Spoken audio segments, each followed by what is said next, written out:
Every year, over 30 million tons of bamboo are harvested worldwide. But did you know that this seemingly ordinary grass can transform into steel, silk, and even concrete? It grows faster than any tree, absorbs more carbon dioxide than a forest, and doesn't require replanting. But the most interesting part is what's hidden inside its fibers. In this video, we'll show you how giant green stalks travel from plantations to ultra-durable flooring and delicate fabric. And if you watch until the end, you'll learn one shocking fact that will change your perception of the future of ecology.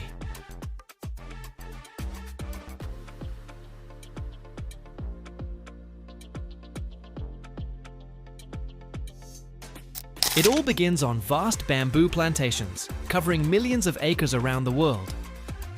These are not chaotic thickets, but carefully managed farms.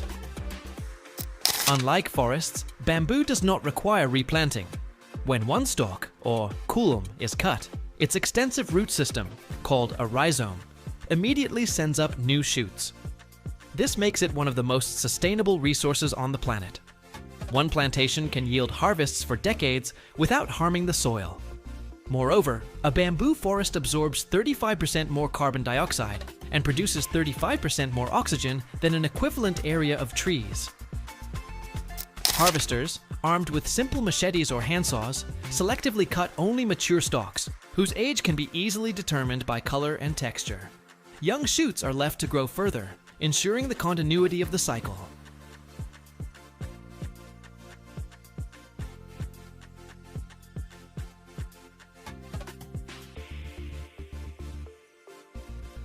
One such mature stalk can reach 60 feet in height and weigh over 100 pounds, making its transportation from the plantation to the primary processing plant a complex logistical task. When these green towers arrive for processing, their radical transformation begins. First, the long stalks are cut into manageable sections. Then, they are fed into a special machine that, with a deafening crack, splits the round sections into long strips. The next step is to remove the outer green skin and inner nodes, leaving clean, light bamboo planks. But inside these planks still lurks an enemy of durability: starch and sugar, which are a favorite food for insects and mold. To get rid of them, the planks are submerged in huge vats of boiling water or a hydrogen peroxide solution for several hours. This hot bath not only sterilizes the bamboo, but also washes out all the nutrients.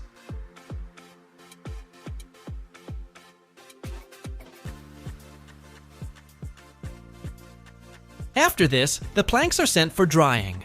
Some producers dry them in the open air, but for industrial scales, they are loaded into giant kiln dryers, where they spend several days until their moisture level drops from 50% to an ideal 8 or 10%.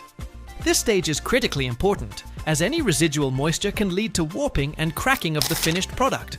But the journey from a 60-foot pole to a smooth floorboard requires even more impressive engineering. The dried planks pass through milling machines that give them a perfectly rectangular shape. Then begins a process similar to making industrial lasagna. To create horizontal flooring, the planks are laid in a single layer and glued under pressure. For vertical flooring, the planks are placed on their edge and pressed from the side, creating a denser pattern. But the real marvel is the strand woven technology.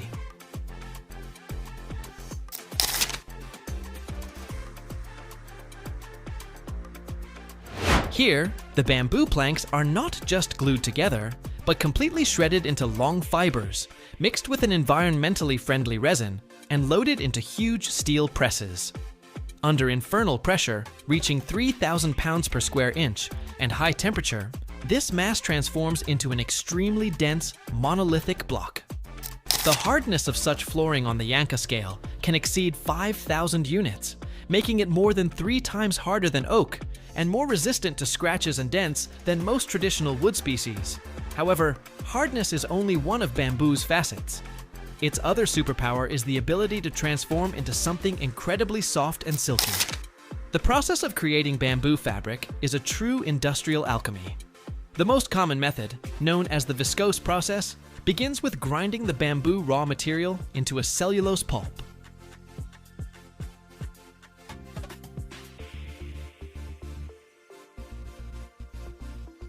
This pulp is then submerged in a sodium hydroxide solution and then carbon disulfide, which turns it into a thick, viscous liquid. This liquid, resembling honey, is forced under pressure through the finest holes of a metal plate called a spinneret. Imagine a microscopic shower.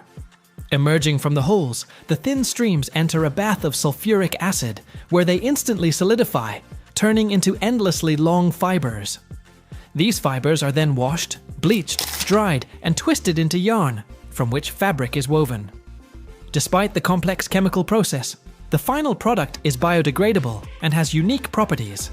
It is extremely soft, hypoallergenic, has natural antibacterial properties, and breathes wonderfully, making it ideal for clothing and bedding. The global bamboo market is colossal and is projected to exceed $100 billion in the coming years.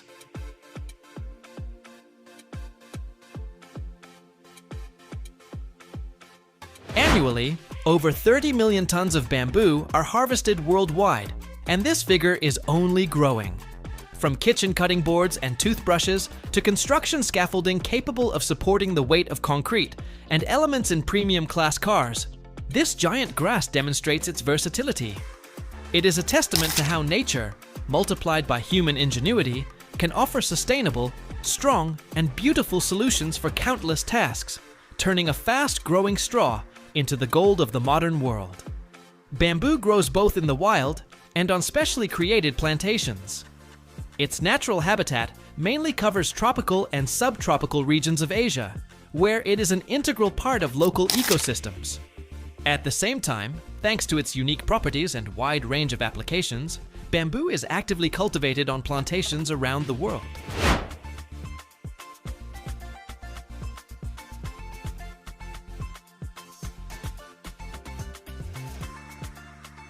It is cultivated for the production of building materials, textiles, paper, interior items, and as a source of biomass. In the wild, there are over 1,000 species of bamboo. It is a perennial evergreen plant belonging to the grass family. Bamboo is known for its extremely fast growth. Some species can grow several tens of centimeters per day. Bamboo blooms very rarely, and after flowering and fruiting, the plant usually dies.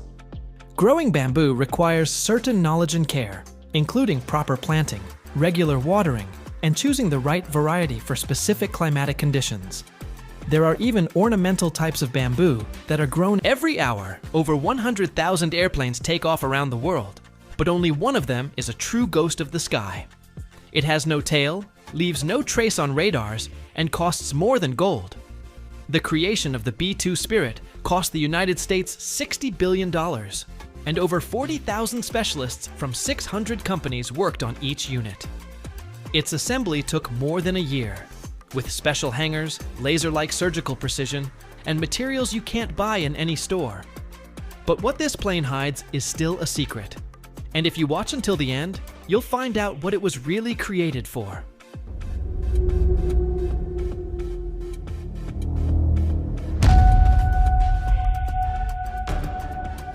The design of the B-2 Spirit strategic bomber began in 1979, when the Cold War was reaching its peak. It was then that the United States Department of Defense initiated the Advanced Technology Bomber program, with the goal of creating a new generation aircraft, capable of penetrating the most advanced Soviet air defense systems while remaining invisible to radars, and delivering nuclear or conventional weapons over intercontinental distances. Leading American aerospace corporations participated in the competition: Northrop, Boeing, Lockheed, and Rockwell.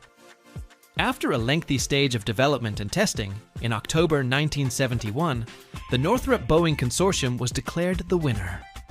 It was their project that received the designation B-2 and the name Spirit. Unlike previous strategic bombers, the B-2 was built on a unique flying wing design, which provided a minimal radar cross-section and significantly better flight characteristics.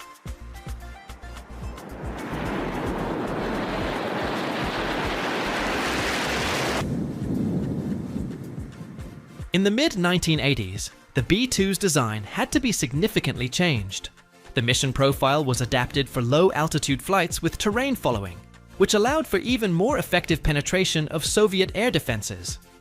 This led to a 2-year delay in its first flight and an increase in the program's cost by $1 billion. By 1989, about $23 billion had been spent on the B-2's development, and even specialists from the Massachusetts Institute of Technology were involved in the work, assessing the aircraft's effectiveness under conditions of strict secrecy. The first public showing of the B-2 Spirit took place on November 22, 1988 at Plant 42 in Palmdale, California, which is where it was assembled.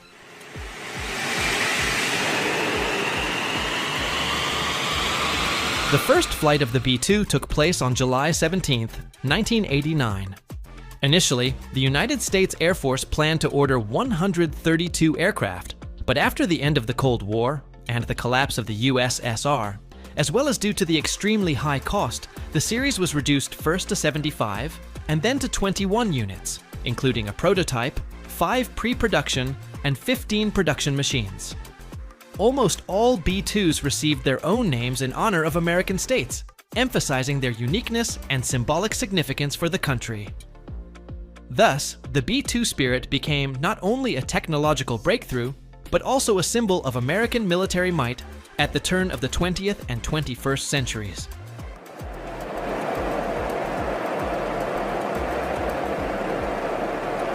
The production of the B-2 Spirit began not with the manufacturing of individual parts, but with the creation of a completely new industrial ecosystem capable of meeting the unique requirements for technology, materials, and assembly precision.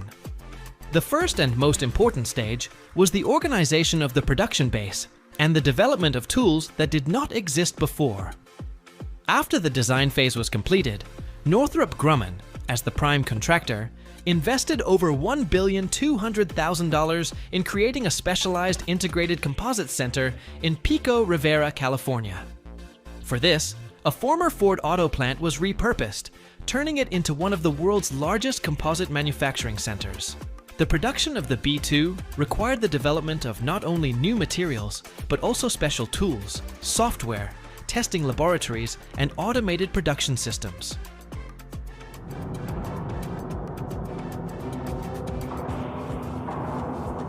At this stage, the following were created: unique molds and tooling for forming large composite panels, automated lines for laying carbon fiber, computerized systems for cutting and shaping parts, and autoclaves for heat-treating composites at a temperature of about 350 degrees Fahrenheit and a pressure of 100 psi. The production of the B-2 began with digital modeling. Engineers created 3-dimensional CAD models and then directly manufactured production tools from them, bypassing traditional mock-ups. This allowed for achieving unprecedented accuracy. Even microscopic deviations could affect the aircraft's stealth characteristics. In parallel, a complex network of contractors and suppliers was formed. Over 6,000 companies and 40,000 workers from 46 states of the United States were involved in manufacturing components.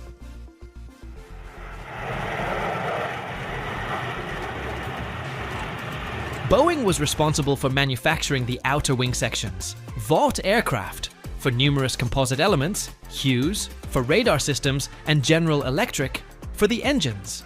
Only after the creation of this entire infrastructure did the direct manufacturing of parts, their processing, quality control, and subsequent assembly of the aircraft at the main plant in Palmdale, California, begin. Thus, the production of the B-2 Spirit started with large-scale preparation of the production environment, engineering innovations, and the development of new technologies, which made the creation of this unique aircraft possible. After the large-scale preparation of the production base, the creation of unique tools, and the establishment of material supply chains, the direct manufacturing process of the B-2 Spirit began. Events then unfolded in several key stages, each requiring engineering precision and strict coordination among thousands of specialists and hundreds of contractors. Manufacturing of the main fuselage and wing sections.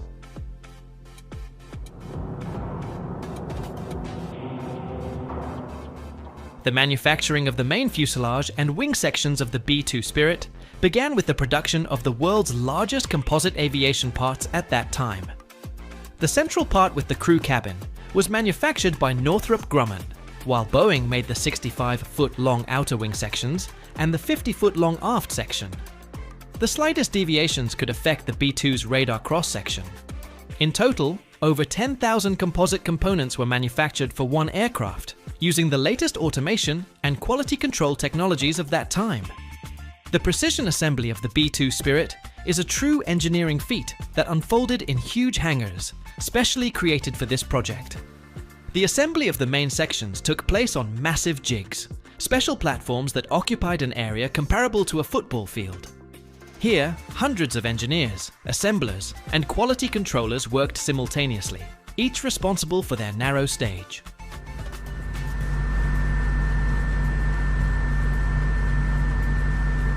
Thanks to three-dimensional CAD modeling, all parts fit together perfectly.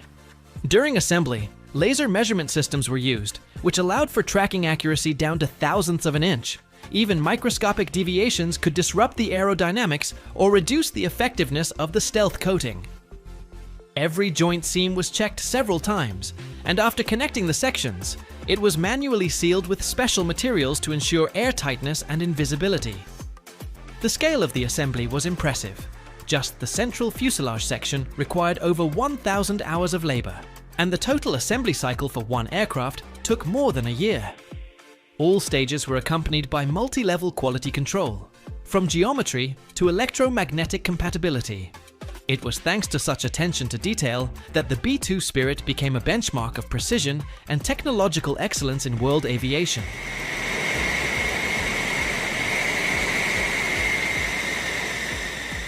After assembling the main structure, the integration of systems began. Electronics, hydraulics, fuel tanks, engines, flight control systems, radar complexes, and so on. Many subsystems had to be redesigned and adapted to the unique requirements of the stealth architecture. For example, placing the engines inside the wing to reduce infrared radiation. One of the most complex stages was the application of a multi-layer radar absorbent coating. The process took place in special hangars with a controlled microclimate. Each layer was applied by hand and then checked for defects that could increase radar cross-section. After completing the assembly and integration of all systems, the aircraft underwent multi-level tests, static and dynamic structural tests, checks of all systems operation, flight tests in various modes, and special radar cross-section tests. Any identified deficiencies were eliminated, and individual nodes could be reworked or even manufactured anew.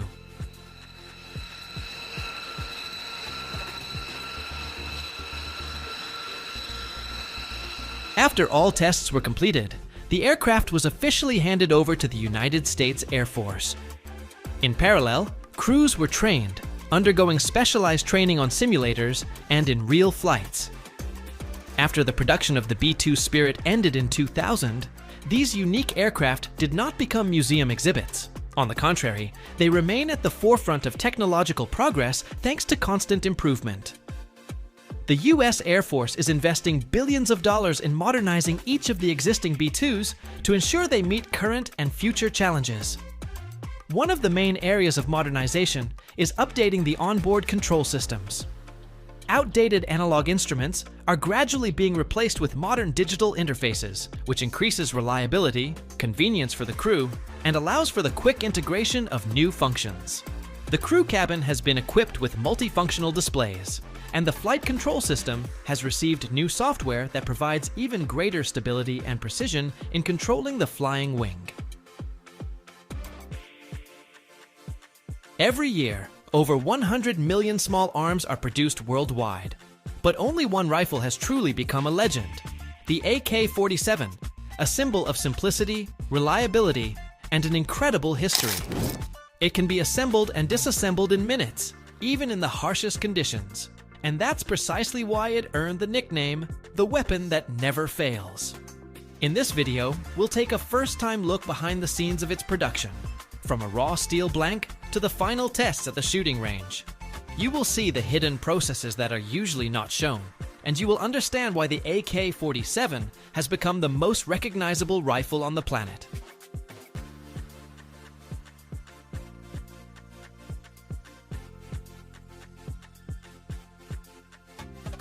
When I entered the factory, I immediately felt that I had stepped into a place with a huge history. The air smelled of metal and oil everywhere, and the sounds of working machines created an atmosphere of importance. Every year, over 200 billion glass bottles are produced worldwide. But have you ever wondered where this avalanche of glass began? One factory in the town of Alton was once considered the heart of the industry, so large that its furnaces burned continuously for decades. There, glass was born that people drank from, breathed in, and even collected. But something went wrong. What stopped the giant that turned the packaging world upside down? And what mysterious face still greets visitors at its closed gates? Watch until the end, and you'll find out what they don't write in company histories. In the meantime, write in the comments if glass containers are produced in your country. Alton breathed together with the factory. Here, generation after generation passed through the same gates. A father went to the forming shop, his son to the cooling department, his daughter to the office, and his grandson to the testing line. It wasn't just a place of work. It was an industrial religion. In its furnaces, they melted sand, soda ash, limestone, and a bit of mystery.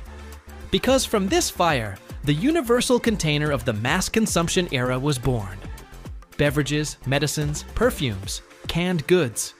Everything was bottled in containers made here. Owens, Illinois didn't just meet demand, it shaped it. And it's from this factory that the story begins of how glass became a global commodity, and the furnace, a symbol of progress.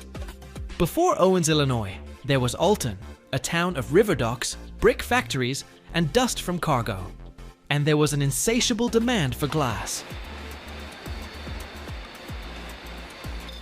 In the second half of the 19th century, America drank, canned, and medicated, all of which required containers. Glass containers, reliable and mass-produced. It was then, in 1873, that the Illinois Glass Company appeared on the banks of the Mississippi River. It was founded by Edward Dean Wilson, a local entrepreneur with ambitions on an industrial scale. He saw glass as the future standard of packaging, and he wasn't wrong. His factory was small at first, just a few furnaces that produced bottles by hand. But thanks to its proximity to the river, which meant cheap logistics, thanks to the availability of raw materials, since sand and soda ash were nearby, and thanks to an abundance of ideal labor, because Alton was growing as a town of workers, the factory began to grow rapidly. By the early 20th century, Illinois Glass had become one of the leading glass companies in the United States, known for its quality, scale, and the fact that everything was still made by hand here. And then, in 1903, an innovative engineer named Michael Owens from Toledo, Ohio, invented the world's first fully automated bottle-making machine.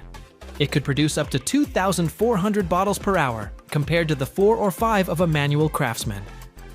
This was the beginning of a true revolution.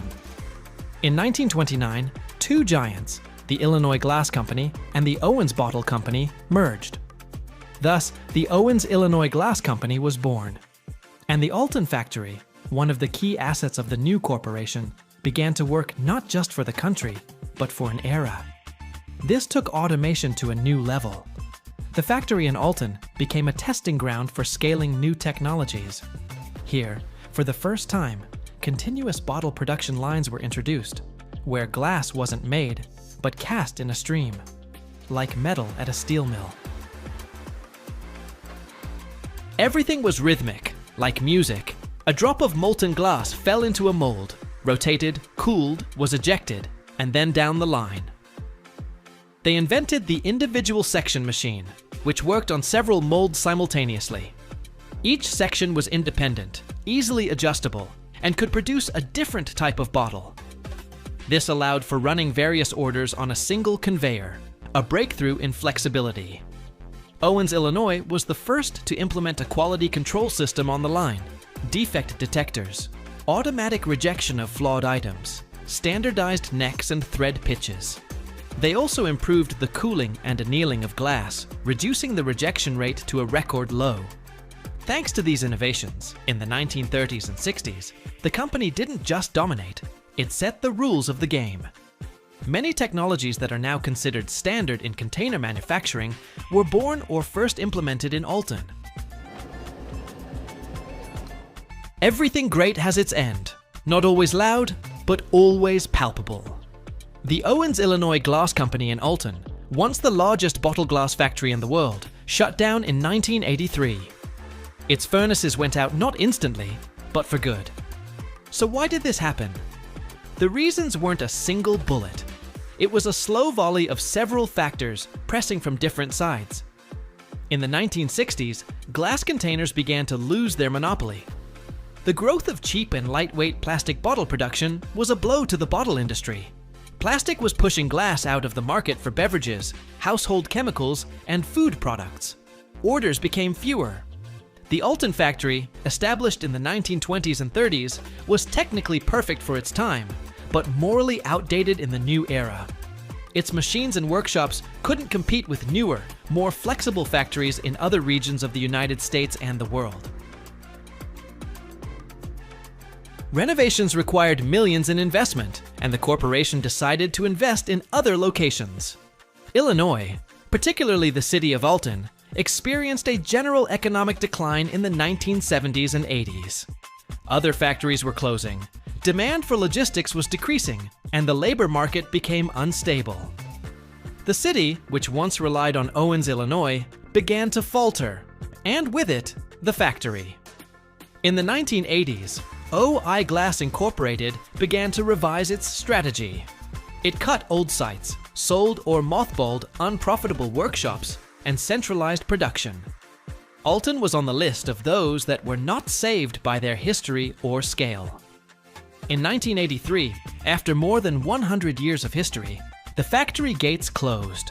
Some employees moved to other plants, some retired, and some were left without a job. And the workshops that once hummed were covered in dust. Today, everything happens more precisely, faster, and cleaner. The processes are automated and more carefully controlled. Factories work tens of times faster. Glass begins with a sound, the dull loading of the batch into the melting furnace. In this mixture, finely ground quartz sand, soda ash, limestone, and a pinch of destiny. Everything is ground to a flour, weighed to the gram, because even a microscopic error, and the glass won't sing. And then, heat. The temperature in the glass tank reaches 3,000 degrees Fahrenheit. Inside, a giant rectangle burns, resembling a sacrificial altar of industry. Flames hiss, air hums, walls glow orange. The batch begins to change its state. First it sinters, then melts, flowing into something between honey and lava. This state is the most valuable. The molten glass becomes a homogeneous liquid with a viscosity like fresh amber.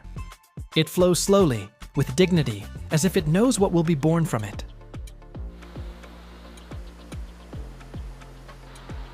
All impurities and bubbles are forced out. The temperature is regulated with degree precision. The surface of the glass is mirror-like, quiet. But underneath, everything is moving. Thin waves of viscous glass roll from left to right, slowly drifting towards the exit channel. From there, the melt drips, like caramel, into a mold. But not into one, but into hundreds. Modern lines have dozens of sections. Each receives a hot gob. That's what a portion of the melt is called. It falls freely into the mold and is immediately blown with compressed air. In a moment, the mold bursts with life, giving birth to a bottle, jar, or flask. The glass cools in stages. The first second is the most important. If it cools too quickly, it will crack. If too slowly, it will deform. Therefore, the bottle then enters an annealing layer, a long tunnel where its temperature gradually drops from 900 degrees Fahrenheit to room temperature. This glass is still breathing. It still has a memory. It will be polished, inspected, packaged, and it will go out into the world, like silence in an ampule, like the fizz of a carbonated drink, like perfume in a bottle.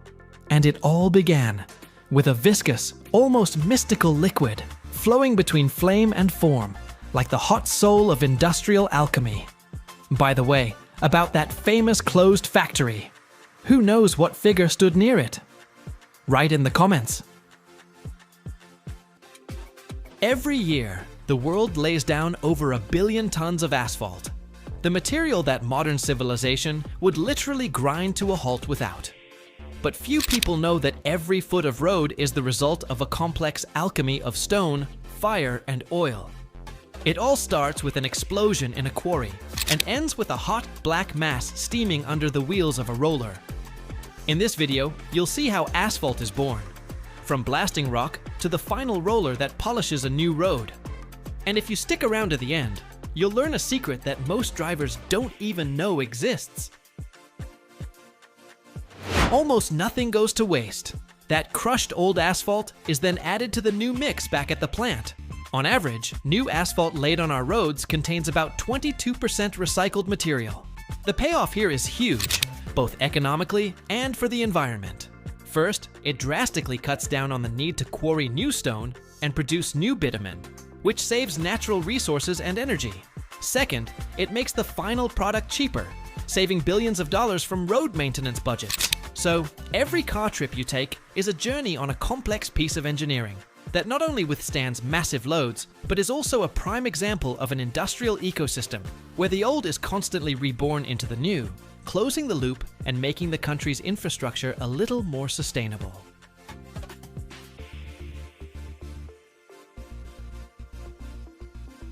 The story of asphalt doesn't start on the road. It starts in two completely different places. The first is a quarry. It's a massive wound on the face of the earth where rock is blasted out. It all begins with a loud explosion that shakes the ground for miles. Huge boulders break away from the rock face. Then, giant haul trucks with wheels taller than a person move in and haul these stone boulders to the primary crusher. This is a metal monster that crushes massive boulders into smaller chunks with its steel jaws and incredible force. But that's just the beginning. The stone then goes through a whole series of crushers and screens, giant vibrating sieves. The goal isn't just to crush the rock, but to carefully sort it by size. The result is entire mountains of clean, sorted stone, which we call aggregate. You've got everything here, from large, fist-sized rocks to fine crumbs and even dust, like sand. Each size is stored in its own separate pile.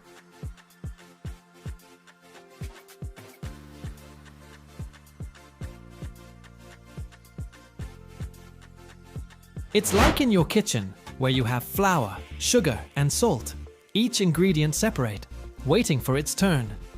This is the skeleton of the future asphalt, making up 95% of its mass. The second place where asphalt is born is an oil refinery. When crude oil is processed into gasoline, diesel, jet fuel, and other light products, a thick, black, viscous substance is left at the very bottom of the distillation tower. This is bitumen. In its normal state, at room temperature, it's as hard as a rock. You can shatter it with a hammer. But if you heat it up, it becomes a liquid, like thick syrup. It's this property, being solid when cold and liquid when hot, that makes it the perfect glue for our stone skeleton. Bitumen is the soul of asphalt, its black heart that holds everything together.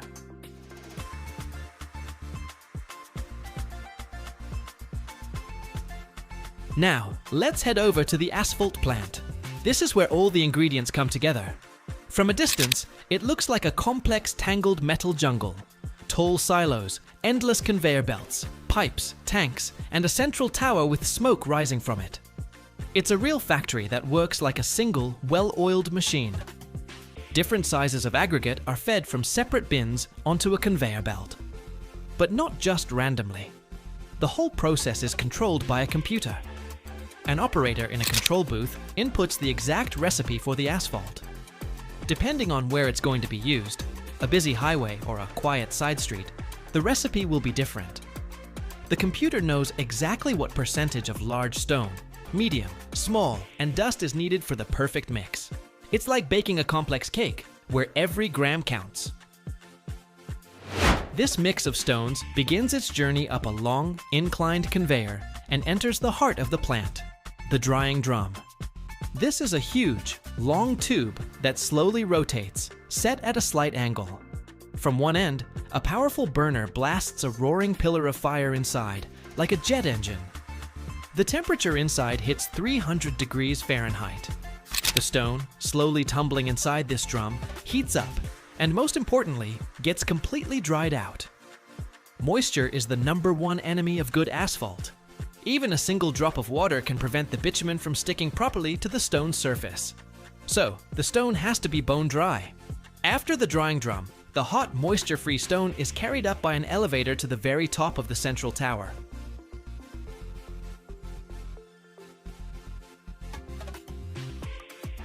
There, it passes through another set of screens for a final quality check on the sorting, and then falls into hot storage bins. Meanwhile, in special insulated tanks, our black glue, the bitumen, is being heated up. It's also brought to a high temperature to make it fluid and runny. And now comes the climax. The computer gives another command. A weighhopper, with incredible accuracy, measures out the required amount of hot stone of each size from the different bins. Then, a precisely measured amount of hot liquid bitumen is sprayed into this superheated stone mix. This entire mass, stone and bitumen, is dropped into a mixing chamber called a pug mill. It's like a giant kitchen mixer, but instead of whisks, it has 2 powerful shafts with metal paddles. These paddles churn the hot mass with enormous force, and in less than a minute, every single stone, every grain of sand, is coated in a thin, shiny film of black bitumen.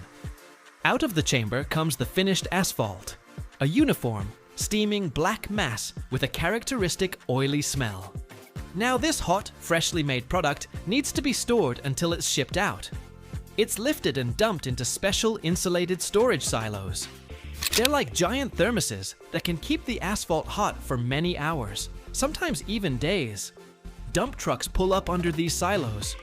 With a loud clang, a gate opens and several tons of hot asphalt pour into the truck's bed with a roar and a cloud of steam. The bed is always covered with a tarp to keep that precious heat in during transport to the paving site. At the construction site, the final act begins. The dump truck slowly unloads the hot mix into the hopper of a special machine, an asphalt paver. This machine, moving forward slowly, evenly spreads the asphalt over the road surface, forming a perfectly level layer of a specific thickness. At the back of the paver is a heavy, heated plate called a screed. It does the initial compaction and gives the surface its first pass of smoothness, but the asphalt is still soft and loose. To make it strong, it needs to be compacted. Right behind the paver follows a whole team of heavy road rollers. First come the large steel drum rollers, which use their immense pressure to squeeze the air out of the asphalt mix and force the stones to lock together tightly. Then, pneumatic tire rollers might be used, which knead the surface, making it even denser.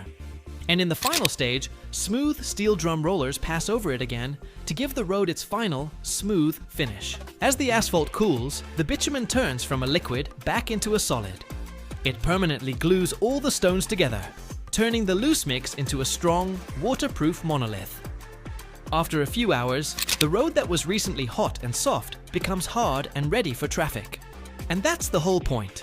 From the explosion in the quarry to the heavy roller on the road, every stage of this process is designed to create a durable, reliable surface that will withstand thousands of cars every single day. Every year, billions of square feet of concrete are born in the world, but only a few know about the material that has turned construction on its head. Imagine this. In a single shift, one machine can create almost half a mile of slabs, and the annual output in North America is over 200 million square feet. That's the area of 30 pentagons. How do these lightweight slabs, weighing thousands of tons less, support entire buildings? The secret is hidden in their steel muscles and the mysterious voids inside. Watch till the end, and you'll discover something most people don't even have a clue about.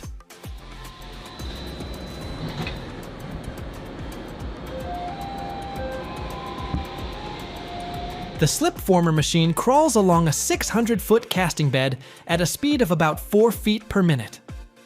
Doesn't sound too quick? Well, let's do the maths. That's 200 feet an hour. That's almost the length of an Olympic swimming pool, born from concrete in less than an hour. In a single 10-hour shift, One of these beds can churn out nearly half a mile of perfectly formed concrete slab.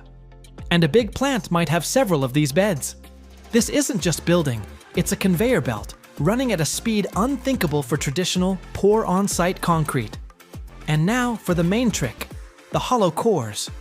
These holes inside aren't just for looks. They slash the slab's weight by almost 50% compared to a solid slab of the same thickness and strength. What's the payoff? Picture this. You're building a 100,000 square foot office block. If the floors were made from standard, solid concrete, they'd weigh about 5,000 tons.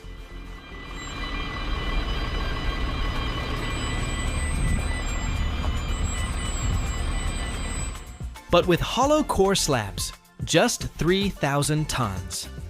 We've just stripped 2,000 tons of dead weight from the building. That's the weight of about 500 adult elephants that the foundations, columns, and beams no longer have to carry. This allows the entire structure to be lighter, more slender, and most importantly, a whole lot cheaper. But how can such a light slab be so strong? The secret is in those tensioned steel muscles. The concrete used in these slabs isn't what you'd find on the footpath. It's high-strength concrete that can handle pressures over 8,000 pounds per square inch, while standard concrete manages only 3 or 4,000. And the steel strands inside are tensioned with such force that they create a constant state of compression within the slab. Because of this, a hollow core slab can easily span 60 feet with no intermediate support at all. 60 feet. That's the width of a professional basketball court. Imagine a huge open space with not a single column in sight.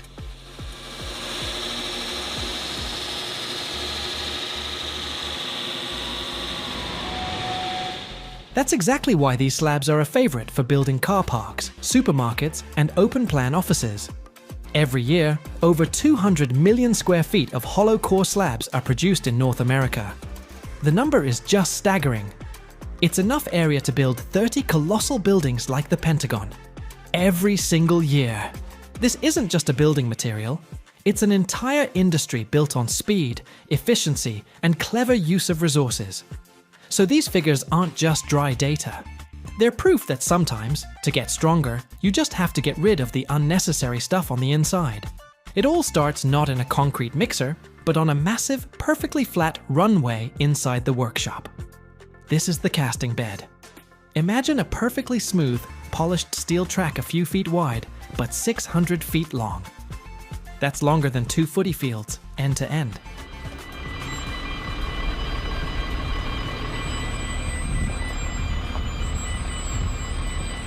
Beneath this track run pipes circulating hot water or steam to keep it warm.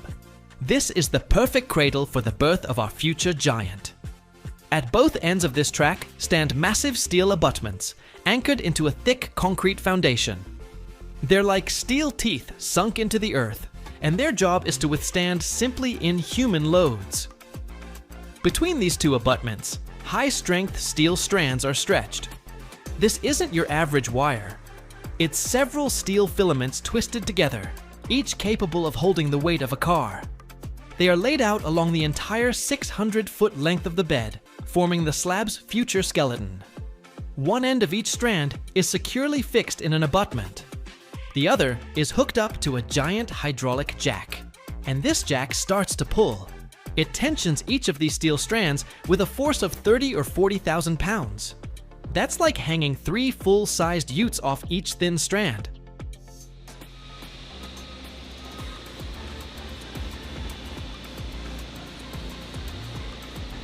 The steel muscles tense up, becoming as taut as the strings of a giant guitar, storing a colossal amount of energy. This is secret number 1, pre-stressing. When the steel skeleton is strained and singing with tension, the star of the show appears, the slip former. This is one of the most incredible machines in the construction world. Imagine a strange, low-slung, self-propelled creature, slowly crawling on rails along our long bed. It has a large hopper on top, which is filled with concrete. But this isn't your typical liquid concrete. It's what's known as zero-slump concrete. It's so dry it looks like damp earth. If you picked it up, it wouldn't flow through your fingers. And so, this machine begins its slow journey. Inside, a real marvel takes place. Firstly, the concrete from the hopper is fed downwards, enveloping our tensioned steel strands.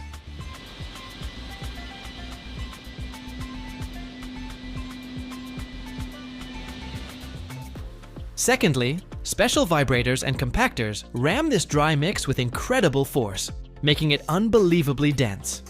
And thirdly, and most importantly, inside the machine are special forming tubes, or mandrels, which vibrate as they push through the concrete, leaving behind perfectly round, smooth voids.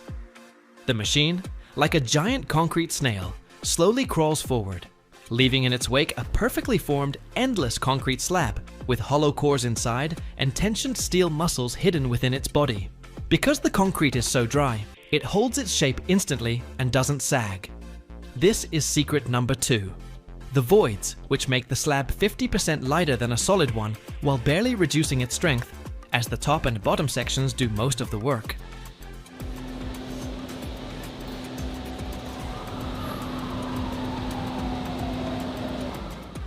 Once the machine crawls to the end of the 600-foot bed, its job is done.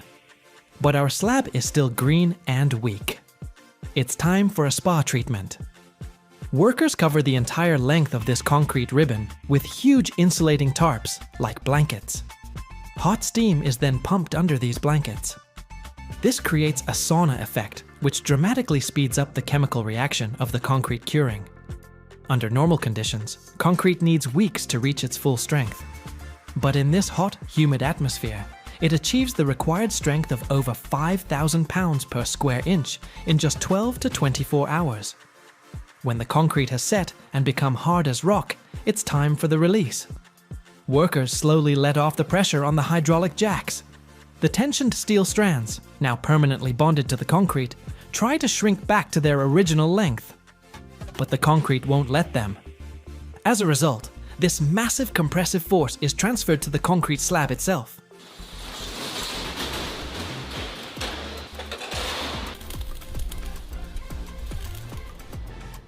Now it's not just a concrete slab, it's pre-stressed or compressed. This means that when a load from above tries to bend it, it first has to overcome this built-in compressive force. This is what allows it to span huge distances without extra support. And the final act of this performance, the cutting. A giant saw travels on rails along our long concrete ribbon. It's a monster with a massive blade coated in industrial diamonds.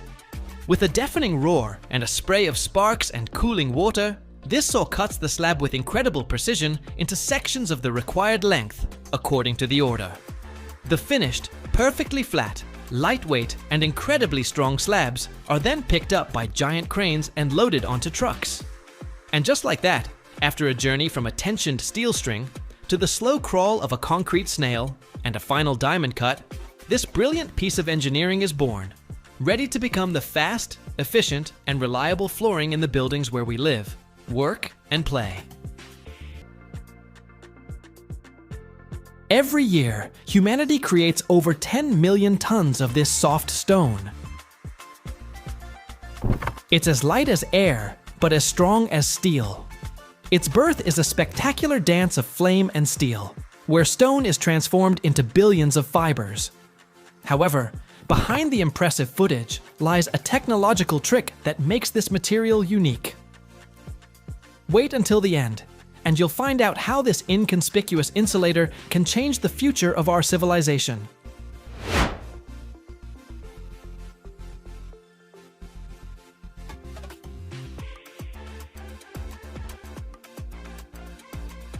At the core of this magical transformation lies a raw material gifted by nature itself or by industry.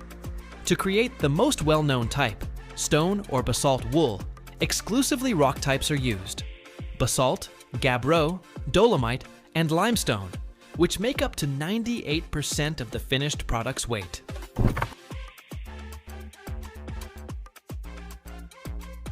In another case, for the production of glass wool, the main components are quartz sand, soda ash, limestone, and, importantly from an environmental perspective, up to 80% recycled glass cullet.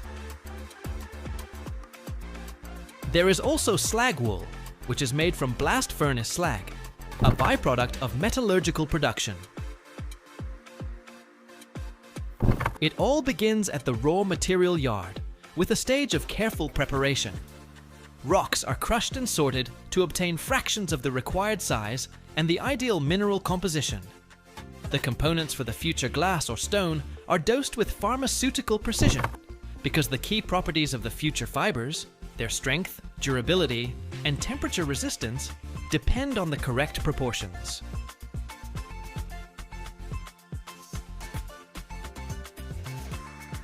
Next, the prepared mixture, which professionals call the batch, is sent to its fiery heart, the melting furnace. This could be a vertical cupola furnace, where the raw material is melted by the heat from burning coke, or a huge tank furnace. Here, at a temperature between 1,400 and 1,500 degrees Celsius, the solid components are transformed into a homogeneous, viscous melt. This process is under constant control, as the slightest temperature deviation can change the viscosity of the mass and thus affect the thickness and length of the future fibers. When the stone has finally submitted to the fire and turned into a liquid mass, the most responsible and spectacular stage begins: fiber formation. The melt is fed in a thin stream onto the rollers of a centrifuge, which rotate at an insane speed. Under the influence of colossal centrifugal force, the red-hot mass is stretched and torn into millions of microscopic threads.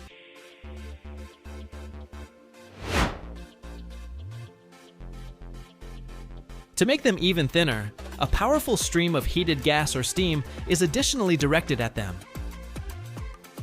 This whole process is very reminiscent of making cotton candy, only instead of sugar here, it's molten rock.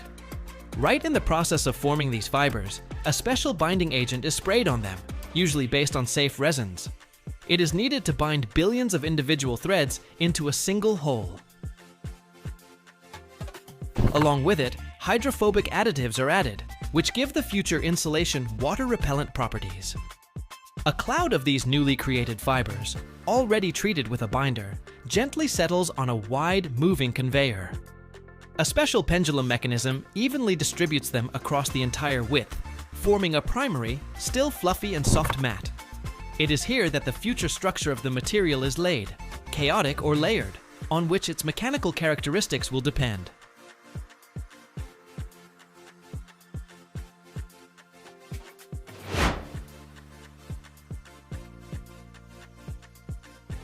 For this fluffy mat to acquire strength, resilience, and its final form, it is sent into a long polymerization chamber.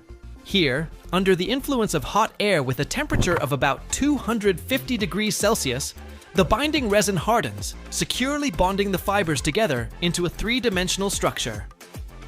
Excess moisture evaporates, and a strong and stable mineral wool web emerges from the chamber.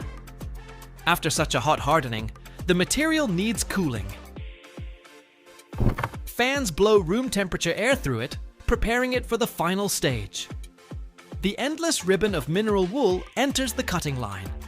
Sharp circular saws and milling cutters cut it lengthwise and crosswise into slabs or rolls of clearly defined sizes. The most modern productions use robotic systems with water jet cutting for this, which ensures perfect accuracy and a complete absence of dust.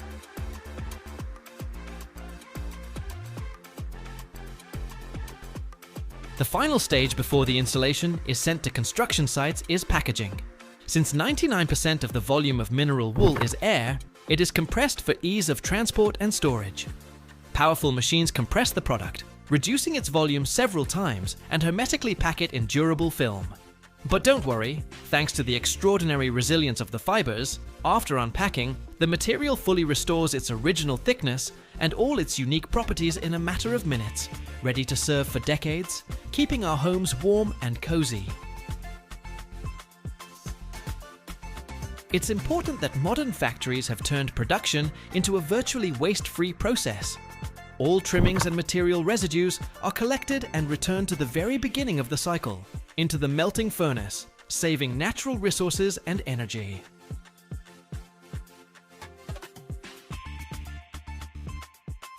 The scale of this industry and its real impact are impressive. The mineral wool market in Europe is a giant industry, with annual production exceeding 10 million tons. According to expert calculations, over 50 years of operation, every ton of mineral wool produced helps prevent the emission of over 200 tons of carbon dioxide by saving energy on heating and air conditioning. This colossal contribution to the fight against climate change makes the material not just a building material, but also strategically important for the future. Although mineral wool seems soft in its overall mass, each individual fiber is a microscopic needle of glass or stone. Its diameter is only from 3 to 7 micrometers, which is about 10 times thinner than a human hair. Upon contact with the material, especially when it is cut, some of these tiny but brittle fibers break. The sharp fragments get on the skin and mechanically irritate its upper layers, causing a tingling or itching sensation. This sensation is not a chemical or allergic reaction, but purely a mechanical irritation, similar to touching thousands of microscopic splinters.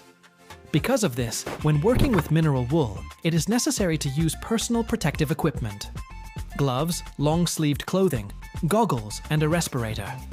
Modern manufacturers have significantly improved the quality of the fiber, making it more elastic and less brittle. Higher quality binders better hold the fibers within the slab, which reduces the amount of dust and free particles. Therefore, today's mineral wool is safer and more comfortable to work with than its counterparts from 20 years ago. Imagine this. Hidden right under your feet could be a mountain of old car tires. You'd think it's just rubbish, left to rot in a landfill for centuries. But what if I told you that this black rubber gets a second life and becomes the foundation for modern sports stadiums? Every single football field uses up to 40,000 tires. Now, multiply that by the more than 13,000 arenas in the US alone, and you get hundreds of millions of old treads, transformed from the road into a green carpet for athletes. How exactly new life is born from dirty scraps? We're about to break it down, step by step. Stick around till the end, and you'll uncover a secret most people never even thought to look for.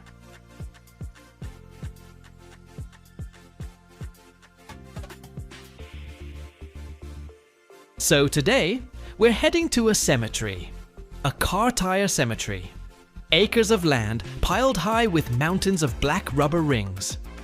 These are the silent veterans of the road, having done their thousands of miles, now lying here, seemingly useless. But this isn't the end of their story. It's just the beginning of their amazing reincarnation. We'll follow how these worn-out, dirty pieces of rubber go through a series of brutal, yet high-tech trials to be reborn as the soft, springy heart of a modern sports stadium. This is the story of how the roar of the road turns into the quiet whisper under an athlete's feet. Americans have learned to give a second life to the vast majority of tires. The recycling rate for old tires in the US is now over 85%. That's one of the highest rates for any consumer product.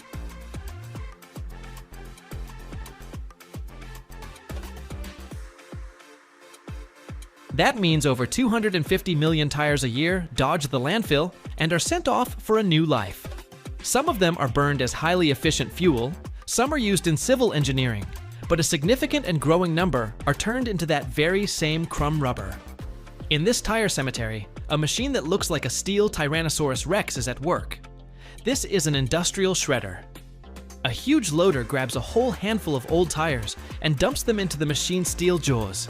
Inside, two massive shafts with thick, sharp hooks spin with a deafening screech. They grab the tires with relentless force and, with an incredible crack, tear them to pieces. There's nothing delicate about it. The shredder's job is simply to break the tire's integrity, turning it into rough, palm-sized chunks. At this moment, the first important liberation occurs.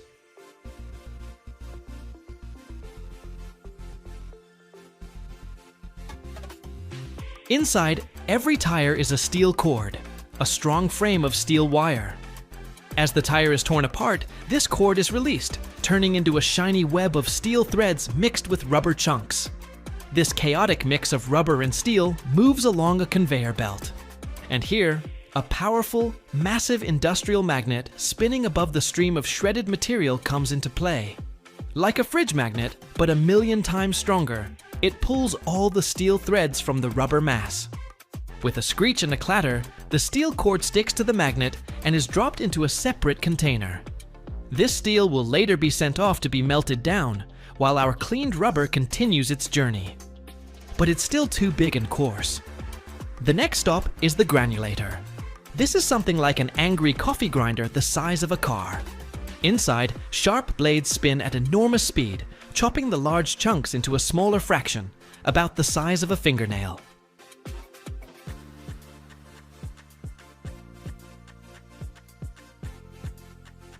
During this process, another component of the tire is released, the textile cord.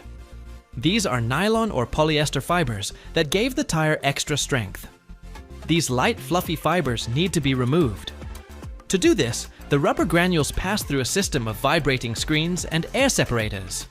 Powerful streams of air literally blow away the light textile fluff, leaving only clean, heavy rubber granules. Now we have a clean, but still quite large material.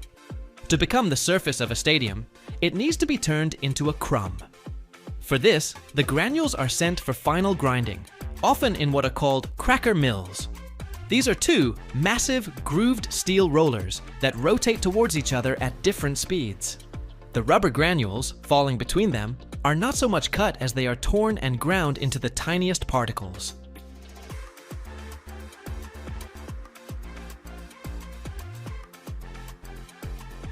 As a result of this process, we finally get what this was all about. Crumb rubber. It's a uniform, free-flowing mass, like black caviar or coarse sand, where each particle is only a few millimeters in size. This crumb is carefully sifted to ensure a perfectly uniform size, and is packed into huge one-ton bags.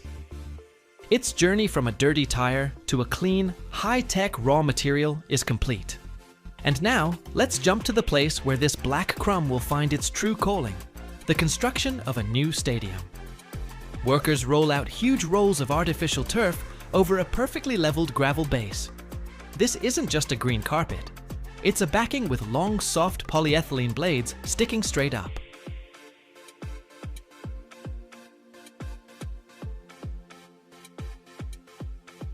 But for now, they look sad and limp, pressed against the base. For them to stand up and look like real grass, they need support. And this is where a special machine, looking like a large fertilizer spreader, drives onto the field. A process called infill begins. First, the machine spreads a uniform layer of fine, rounded quartz sand over the entire field. It's heavy and settles right at the base of the carpet, acting as ballast to keep the turf from shifting and helping to stabilize the blades. And following the sand, our main hero is spread onto the field, the black crumb rubber. The machine distributes it just as evenly over the entire surface, and here, the main transformation happens. This crumb fills the space between the blades, forcing them to stand vertically, just like real grass. Secondly, and most importantly, it creates a cushioning layer. When an athlete runs, jumps, or falls, this layer of billions of tiny, springy rubber particles compresses, absorbing the impact energy.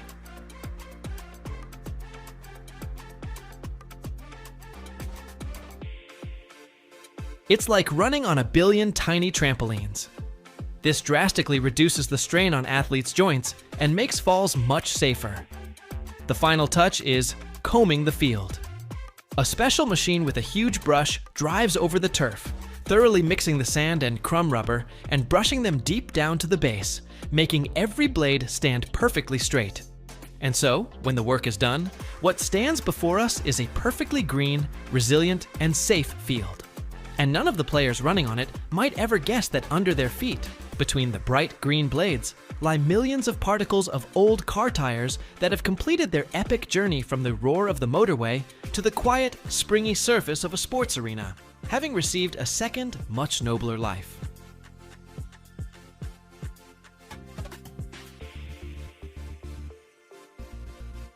To create one standard American football or soccer field, you need, on average, between 20,000 to 40,000 old passenger car tires. Just think about it. A single field completely eats up a whole mountain of rubber waste. And how many of these fields are there in the country? Right now, there are over 13,000 artificial turf fields in the US, at schools, colleges, parks, and professional arenas. And that number is growing every year.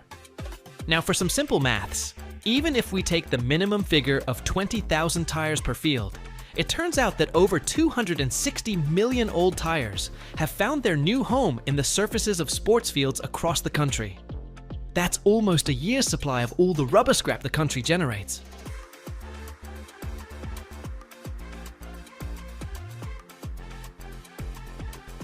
Natural grass is a very fussy thing. It needs to be constantly mowed, watered, fertilized, and given time to rest. On average, a natural field can handle no more than 20 hours of play per week. And an artificial turf field? It can operate 24 hours a day, 7 days a week, in rain or shine. Now, let's talk about water. A single artificial turf field can save from 500,000 to 1 million gallons of water every year. That's the amount of water an average family uses in several years. Add to that the savings on fertilizers, pesticides, and lawnmower work, and the benefit becomes obvious. So next time you see a bright green field, know that it's not just a place to play. It's a monument to human ingenuity that solves a waste problem, makes sports safer, and saves precious natural resources, one old tread at a time. Of steel that can hold the weight of 100 fully loaded semi-trucks. How? It's all about a shape engineers call the I-beam. This isn't just metal, it's the backbone of our cities, born from rusted scrap and forged in lightning, fire, and thousands of tons of pressure. But here's the kicker. Why are brand new I-beams almost entirely made of the past? Cars from the 70s, rails from the 30s, even armor from World War II. All of it could be holding up a modern skyscraper. Stick around and you'll learn a secret that will change the way you think about the power of steel.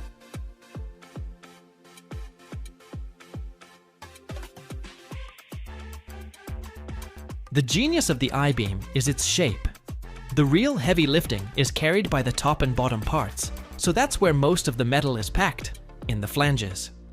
The thin web in the middle just keeps them locked in place. This gives you maximum strength for minimum weight. And that strength is just insane. A single heavy I-beam, set up right, can handle loads of hundreds of thousands, sometimes even millions of pounds. Picture a whole line of fully loaded semi-trucks, all parked on one single piece of steel. That's real power. This story doesn't start in some shiny workshop. It starts in a massive, rusty, noisy yard that looks like a graveyard for metal giants. This is a scrap yard. Mountains of old cars, chopped up rail cars, building frames, and industrial junk are all waiting for a second chance.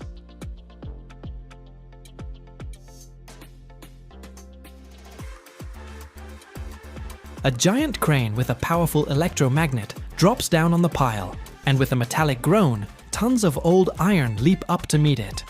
This scrap is the main ingredient. It gets loaded into a huge steel basket and sent to the melt shop for its trial by fire. Steel is the undisputed champion of recycling. The recycling rate for structural steel in the US is a whopping 98%. That means nearly every piece of steel from torn down buildings, old bridges, and scrapped ships gets put back to work. On average, a new I-beam made today is 90% recycled metal. This creates an incredible, endless loop. A skyscraper going up today could have a piece of a 70s muscle car, a 1930s railroad track, and even armor from a World War II battleship inside it. This isn't just a hunk of steel.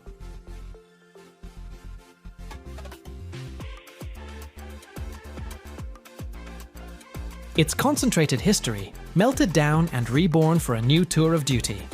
So these numbers aren't just stats. They're the silent language our cities are built on, a language of strength, efficiency, and the almost endless life of metal. Every year, the United States cranks out over 5 million tons of structural steel, and the lion's share of that is I-beams. That's a number so big, it's hard to get your head around. Let's try. The steel in the famous Golden Gate Bridge weighs about 83,000 tons. That means, in 1 year, American mills produce enough beams to build over 60 Golden Gate bridges.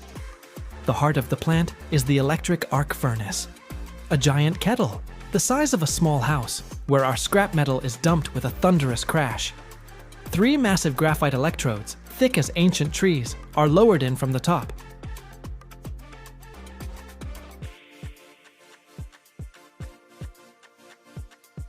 And then the operator hits the juice.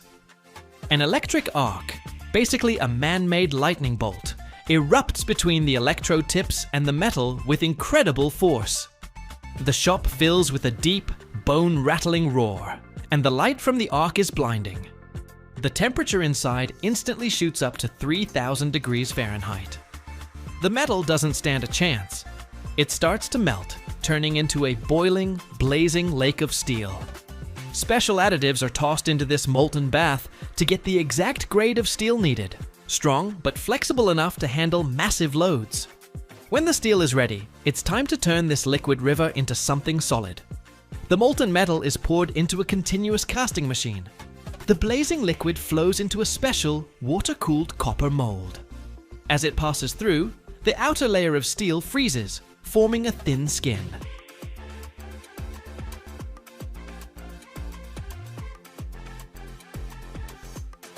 Next, this still mushy on the inside ingot is continuously pulled downwards through a chamber of water spray where hundreds of nozzles blast it, forcing it to solidify all the way through. What crawls out of the machine is an endless, glowing red, massive steel billet. This is called a bloom. Automated torches hiss to life and slice off pieces to the right length, say 20 or 30 feet. This is our blank, our piece of dough that we're about to shape into a beam. These hot, but now solid blooms are sent to the next furnace, the reheating furnace. It's like a giant tunnel with a fire roaring inside. The blank moves slowly through it, where its temperature is cranked back up to the perfect working heat, around 2,200 degrees Fahrenheit. It becomes soft and pliable, like clay, ready for the most important step, rolling.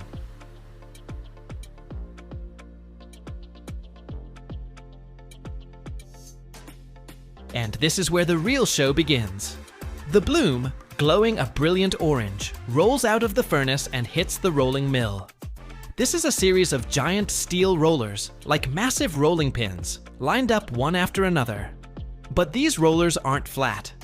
They have special grooves cut into them, shaped to gradually form an I-beam. The bloom slams into the first set of rollers.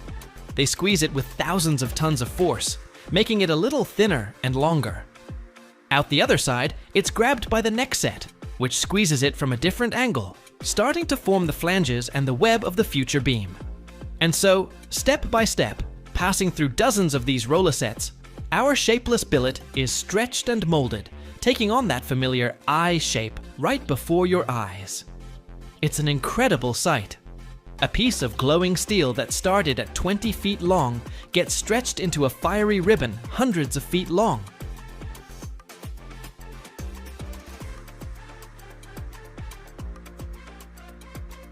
The whole mill is filled with a symphony of bangs, screeches, and the hiss of water keeping the rollers cool. When the beam exits the final, finishing roller, it has the perfect shape and dimensions, down to a fraction of an inch. Hot, long, like a fire serpent, it travels down a roller conveyor to a massive cooling bed. This is a giant rack where the beam slowly cools, letting its heat radiate into the air. As it cools, the metal shrinks a bit, and sometimes the beam can get a slight warp. To fix that, after it's cooled down, it's sent to a straightener. This thing is like a giant steel chiropractor, passing the beam through a set of rollers that align it until it's perfectly straight.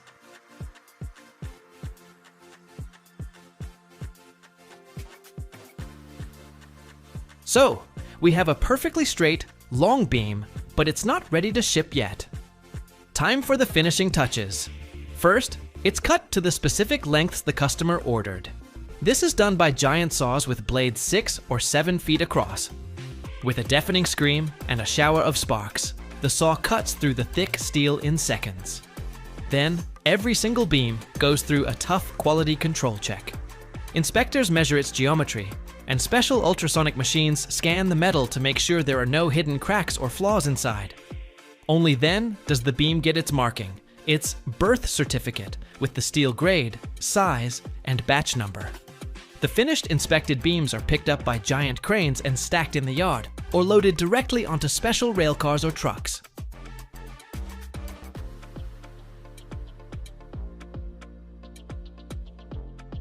And just like that, this steel backbone, born from rusty scrap, forged through fire and pressure, is ready to ship out to a job site to become the silent but incredibly strong skeleton for a skyscraper that will scrape the clouds, or a bridge that will connect two shores. Standard beams on a construction site can be anywhere from a few inches to 3 feet tall. But then there are the real monsters, the so-called jumbo sections, used in the most critical spots of skyscrapers. Their height can be over 4 feet, and their weight is something else. The heaviest ones can weigh over 800 pounds per foot. Think about that. Every foot of that beam weighs as much as 3 grown men. And a standard length for these things is 60, 80, or even 120 feet.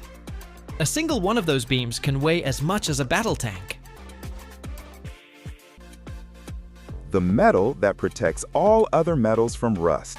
Picture this: 70% of the world's steel is covered with a thin layer of zinc. Bridges, skyscrapers, cars, ships, everywhere zinc stands guard, taking the hit from corrosion. Every second, the world produces 1.5 tons of zinc, 14 million tons per year. It's the 4th largest metal by production volume on the planet, after iron, aluminum, and copper. But they extract it unusually. Zinc is vaporized at 1,800 degrees Fahrenheit, and the vapor is collected. Yes, the metal turns into gas. How do they turn gray ore, mined a mile underground, into a bluish-silver metal that sacrifices itself for others? You'll learn why the ore burns in furnaces, how they collect metallic vapor, and why without zinc, the entire infrastructure of the planet would collapse. Watch to the end. The finale will show what's behind every galvanized beam. This is the story of the bodyguard metal that took on the corrosion of the entire world. A mile underground. Darkness. Explosion. Tons of rock crash down. This is a zinc mine, one of hundreds around the world where ore for the guardian metal is extracted every day. Underground dump trucks with 50-ton capacity haul ore to the mine shaft. An elevator the size of a house lifts the rock to the surface. The ore is dark, almost black. This is sphalerite, zinc sulfide. Crystals with diamond-like brilliance, but the metal content is only 10 to 15%. The rest is waste rock. Trucks carry the ore to the processing plant. The transformation from stone to metal begins. Massive cone crushers as tall as a 3-story building grind ore chunks the size of cars. The noise is deafening. The rock is crushed into gravel the size of fists. Then the gravel goes into ball mills, rotating steel drums 16 feet in diameter, filled with steel balls the size of watermelons. The drum rotates, balls fall, grinding the ore into fine powder. After 8 hours of grinding, you get gray dust, particles the size of sand grains. The ore powder is mixed with water, creating gray liquid slurry called pulp. It's pumped into huge flotation machines, tanks with volumes of 3,500 cubic feet. Chemical reagents are added, foaming agents and collectors. Mixers are turned on and air is fed from below. The magic of flotation begins. Millions of air bubbles rise through the pulp. Particles of sphalerite, zinc ore, stick to the bubbles and float up. A gray foam forms on the surface, 20 inches thick. This foam contains zinc. Waste rock settles to the bottom and is drained off. The foam is collected, filtered, dried. The result is concentrate, powder containing 50 to 60% zinc. From 100 tons of ore, you get 10 to 15 tons of concentrate. This concentrate is loaded into rail cars and shipped to the smelting plant. There begins the real alchemy, turning powder into molten metal. And this is a process where metal turns into vapor. At the plant, concentrate is loaded into fluid bed roasters, massive steel cylinders 66 feet tall. Hot air under pressure is blown in from below. The concentrate powder lifts up, floating in the air like dust. Gas burners are ignited. Temperature rises to 1,650 degrees Fahrenheit. The zinc sulfide ignites. Yes, the ore burns. Sulfur oxidizes, releasing enormous amounts of heat. Sulfur gas flies up the stacks. It will be captured and turned into sulfuric acid. And zinc sulfide transforms into zinc oxide, a gray-white powder. The temperature in the furnace is so high that the walls glow red. The roasted concentrate, zinc oxide, is cooled and mixed with coke, crushed coal. The proportion, 3 parts oxide to 1 part coke. This mixture is loaded into vertical retort furnaces, steel towers 50 feet tall, lined inside with refractory silicon carbide. Heating begins. Temperature starts climbing. 1,800 degrees, 2,000 degrees, 2,200 degrees. At 2,200 degrees Fahrenheit, carbon begins taking oxygen away from zinc oxide. A reduction reaction occurs. But something amazing happens. Zinc doesn't melt.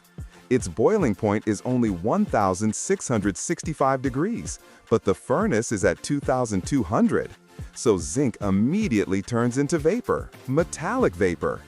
Inside the furnace, atoms of gaseous zinc are flying around. The vapors rise up and exit the furnace through piping. They enter a condenser, a special cooled chamber. Temperature in the condenser is around 840 degrees, below boiling point but above melting point of zinc. The vapors condense. Drops of molten zinc settle on the condenser walls, glowing orange. Liquid metal flows down the walls and collects in a receiver.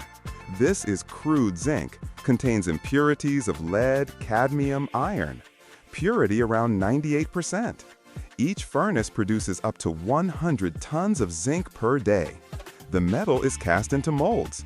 The result is ingold bars weighing 55 pounds each, silver gray with a bluish tint. For some applications, pure zinc is needed. Then it's refined, purified by distillation. Crude zinc is heated to boiling in a vacuum furnace. Under reduced pressure, boiling point drops to 1,300 degrees.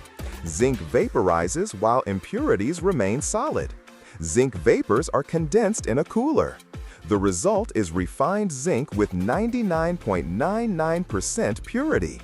This zinc is cast into ingots. On the ingot surfaces, a characteristic pattern forms, crystalline designs resembling frost flowers on glass. This is called zinc flowers. Ingots are stacked. Zinc is ready for use, but its main application awaits in hot-dip galvanizing baths. There, steel products will receive corrosion protection. The process looks impressive, like baptism of metal by fire. A steel beam 40 feet long is immersed in a bath of molten zinc. Temperature 840 degrees. The beam completely disappears in the silvery liquid. Chemical reaction begins instantly. Zinc reacts with iron on the steel surface, forming a layer of intermetallic compounds, a solid alloy of zinc and iron. This layer bonds permanently to the steel. On top, a layer of pure liquid zinc. The beam is held in the bath for 1 to 2 minutes. Then it's pulled out. Excess molten zinc drains back. In air, the coating quickly solidifies. The surface becomes silvery, matte, with the characteristic pattern of crystals, zinc flowers. Coating thickness from 2 to 8 thousandths of an inch. That's just fractions of an inch, but it's enough. The galvanized beam won't rust for 50 to 70 years. Even scratches aren't scary. Zinc continues protecting. It's about electrochemistry. Zinc is more active than iron. When corrosion begins, zinc oxidizes, not steel. Zinc sacrifices itself, protecting iron. This is called cathodic protection. World production of galvanized steel, 55 million tons annually.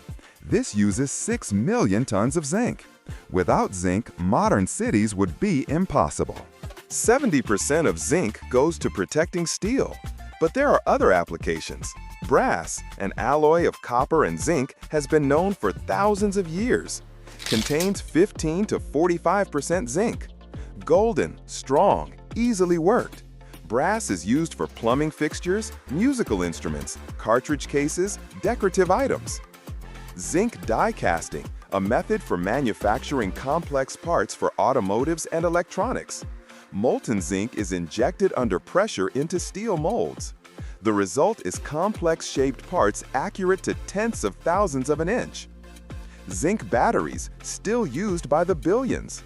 Zinc powder in chemical industry. Zinc oxide in rubber industry, cosmetics, medicine. Zinc ointment heals wounds.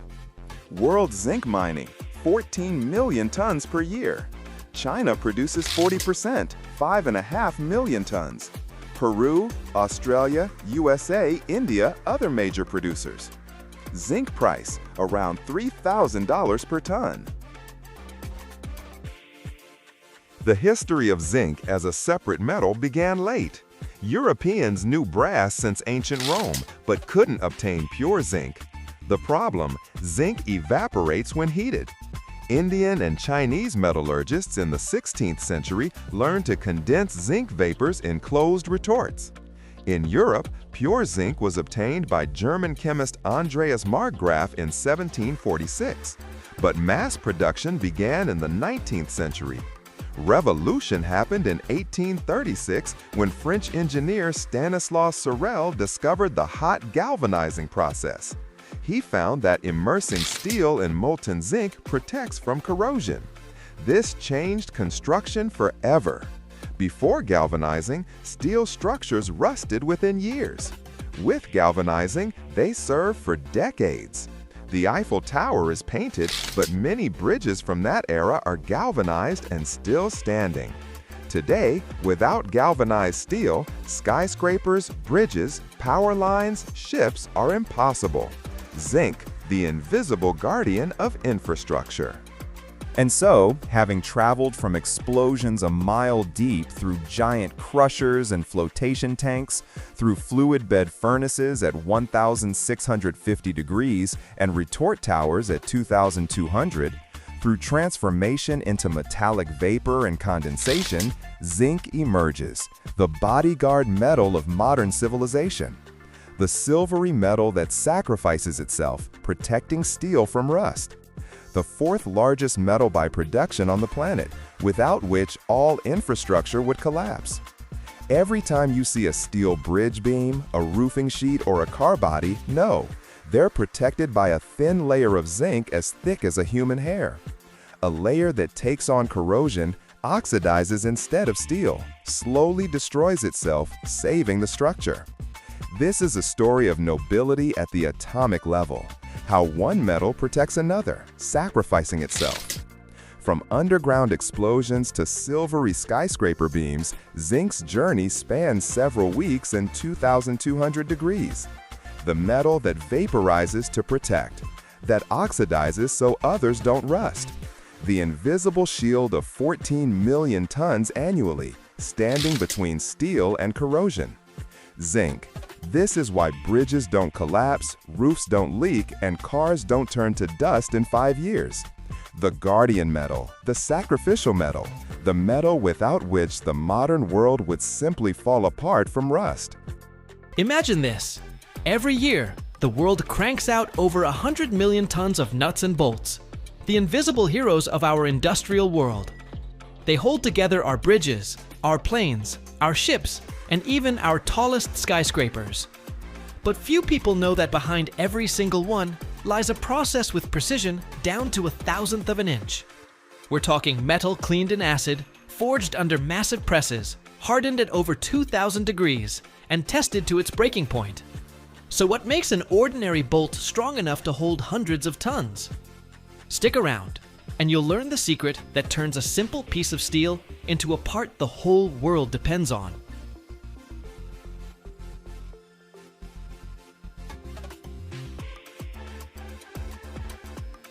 A high-volume nut and bolt plant isn't just a factory. It's a high-tech powerhouse where raw steel becomes the hardware that holds our world together. The whole thing is a complex, multi-stage marathon of machining, stamping, heat treating, and non-stop quality control. It all starts with the raw material. High-quality steel wire rod comes in, but it's dirty. First, it needs a serious cleaning to get rid of rust and scale. The most common way to do that? A chemical bath. We're talking a process called acid pickling, where the steel gets a dip in sulfuric or hydrochloric acid. This stuff eats away all the grime, leaving the metal surface perfectly clean and ready for what's next.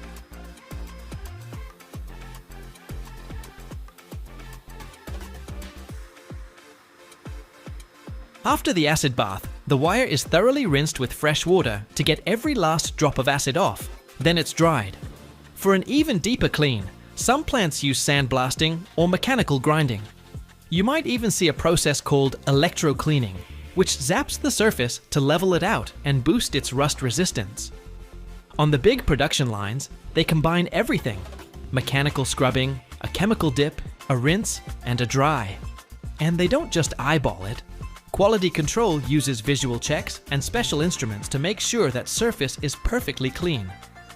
Before it moves on, the metal gets a temporary rust preventive coating to keep it pristine during storage and handling.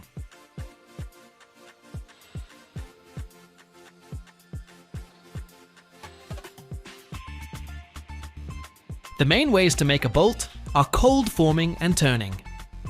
Cold forming is the real workhorse here. That's where a machine takes the metal wire and shapes it under massive pressure, all without heat. The wire feeds through a series of dies that hammer it into the shape of a bolt. First, the round shank, then the head, usually a hex head so you can get a wrench on it. The beauty of cold forming is that it's incredibly precise, makes the steel stronger, and wastes almost no material. Once the head and body are formed, it's time for the threads. Here, they use a method called thread rolling. Instead of cutting the threads, the bolt blank is forced between special dies that literally press the threads into the metal. This process makes the threads incredibly strong and durable.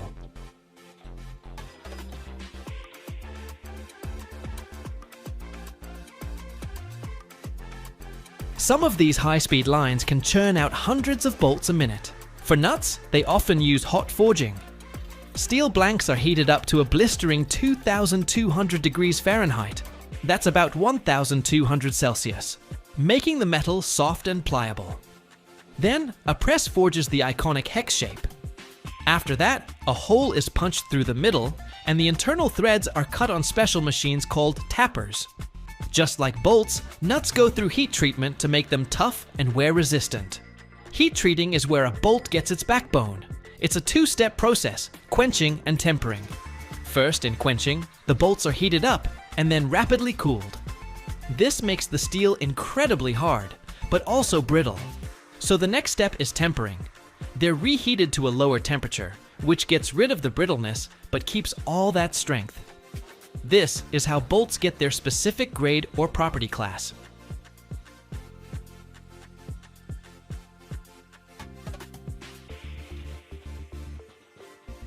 After heat treating, every batch goes through brutal quality control. Sample bolts are checked for size, strength, thread accuracy, and any surface defects. We're talking micrometers, go-no-go gauges, and special optical sorters. Any parts that are out of spec are either rejected or sent back for reprocessing. To fight off rust, most bolts and nuts get a protective coating. This could be zinc plating, hot dip galvanizing, or special zinc flake coatings. This is what keeps them from rusting away, especially out in the elements. The finished products are then sorted by size and strength, boxed up, and prepped for shipping. Modern plants have automated lines cranking out hundreds of thousands of these a day. The parts travel on conveyors to automatic sorting machines that use optical sensors to check every last one.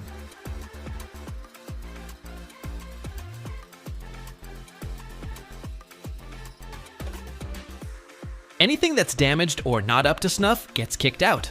This makes sure only top quality hardware makes it to the packaging line. From there, The nuts and bolts go into automated bagging lines with inline scales and counters that measure out the exact quantity for each package. This could be small plastic bags, cardboard boxes, or bulk bins, depending on what the customer needs.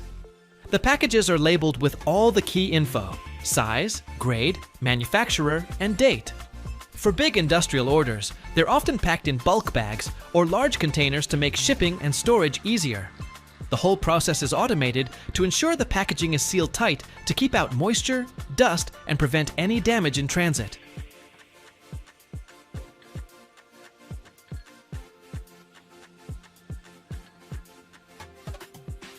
Even though most of it is automated, there's still a human touch. For special kits or custom orders, workers will manually check the quality of the packaging, assemble the right mix of nuts and bolts, box them up, and get them ready to ship out. This flexibility allows them to meet specific customer needs with pinpoint accuracy. After packaging, the products go through one last check to make sure the labels are right and the packages are sealed. Then, they're sorted in the warehouse by order and prepped for dispatch. And it's not just standard stuff. Many plants also make custom fasteners based on a customer's specific blueprints, which is crucial for specialized industries like aerospace, automotive, or heavy construction.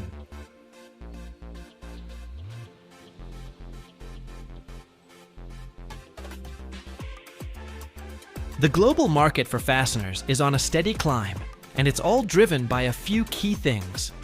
First up, construction. As countries spend more on infrastructure, we're talking bridges, roads, and new buildings, the demand for these steel connectors goes through the roof. Second, the automotive and machinery industries. Every car, truck, and piece of factory equipment is held together by hundreds of high-quality fasteners. As those industries grow, so does the need for top-grade nuts and bolts.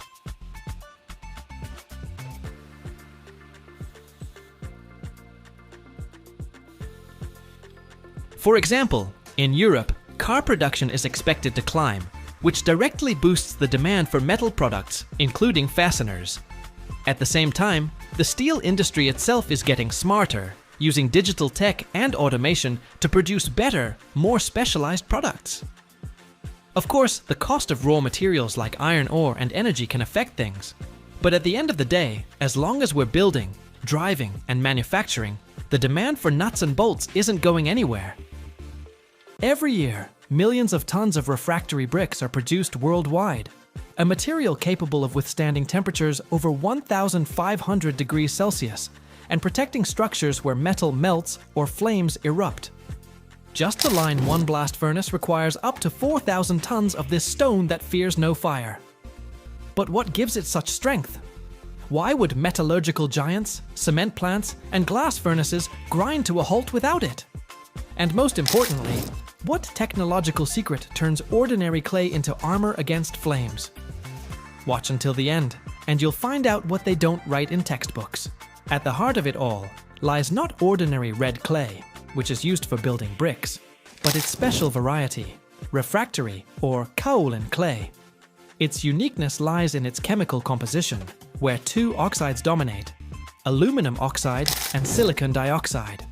It is their high content and the correct ratio that give the raw material its main property, an extremely high melting point. To give the future product stability and predictability, manufacturers resort to a technological trick. Part of the mined clay is not sent directly into production, but is first fired in kilns at temperatures up to 1,500 degrees Celsius. As a result of this process, the clay loses its plasticity, sinters, and turns into a very strong, stone-like material called chamot. This finished chamot is then crushed and used as the main component, with a certain amount of fresh, plastic clay added to it, which acts as a binder. This approach solves a key problem. It significantly reduces the shrinkage of the products during final drying and firing, preventing deformations and cracking. So, the process begins with the preparation of components.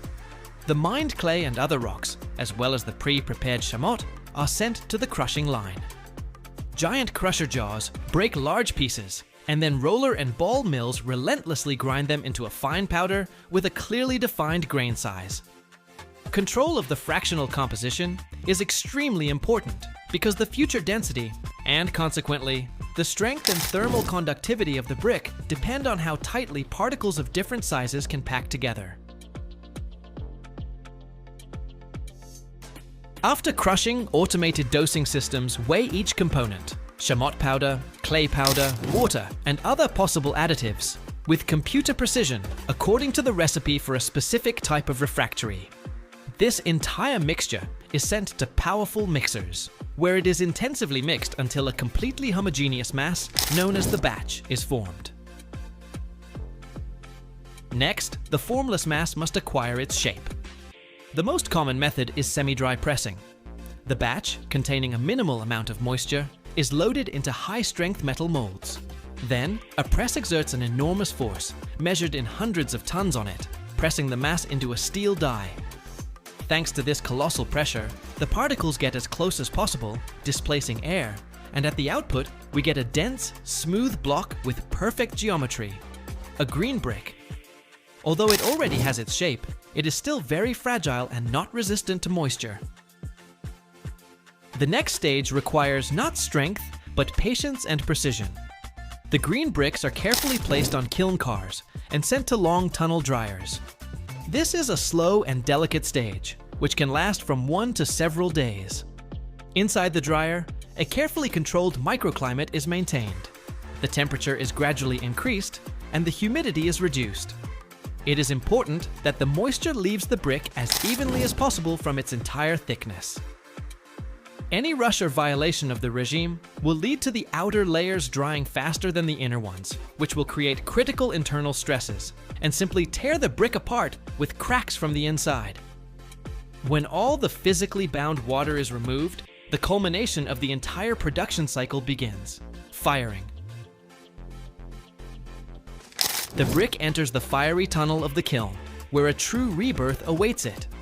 Slowly moving through different zones of the kiln, it is gradually heated to peak temperatures, which for chamotte brick are 1,400 degrees Celsius, 100 degrees Celsius, and for high alumina types can exceed 1,750 degrees Celsius. This is not just drying, it is a deep metamorphosis. At such temperatures, complex chemical reactions are triggered, mineral particles soften on the surface and sinter together, forming a strong and dense ceramic structure. In the system of aluminum oxide and silicon dioxide, new crystalline compounds are formed. In particular, needle-like crystals of mullite, which, like reinforcement, permeate the entire structure of the brick, giving it exceptional strength and thermal stability. Having passed the peak of heating, the brick just as slowly passes through the cooling zone. This stage is no less important, as rapid cooling would cause thermal shock and destroy the product that has just gained strength. At the exit of the kiln, a completely new product appears. A hard, ringing, slightly rough to the touch block that is not afraid of fire. Next, only inspection. Each product undergoes a rigorous inspection for compliance with geometric dimensions and the absence of defects, after which it is marked, packaged, and sent to fulfill its main mission: to contain the flame. To realize the true significance of refractory bricks, it is worth looking at the language of numbers. The global market for refractory materials is an industry valued at over 30 billion euros annually, and over 70% of this entire colossal mass of products is consumed by one industry: ferrous metallurgy.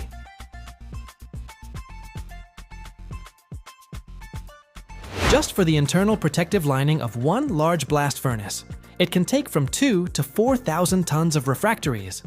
And one steel teaming ladle, which transports hundreds of tons of liquid metal, eats up several sets of lining per year.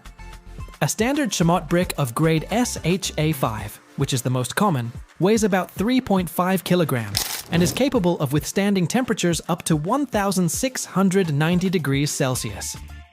On an industrial scale, this means that millions of tons of these bricks stand guard annually, containing thermal energy equivalent to the energy of thousands of volcanoes. The field of application of refractory bricks is as wide as the hot processes that form the basis of our civilization. Its main consumer is, without a doubt, metallurgy. Here, it is absolutely indispensable. Refractory bricks are used to line the inside of blast furnaces, where pig iron is born from ore. They are used to line oxygen converters and electric arc furnaces, where pig iron is transformed into steel. Huge steel teaming ladles that transport molten metal are also protected on the inside with a lining of refractories. Moreover, for each zone of the unit, its own special type of brick is selected, capable of withstanding not only temperature, but also the chemical aggression of the melt and slag. The second most important consumer is the cement industry. Long, several hundred meter long rotary kilns, in which cement clinker is fired at a temperature of 1,450 degrees Celsius, are completely lined on the inside with special types of refractory bricks. Without this protection, the steel shell of the kiln would burn through in a matter of minutes. The glass industry also cannot exist without refractories. Huge tank furnaces, where the glass mass is melted at a temperature of about 1,600 degrees Celsius, are lined with special, very resistant types of bricks that can withstand not only the heat, but also the aggressive chemical effects of molten glass for years. Besides these giants, refractory bricks are used in the thermal power industry for lining boilers and furnaces, in the chemical and oil refining industries for lining reactors, and in waste incineration furnaces. And of course, on a much smaller scale, we encounter it in everyday life. It is from chamotte brick that fireplaces, stoves, and chimneys are built, as it guarantees safety and durability, reliably containing the heat in the heart of our home. Every year, the world melts over 1 billion tons of pig iron. But where does all that fiery metal come from?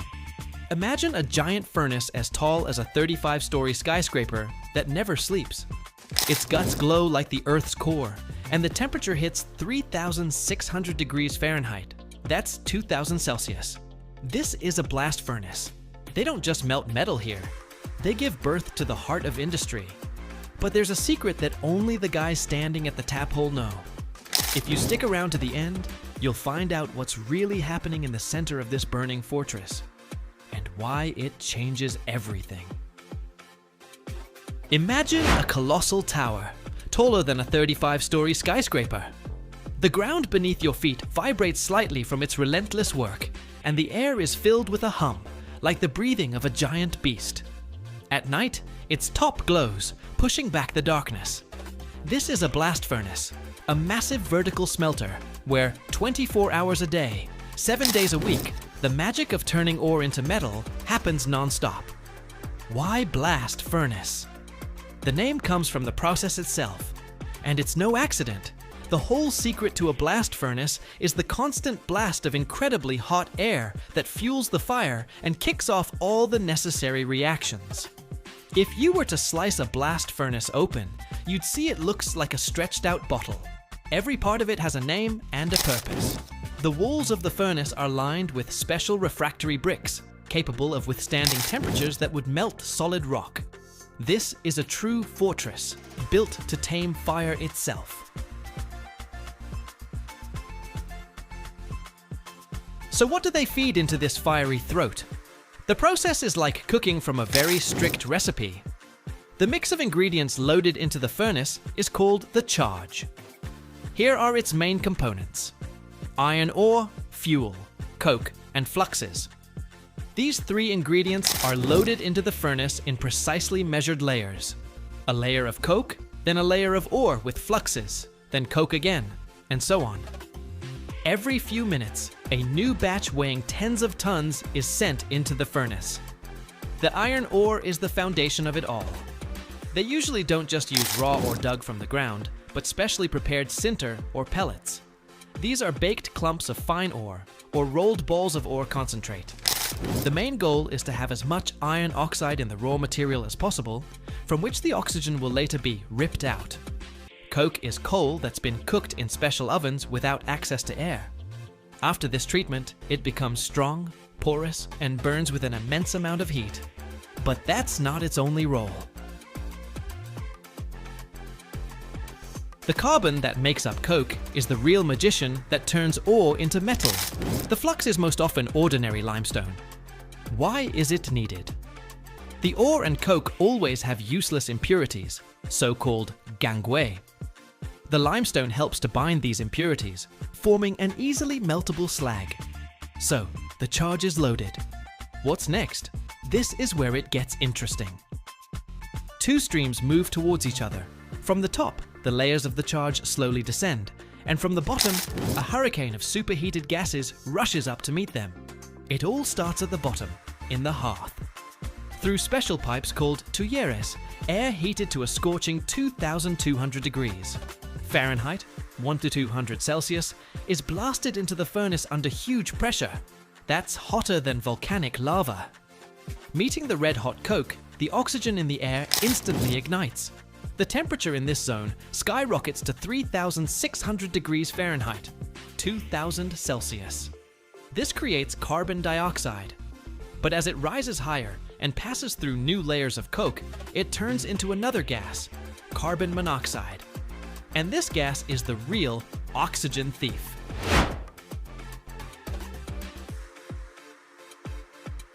As this searing hot stream of gas rises up the furnace shaft, it envelops the chunks of ore and begins to greedily rip the oxygen from them, leaving behind reduced, spongy iron.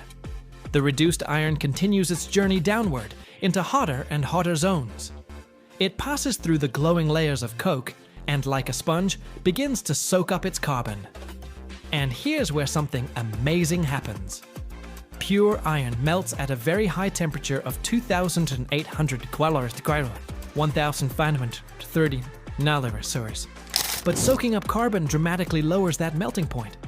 That's why a blast furnace doesn't produce pure iron, but an alloy of iron and carbon, pig iron, which becomes liquid at just 2,200 degrees, 1/200 Roughly every 40 to 60 minutes, enough liquid products have collected in the bottom of the furnace. It's time for the climax, a truly mesmerizing sight. A furnace worker, the keeper, uses a special drill to punch open a hole in the furnace wall, the tap hole.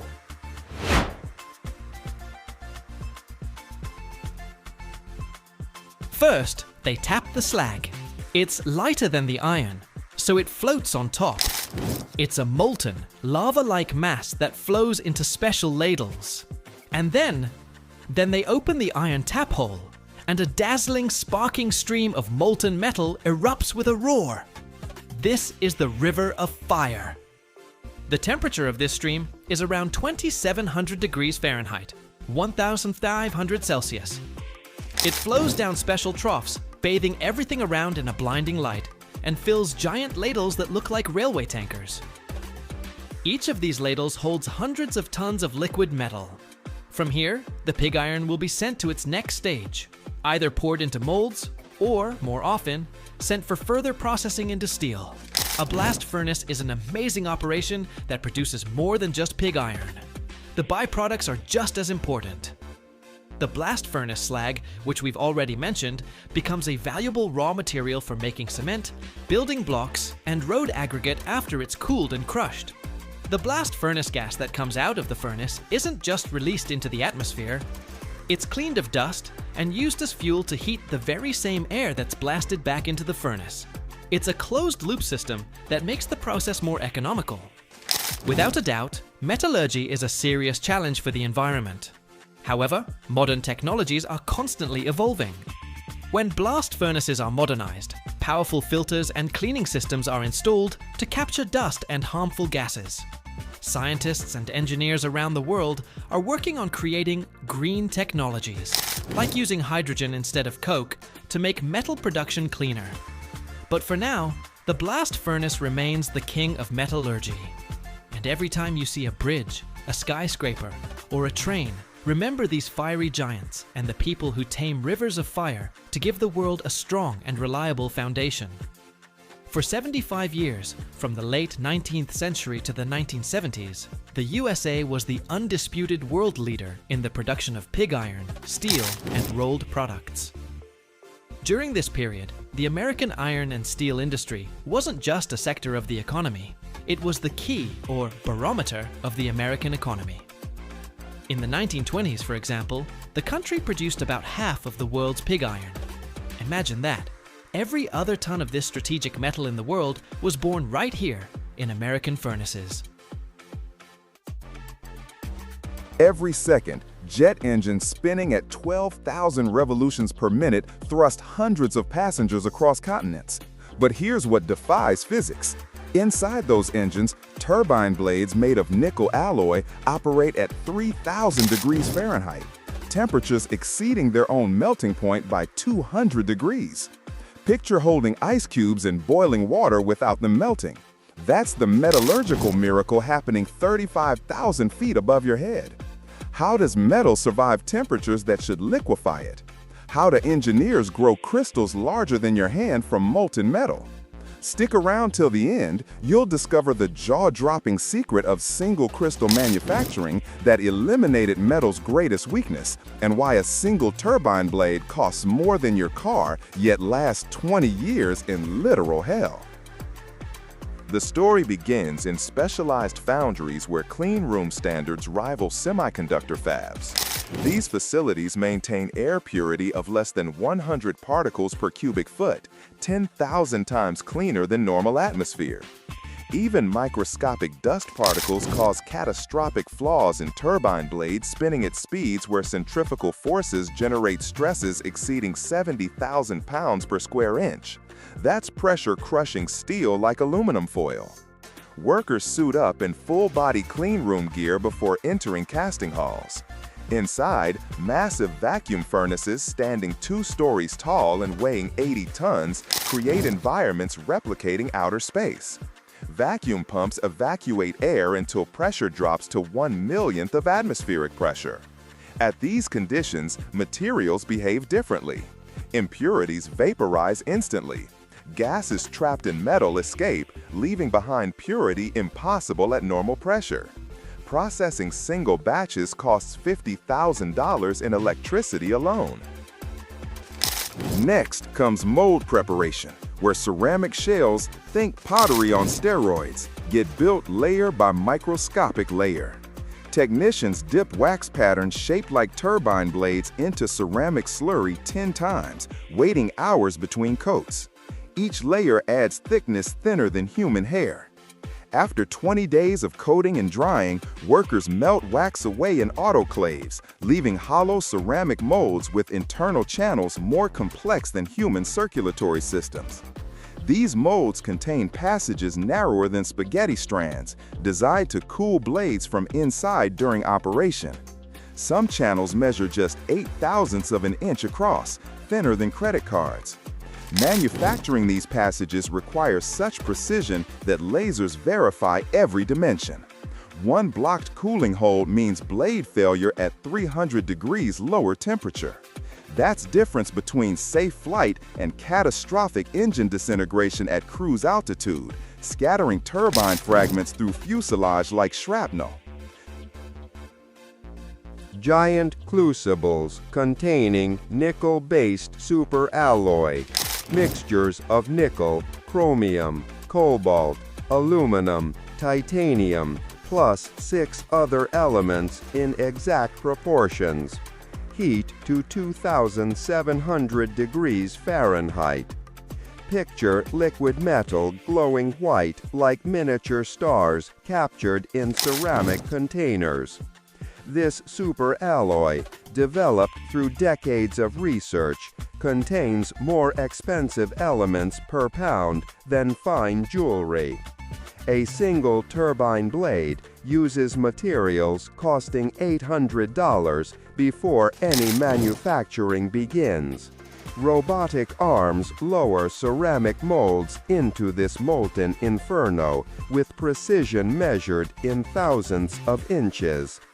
Timing matters critically here.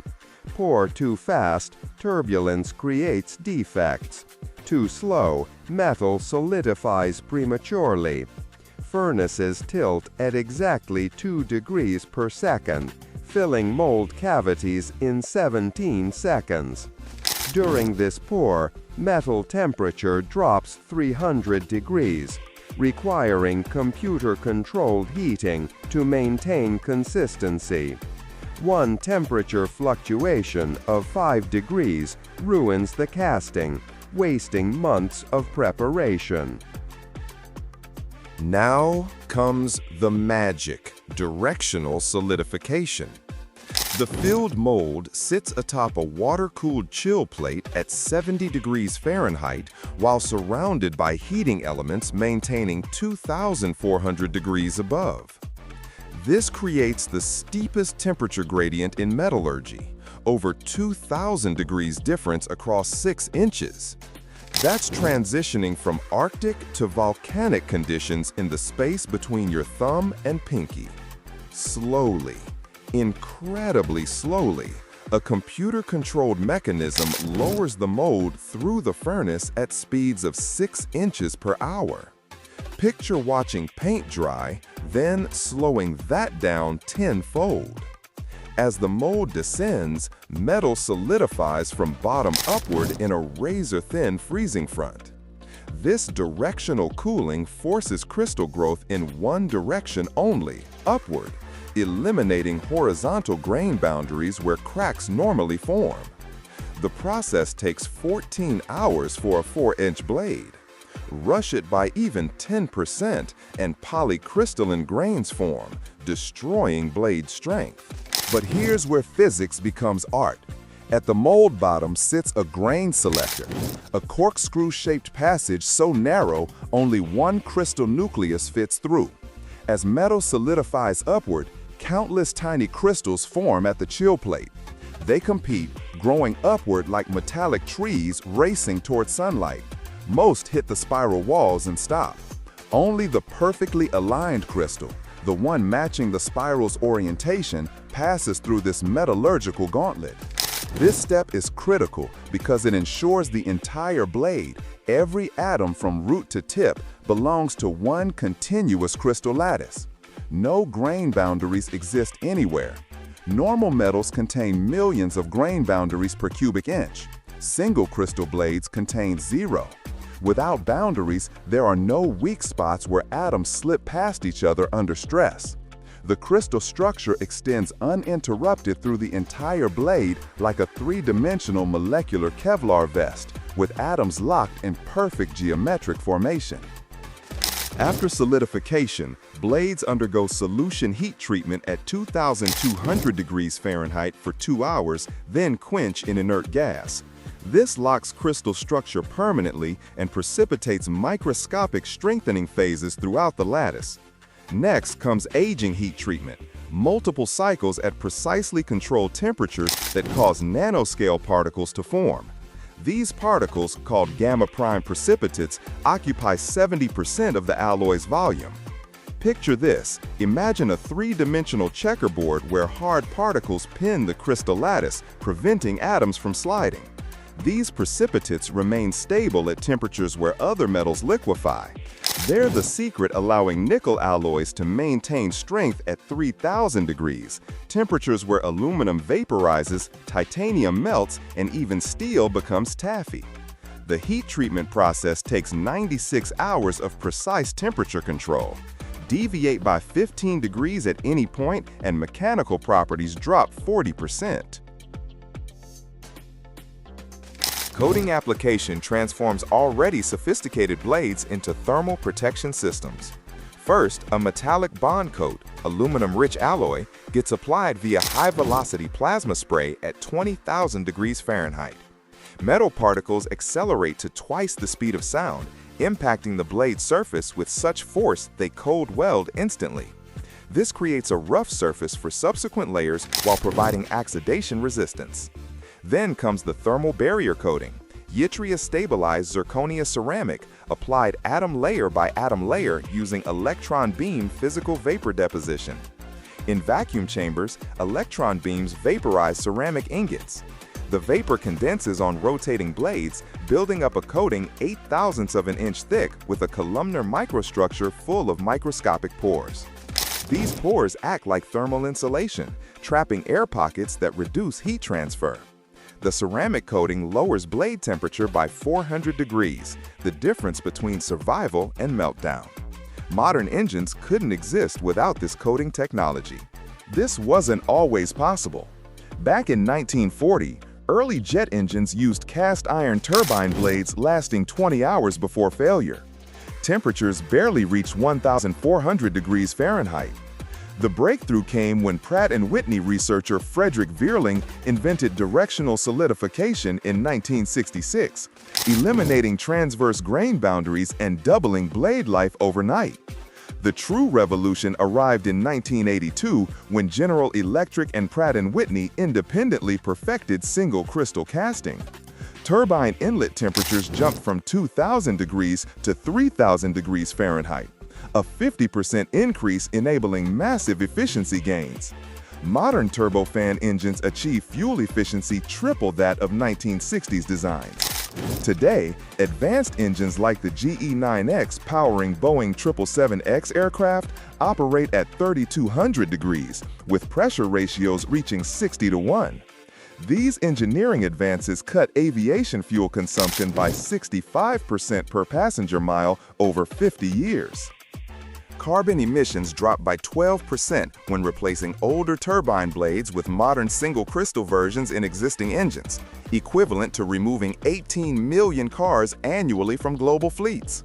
Airlines save over $47 billion yearly through improved fuel efficiency. Maintenance costs drop 58% because single-crystal blades last 3 times longer than conventional ones. So here's the secret promised. These blades don't actually survive above their melting point through material strength alone. They're actively cooled by air bled from the compressor, flowing through those microscopic internal channels at supersonic speeds. This cooling air, already compressed to 400 degrees Fahrenheit, seems hot by human standards but runs ice cold compared to the 3,000-degree combustion gases outside. Combined with ceramic coatings reflecting heat like mirrors, the actual metal temperature stays below 2,000 degrees, hot enough to glow orange but survivable. From molten metal to flying miracles, cycle completes. Single crystal turbine blades represent humanity's most sophisticated metal casting achievement. Objects where every atom's position matters, where crystal orientation determines survival, where manufacturing tolerances make computer chips look crude. We've engineered metal to survive in conditions nature never intended, creating materials that work at their physical limits. That's not just manufacturing, that's molecular architecture enabling the modern world's ability to shrink distance itself. Every year, thousands of combat vehicles are produced worldwide, capable of changing the course of history. In terms of weight, that's hundreds of thousands of tons of steel, aluminum, and composites, transformed into something that has to withstand fire, explosions, and impacts. Imagine armor thickness of over 5.5 inches, an engine with 1,500 horsepower, and a cannon that hits a target from 2.5 miles away. But the most important part isn't the numbers. Hidden inside every tank are technologies that aren't written about in open sources. Watch until the end, and you'll find out what's usually kept behind the closed gates of defense plants.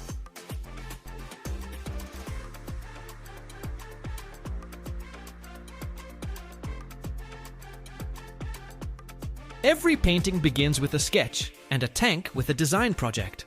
The design must take into account the integration of modern materials, armor, electronic systems, and weaponry. The key materials are high-strength steel, composite materials, aluminum, as well as special armor. First, the hull is planned and manufactured. It's made from high-strength armored steel, which can protect the entire crew from enemy fire. The steel must undergo heat treatment to increase its strength. In some places, the hull is reinforced with composite armor made of special multi-layered materials. Their composition is classified, but it can be ceramics, metal alloys, and plastics. The steel plates are cut using a laser to ensure high-dimensional accuracy. The armor thickness varies depending on the part of the hull. For example, in the front section, it can reach 14 centimeters. The panels are joined by machines, specialized welding robots, which immediately and thoroughly check the seams for strength, as they must withstand great loads and explosive impacts. Then, special modules, protective screens, and mountings for fuel tanks are attached, and it is treated with an anti-corrosion coating. Some tanks are even equipped with reactive armor.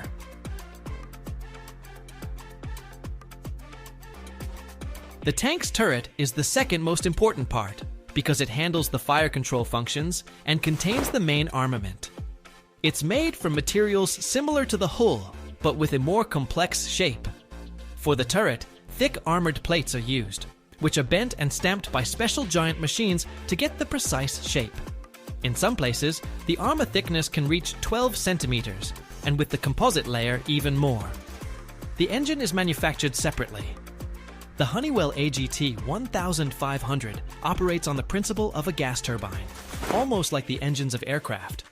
It has a power of 1,500 horsepower and can run on various types of fuel.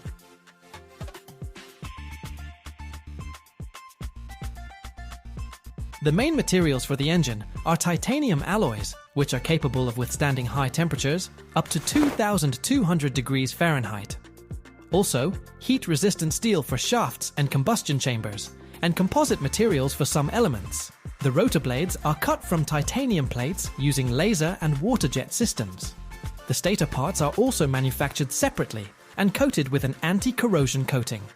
The compressor, which forces air into the combustion chamber, is made of lightweight alloys to ensure high performance.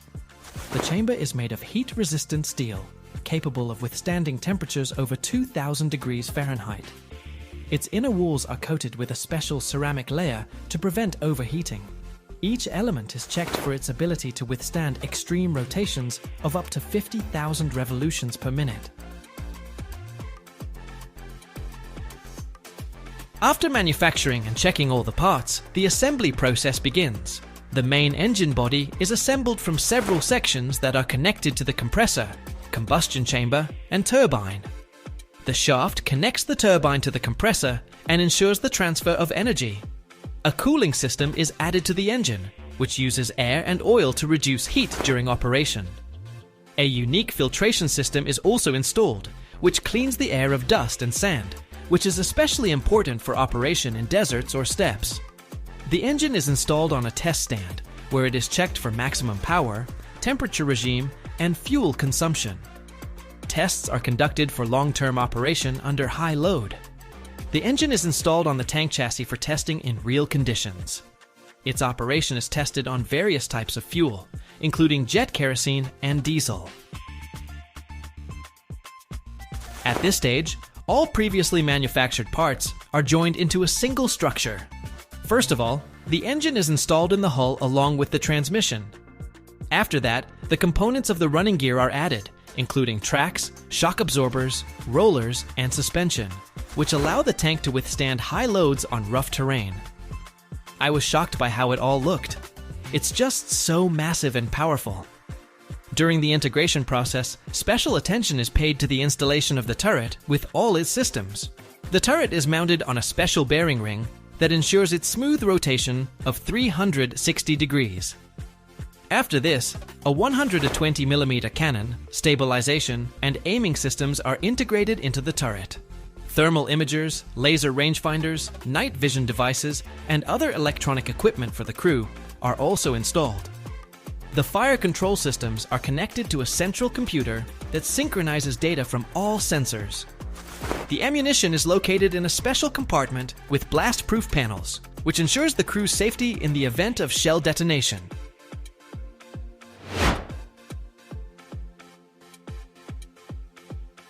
Next, auxiliary systems are installed, such as the air conditioning system, which ensures the crew's comfort in extreme conditions, as well as systems for protection against weapons of mass destruction. Elements of additional armor, including composite and modular blocks, are added to the hull. For each tank, protection options are individually selected depending on the assigned tasks. The next step is the installation of all electronic systems. All cables are placed in special channels for protection against mechanical damage. Each tank has to go through multiple levels of testing. First of all, the tank is checked for the tightness and strength of the hull. In special chambers, the hull is subjected to high pressure to ensure there are no leaks or cracks. To do this, the hull is filled with compressed air or liquid, and the outer surface is covered with a special solution to detect even the smallest defects. This stage is especially important, as the hull must withstand the pressure of a blast wave and provide protection for the crew. special attention is paid to checking the running gear, the tank is driven over obstacles that simulate real combat conditions: hills, pits, marshy areas, and sandy roads. On test ranges, the tank overcomes slopes of up to 60 degrees, which allows for checking its stability and maneuverability. The tracks are checked for their ability to withstand constant impacts and friction over a long period of time. The suspension is tested for its ability to soften impacts during high-speed movement. The tank's weapon systems also undergo intensive testing. The 120mm smoothbore cannon is checked for accuracy and stability of firing on the move. For this, targets are set up at various distances on the test range, including targets located at a distance of up to 4,000 meters. In addition to the cannon, machine guns and grenade launchers are checked. An important stage is testing the fire control system, which must accurately synchronize data from the laser rangefinder, thermal imager, and onboard computer. The electronics of the system are tested separately. On special test stands, communication, navigation, and surveillance systems are checked. Special attention is paid to night vision systems to ensure a clear image in complete darkness or a smoke screen. The onboard computer is checked for information processing speed and its ability to operate in extreme conditions, such as high temperature, vibration, and humidity. The final stage is armor testing. On special ranges, the tank's hull is fired upon with various types of weapons: anti-tank missiles, shaped charge projectiles, and grenades. This allows for evaluating the effectiveness of the composite armor and additional protective screens. The armor must stop projectiles and minimize the effects of a blast wave. And only after completing all multi-level checks are the finished machines handed over to the military. Every year, over 4 million tons of steel wire rope are produced worldwide, and it's these thin, shining threads that hold up bridges, elevators, lifts, and ships. But what if I told you that before becoming a rope, every wire goes through real torture acid, flame, a press, and a tension capable of tearing steel apart? In this video, we'll show you how a piece of rough wire rod is born into a perfectly smooth metal thread, capable of withstanding thousands of tons of load. And at the end, you'll learn something that even the manufacturers themselves keep hidden.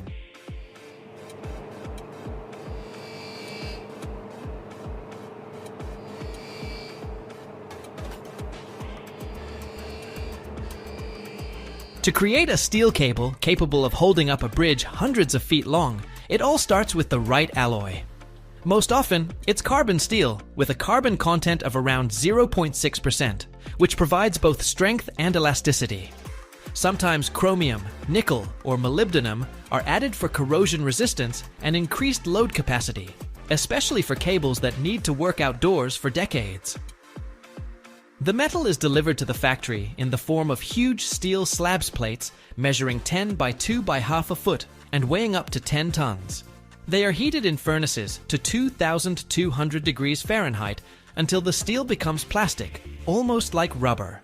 Then these red-hot billets are passed through rolling mills, turning them into long, thin rods with a diameter of approximately 0.25 inches. These are called wire rods.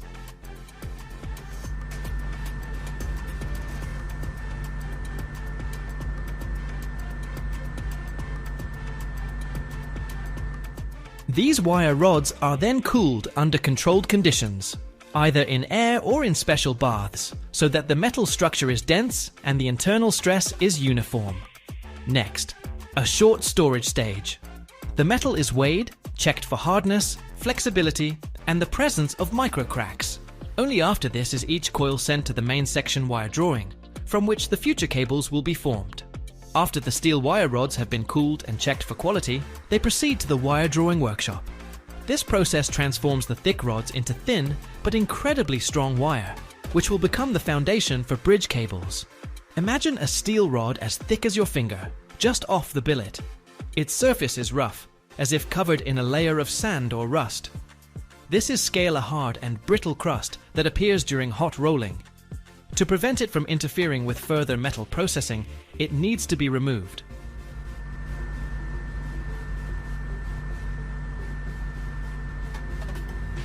To To do this, the wire rod is first lowered into a bath of acid solution, usually sulfuric or hydrochloric acid.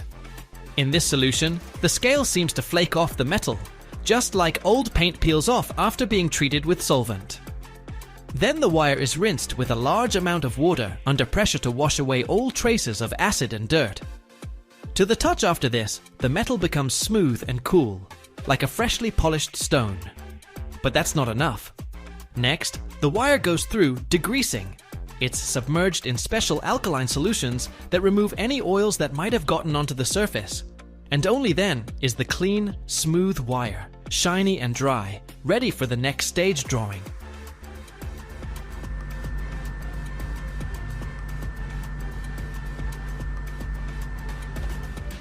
Now the wire needs to be pulled through a hole smaller than the wire itself to stretch it out and make it thinner. But a thick end simply won't fit through. So, it's first sharpened. This process is called pointing. The wire is fixed in a special mechanism that resembles strong metal vice jaws. One end of it is inserted into a device similar to a small press or crusher, where the steel casing is gradually squeezed and stretched into a cone shape. This way, the wire is essentially machined into a pointed tip. Imagine a pencil sharpened at one end, only it's not graphite but cold, shiny metal.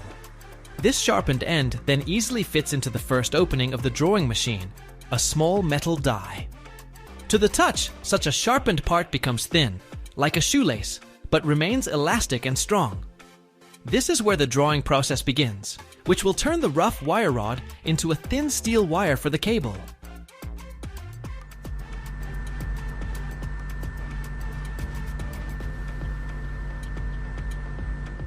Picture a shining metal strand, about the thickness of a pencil, being gradually pulled through a series of metal rings. Each of these rings is a drawing die, looking like a coin with a hole in the middle, but made of super hard material, like tungsten carbide. The holes in each die are slightly smaller than the previous ones. The whole system is arranged in a line, like beads on a thread. The wire passes through the first ring, and it compresses it, stretches it, reducing its diameter. Next, the following ring, even smaller, and the same thing happens again. The entire wire is pulled by a powerful drawing machine, resembling giant toothed rollers or high traction rollers.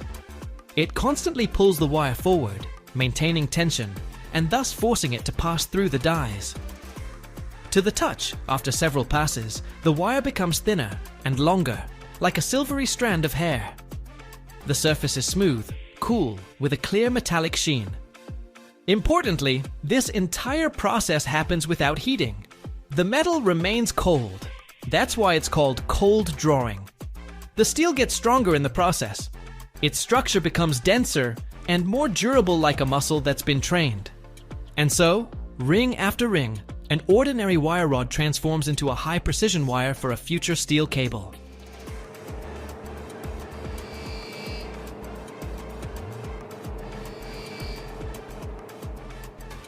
The steel thread that has just passed through a series of drawing dies has become thinner and stronger, but at the same time stressed, like a stretched string with fatigue hidden inside.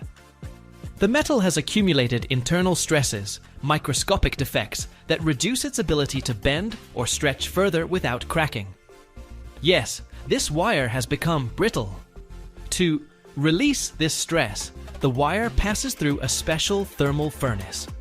It's not visible from the outside. It's a long metal tunnel structure, inside which the temperature reaches over 1000 degrees Fahrenheit. In such heat, resembling the middle of a bonfire, the wire slowly moves through the furnace, either lying on moving rollers or suspended. It gradually heats up to the required temperature and then slowly cools down. The whole process takes anywhere from a few minutes to an hour, depending on the thickness and grade of the steel. To the touch, the wire after this stage is just as smooth and shiny, but it no longer breaks. Inside the metal, its crystalline structure has rearranged itself. The stresses are relieved, plasticity is restored. Now it's ready for the next series of drawings, and it will become even thinner, stronger, and more durable. It's like giving your muscles time to recover before the next workout.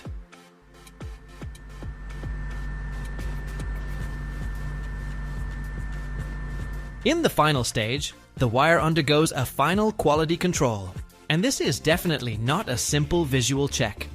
A long, almost continuous strand of shiny metal moves at a speed of tens of feet per second through the inspection unit.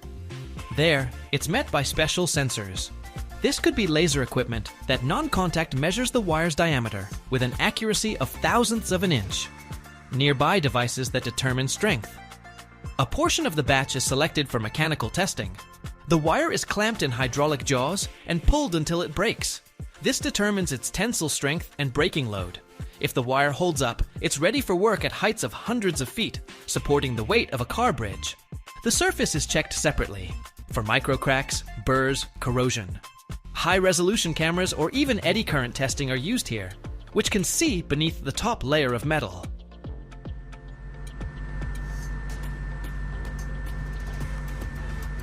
And only the wire that has passed all these tests gets the green light. It will become part of a steel cable capable of withstanding years of loads and harsh weather. This is the final touch that guarantees what arrives at the construction site is reliable, like steel itself. After inspection, the quality wire is neatly wound onto large spools. The wire passes through guide rollers and tensioning mechanisms that ensure the coils lie tightly, but not too tightly. All this happens on high-speed winding machines. Spools come in different sizes. For thin wire, they might weigh hundreds of pounds. For thicker wire, a ton or more. Then these spools head to the next stage, the actual twisting into cables. But even before this, they are sometimes coated with an anti-corrosive compound or lubricant so the wire isn't damaged during storage and transport.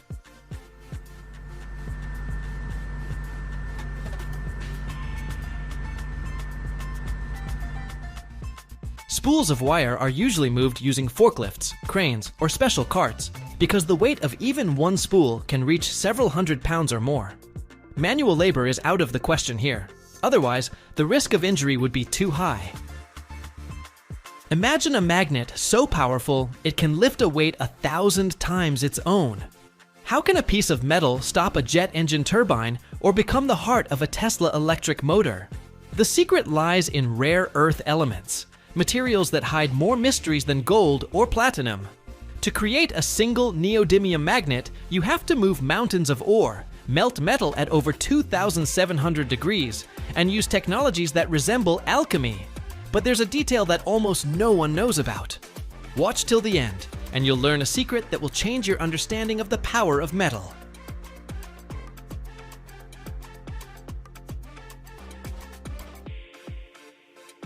The mining and initial processing of rare earth ores are a key stage in the production of neodymium magnets, as this is where the foundations for obtaining the necessary components are laid. This process begins with the large-scale mining of ore, containing the rare earth elements that make up neodymium. In the first stage, the ore is extracted from the earth using various mining methods. This can be either open-pit mining or underground mining, depending on the depth and type of the deposit. After extraction, large chunks of ore are delivered to crushing plants. At the crushing plants, the ore undergoes primary crushing. Large boulders of ore pass through a series of crushers that gradually reduce their size into smaller fractions. This is necessary for further effective processing and extraction of valuable components.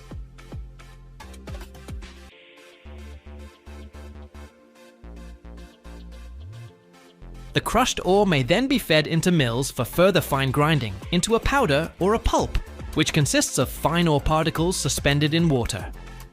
The next critically important stage is ore enrichment, the purpose of which is to separate the rare earth minerals from the waste rock. This process can involve various methods. One of the most common methods involves mixing the crushed ore with water and special reagents. These reagents selectively attach to the surface of the rare earth minerals, making them water repellent. Air is bubbled through the mixture, creating bubbles to which the hydrophobic minerals adhere and rise to the surface, forming a froth that is then collected. Heavier particles settle faster, allowing them to be separated from the lighter ones.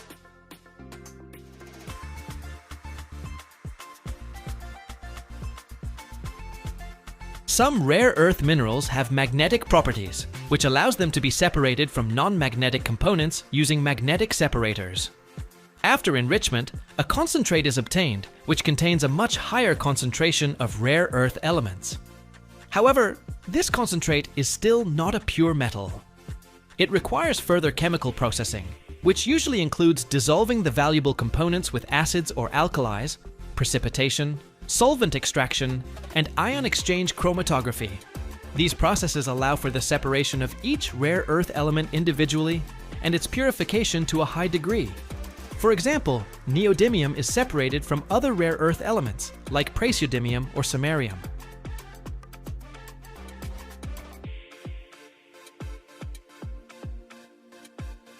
The final result of this complex chain of processes is the production of high-purity neodymium oxide, which is then reduced to metallic neodymium. This metallic neodymium, in the form of granules or ingots, is ready for the next stage, alloying with other components to create powerful neodymium magnets. The entire process requires strict quality control and significant energy expenditure, but is absolutely necessary to obtain the raw material for the production of these strategically important materials. After the careful extraction and purification of rare earth elements, particularly neodymium, comes one of the most crucial stages in the production of high-performance neodymium magnets: alloying. This process demands extreme precision and control, as the final microstructure and, consequently, the magnetic properties of the finished material depend on it.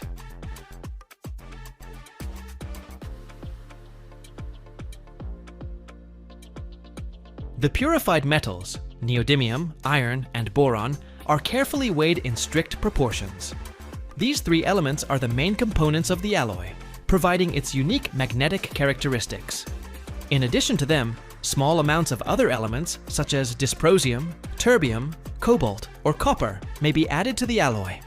These additives are introduced to achieve specific properties, for instance, to increase the magnet's temperature stability, improve its resistance to demagnetization, or modify the material's brittleness.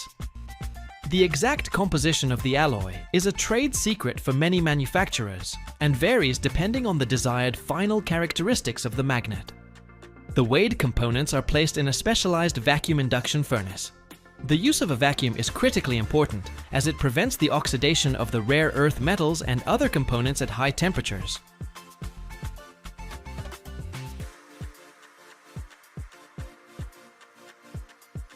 Oxidation would lead to the formation of undesirable phases, which would degrade the magnetic properties of the material. Induction heating ensures rapid and uniform melting of all components, creating a homogeneous melt. The melting temperature in such a furnace can reach over 2,700 degrees Fahrenheit. After achieving a complete melt and homogenization of the alloy, the stage of rapid cooling, known as the strip casting method, begins. This is a key moment for forming the optimal microstructure. The molten metal is poured in a thin stream onto a rapidly rotating, cooled drum.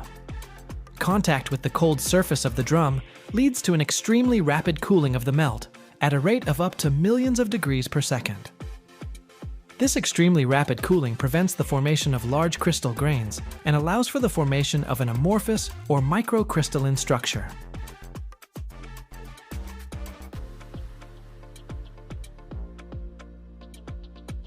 Instead of the typical crystalline structures formed during slow cooling, extremely fine grains are formed. This process is also known as rapid solidification, and it is fundamental to achieving high magnetic properties. The resulting material takes the form of thin, easily crumbled flakes or ribbons. This unique microstructure, with very fine, often anisotropic grains, is the key to the high strength of neodymium magnets. The smaller the grain size, the more difficult it is for the magnetic domains to change their orientation, which provides high resistance to external demagnetizing fields. Thus, the alloying and rapid cooling stage is fundamental for forming the magnetic characteristics that will later be locked in during subsequent production stages.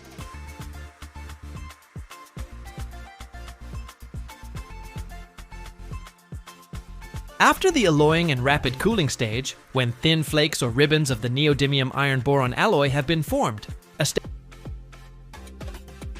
every year, the world cranks out over 100 million cubic meters of medium-density fiberboard. That's such a massive amount that you could build a road around the entire planet with it, every single year. Imagine this. What was once trash, sawdust, wood chips, and scrap paper, is now transformed into a material worth over $25 billion. China controls half of the entire volume, while Europe and the US add millions of cubic meters each year. But what's really going on behind the factory walls, where wood dust goes from being waste to perfectly smooth panels? If you stick around to the end, you'll learn a secret that's usually kept hidden.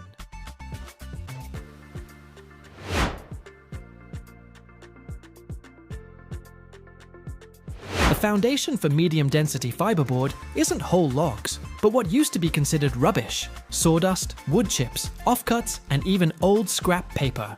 It's a triumph of smart resource use. These mountains of wood waste are brought to the plant and first get a thorough cleaning. Powerful magnets pull out any metal contaminants, nails, staples, while screening systems remove sand and stones that could damage the expensive equipment. After that, the raw material goes into a huge vat where it's washed and steamed with hot steam. This isn't for cleanliness. It's done to soften the lignin, the natural glue that holds the wood fibers together. Now comes the most important step, the one that separates medium-density fiberboard from its rougher cousin, particle board.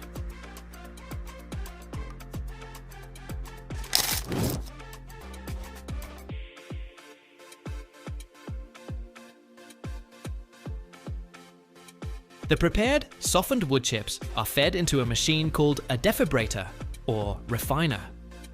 Imagine two giant metal plates, like millstones, spinning towards each other at enormous speed.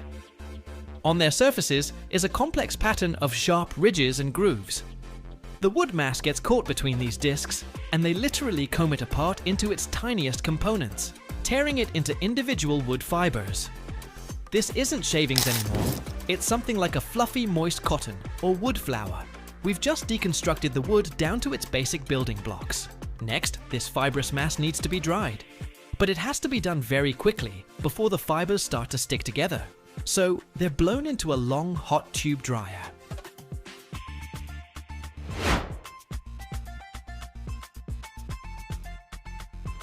A stream of hot air picks up the fibers, and as they fly through this tube, all the excess moisture evaporates from them. And right here, while the fibers are still hot and flying in this whirlwind, the next key stage happens: resination. A fine mist of a binding agent is sprayed into the airstream through special nozzles. This is urea resin, our glue. This mist envelops every tiny fiber, coating it with a thin, sticky film. It's a very efficient method that guarantees a perfectly even distribution of the glue. Now this resin-soaked, dry, and light as fluff mass is ready to become a board. It goes into a forming machine.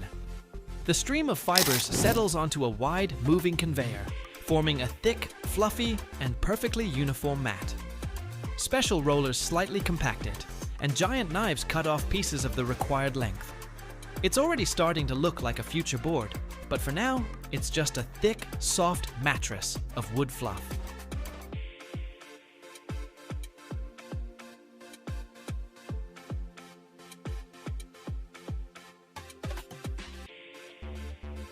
And now comes the climax: hot pressing. This fluffy mat rolls into a giant press. This can be either a multi-opening press that squeezes a whole stack of boards at once, or a continuous press that looks like giant moving tracks. And here, our mat is hit by two powerful forces at the same time. First, colossal pressure.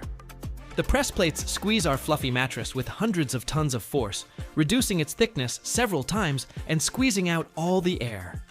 The wood fibers are pressed tightly against each other, forming an incredibly dense structure. Second, a high temperature of 400 degrees Fahrenheit. That's 200 Celsius. This heat does two things. It activates the resin, causing it to polymerize and permanently glue the fibers into a single solid block. And at the same time, it evaporates any remaining moisture, which escapes from the board as hissing steam. After a few minutes in this steel embrace, the fluffy mat transforms into a hard, dense, perfectly flat, and still very hot board of medium-density fiberboard.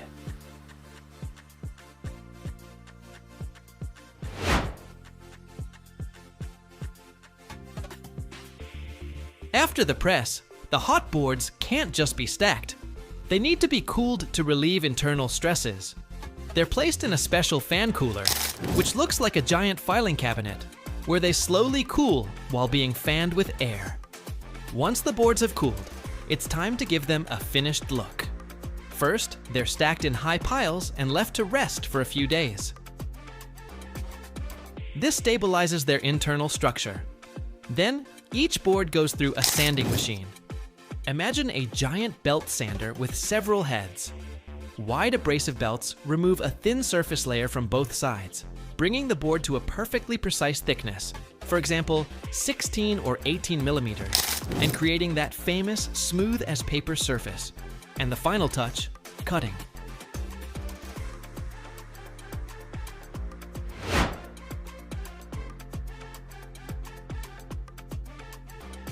Huge saws cut the large industrial boards into standard commercial formats. After this, each batch goes through strict quality control. Its density, strength, thickness, and surface quality are checked.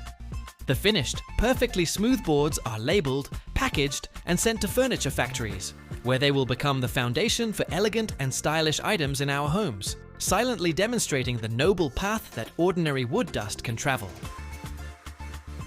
The global market for medium-density fiberboard is a giant machine that turns over more than $25 billion a year. And this machine has no plans of stopping. Forecasts say it will grow by 6% every year. That means the demand for this smooth material is just insane. So who's the head chef in this kitchen? The undisputed king is China. It produces over 50% of all the medium-density fiberboard in the world. But Europe is no slouch either, with powerful players like Germany, Poland, and Turkey producing millions of cubic meters of high-quality board. Now for the volume. Every year, about 100 million cubic meters of medium-density fiberboard are produced worldwide. That number is so huge, it's impossible to imagine. Let's try. Picture a road. If you took all that medium-density fiberboard and built a road 10 meters wide and 25 centimeters thick, you could wrap that road around our entire planet at the equator every single year. It's an endless stream of material being turned into furniture, doors. Every year, the world produces over 130 million tons of glass. But few people know that behind every clear window, bottle, or skyscraper facade lies a true symphony of fire, air, and light. Imagine a river of molten sand flowing over a mirror of tin, giving birth to perfectly flat sheets of glass so smooth they can reflect the clouds. But there's another kind of glass, one that's alive, with a soul, created by the breath of a craftsman and the fire of a furnace. Stick around to the end, and you'll see how ordinary sand travels through a 3,000-degree journey to become the transparent marvel our world is made of.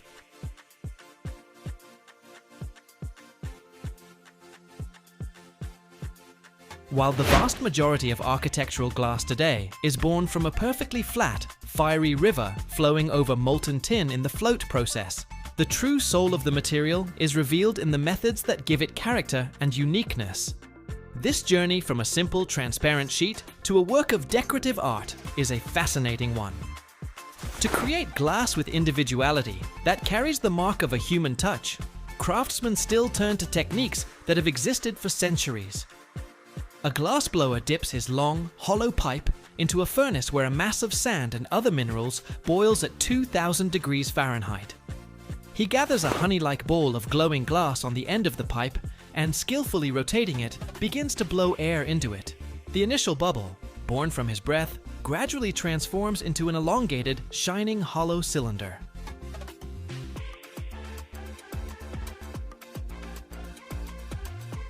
Thanks to the force of gravity and skillful swinging, this cylinder can reach several feet in length. After the ends of the cylinder are cut off, it's sliced lengthwise and placed back in the furnace. There, under the heat, it slowly unrolls like a scroll, and the craftsmen smooth it into a flat sheet. Glass born this way is never perfectly flat. It's alive, retaining subtle waves, tiny air bubbles, and fine lines that tell the story of its fiery birth. This glass has a watery, organic quality that can't be replicated by a machine. But the creation of unique glass doesn't stop at forming the sheet itself. Other methods transform ordinary sheets into complex decorative elements. Fusing allows artists to literally paint with glass. Different colored pieces of glass are arranged on a base sheet and sent into a kiln, where at 1500 degrees Fahrenheit, they melt together into a single piece, creating bright, painting-like compositions. Closely related is the process of slumping, or bending, where a flat sheet of glass is heated until it becomes soft and sags under its own weight, taking the shape of a ceramic or metal mold placed beneath it. This allows for the creation of curved panels and three-dimensional glass sculptures. Modern technologies add even more possibilities. Lamination allows for baking colored films, fabrics, or even thin sheets of metal between two layers of glass, creating endless variations of color and texture.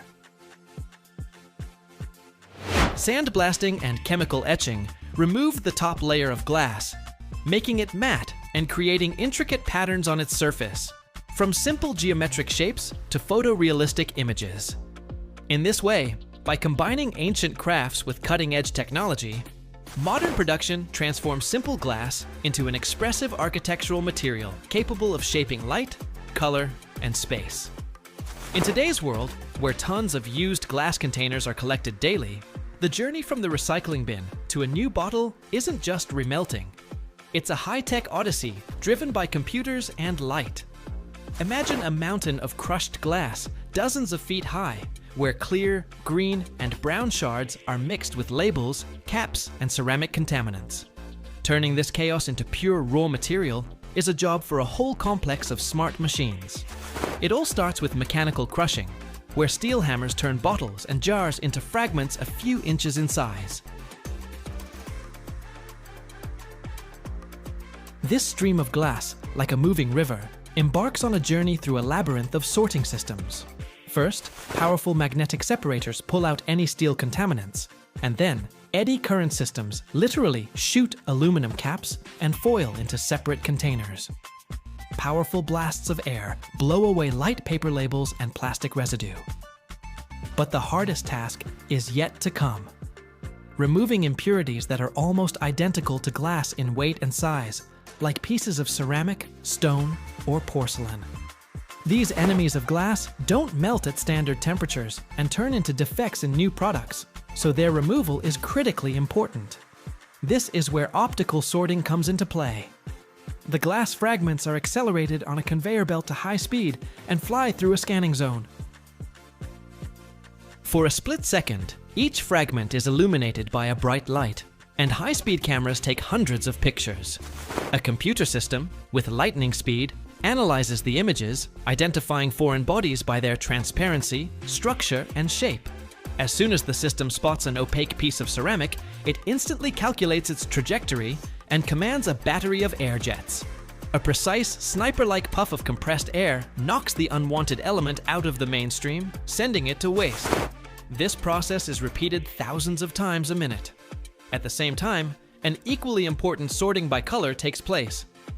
The same optical systems analyze the spectrum of light passing through each fragment.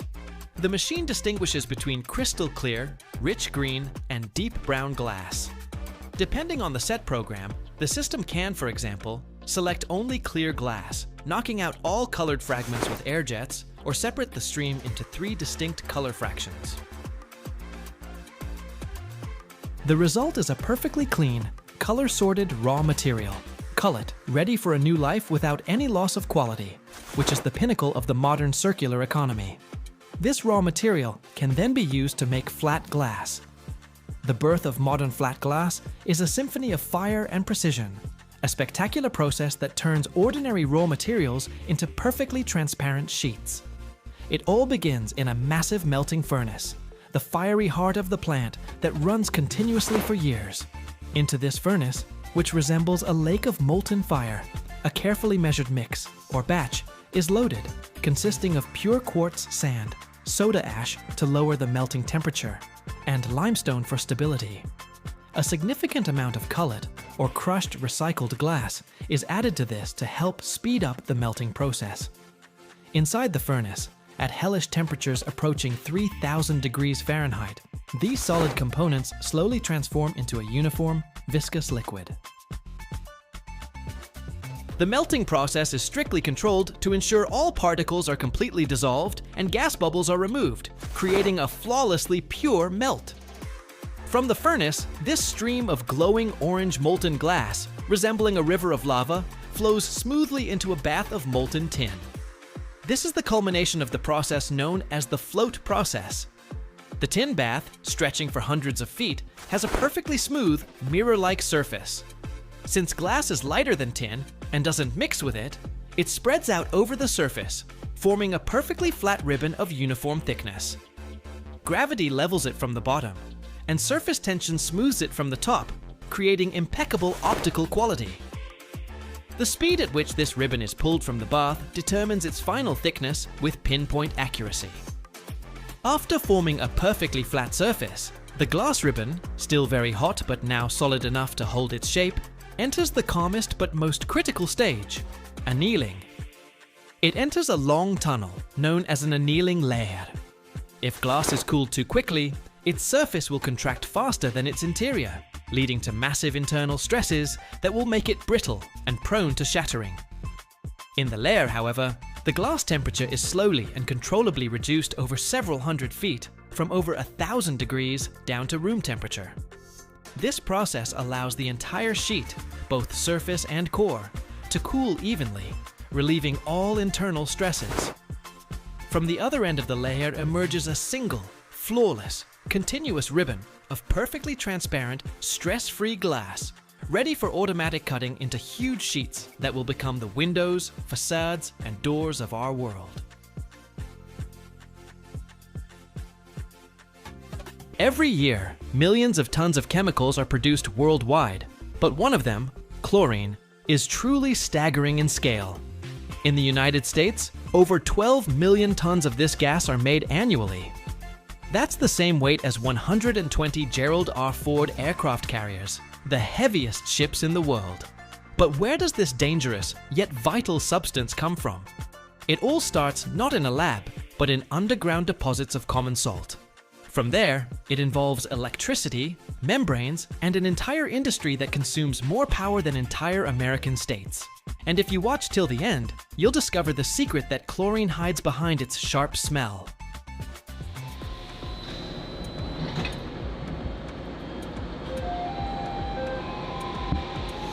The United States is one of the world's largest producers of chlorine. Each year, plants in the country produce over 12 million tons of the gas. This number is just hard to wrap your head around. Imagine the weight of the aircraft carrier, the Gerald R. Ford, the heaviest warship in the world. It's about 100,000 tons. This means that in a year, American industry produces as much chlorine as 120 of those aircraft carriers weigh. This enormous quantity makes chlorine one of the top 10 most produced chemicals in the country. It all begins not in a laboratory, but deep underground. The main ingredient for our recipe is common rock salt, or sodium chloride. But it doesn't arrive at the plant in salt shakers. It's either mined in the form of huge chunks, or, far more efficiently, pumped out from under the ground.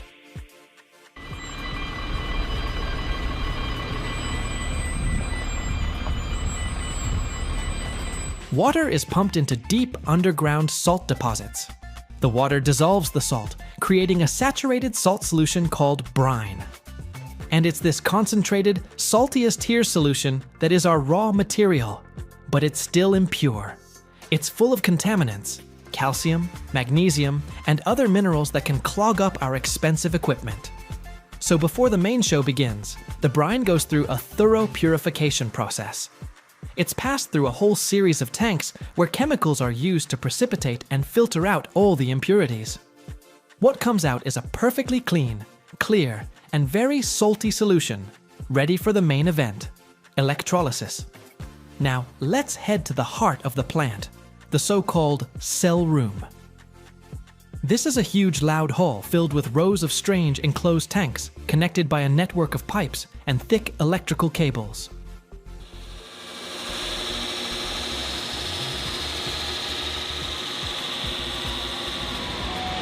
These are the electrolyzers, or cells. This is where all the magic, or more accurately, all the chemistry will happen. Let's imagine one such electrolyzer. Essentially, it's a box into which our pure salt solution is poured. And into this solution, two electrodes are submerged, a positively charged anode and a negatively charged cathode. Now, a direct electric current of colossal power is applied to these electrodes, and this is where the split begins. The salt molecule in the water breaks down into positively charged sodium ions and negatively charged chloride ions. The electric field forces them to move.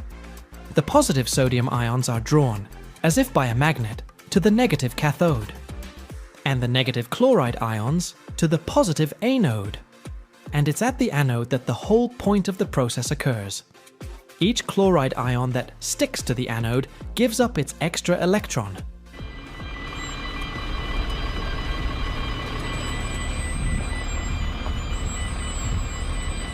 Two such chlorine atoms, having lost their charge, immediately pair up, forming a molecule of chlorine gas.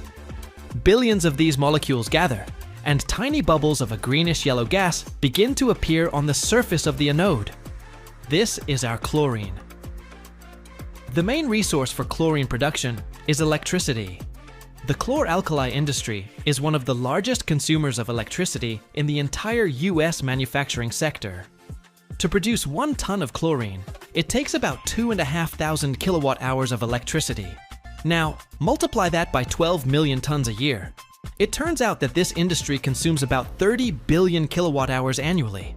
That's more than the annual electricity consumption of entire states, like Vermont or Wyoming. It's like an entire city of 1 million people, working year-round just to split salt molecules. But what's happening at the cathode? The sodium ions have drifted over there.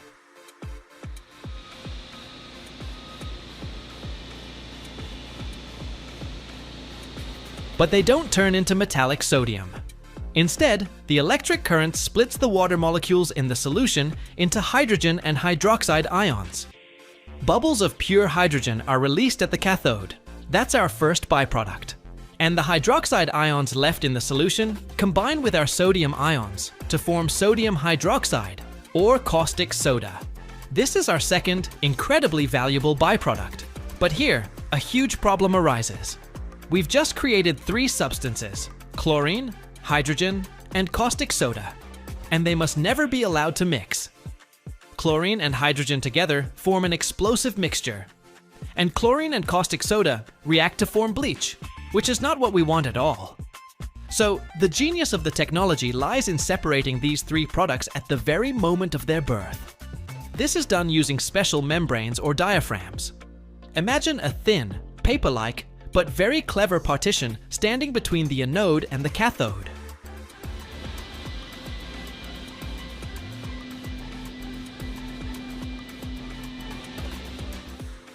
This membrane, made of a special polymer, is like a bouncer at a nightclub. It allows the positive sodium ions to pass through to the cathode, but blocks the negative chloride ions, preventing them from getting into the cathode space. This way, chlorine is born and collected in one part of the cell, while hydrogen and caustic soda are in another. Now we need to collect our harvest. The moist, hot, greenish-yellow gas is continuously pumped out of the anode chamber. First, it needs to be cooled. It's passed through heat exchangers where it gives off its heat. Then, it needs to be dried. Chlorine is incredibly aggressive, especially when wet. It corrodes almost everything. But there's one substance it doesn't touch: concentrated sulfuric acid. So, the wet chlorine is passed through towers where it bubbles through sulfuric acid, which, like a sponge, absorbs all the water from it. The resulting dry, cool, but still gaseous chlorine is ready for the next stage: liquefaction.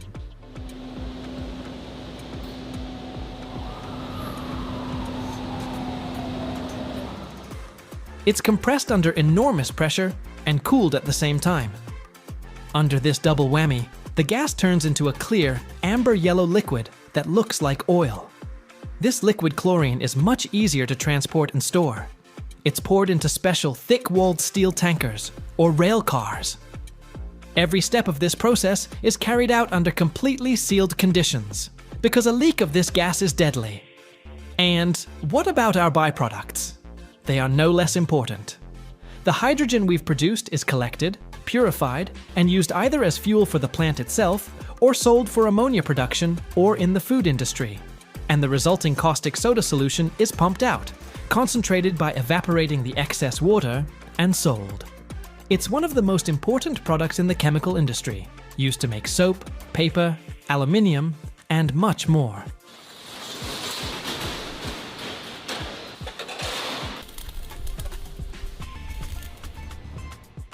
And so, from simple salt water, by passing a huge amount of electricity through it, we learn to obtain 3 extremely important substances at once, which form the foundation for thousands of other products that surround us in our daily lives. Now let's see where all this enormous amount of chlorine goes. You might think it all goes into disinfecting swimming pools, but that's just a drop in the ocean. In fact, less than 5% of all chlorine is used for water disinfection. So where does the other 95% go? It's a key building block for other products. About 40% of all chlorine goes into the production of this universal plastic. The vinyl windows in your house, water pipes, medical IV drips, vinyl records, the credit card in your wallet, all of these were born thanks to chlorine.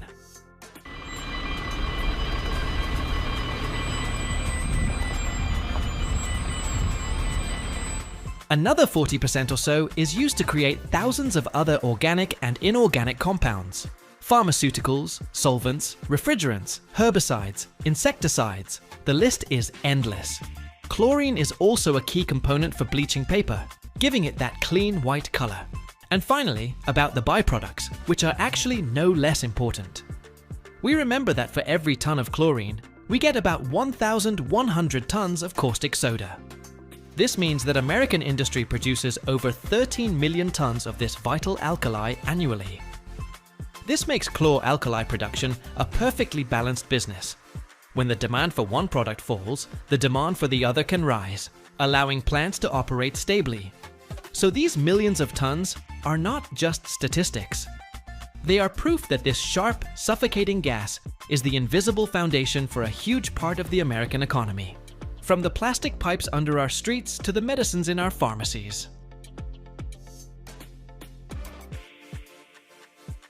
Every year, over 100 million small arms are produced worldwide. But only one rifle has truly become a legend: the AK-47, a symbol of simplicity, reliability, and an incredible history. It can be assembled and disassembled in minutes, even in the harshest conditions. And that's precisely why it earned the nickname, the weapon that never fails. In this video, we'll take a first-time look behind the scenes of its production, from a raw steel blank to the final tests at the shooting range. You will see the hidden processes that are usually not shown, and you will understand why the AK-47 has become the most recognizable rifle on the planet.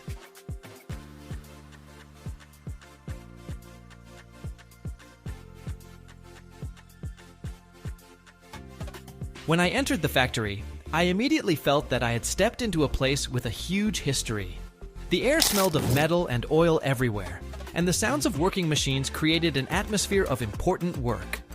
In this video, I want to show you how the AK-47 is made, starting from the raw materials and ending with the final assembly. We will see how a rifle, known worldwide for its reliability and simplicity, is born from ordinary materials. Believe me, you won't want to miss this exclusive look at the production process.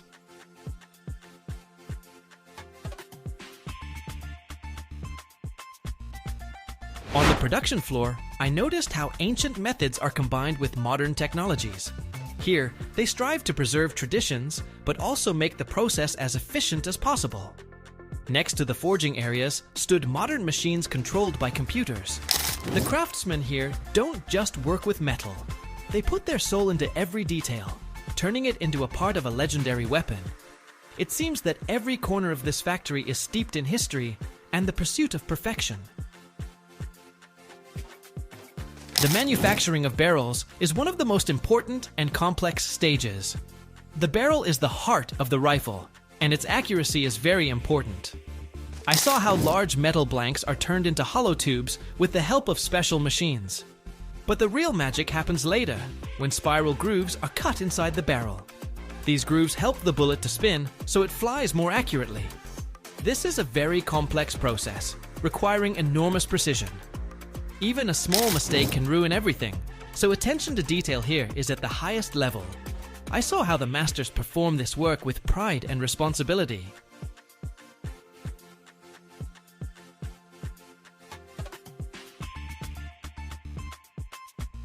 Each barrel undergoes numerous checks to ensure it meets all standards. Engineers use special instruments to measure and check the inner surface of the barrel. It really looks like a scientific investigation, because even the slightest defect can affect the accuracy of a shot. They check the barrels with ultrasound, measure the diameter, and look for cracks. All this is done to make every rifle as reliable as possible.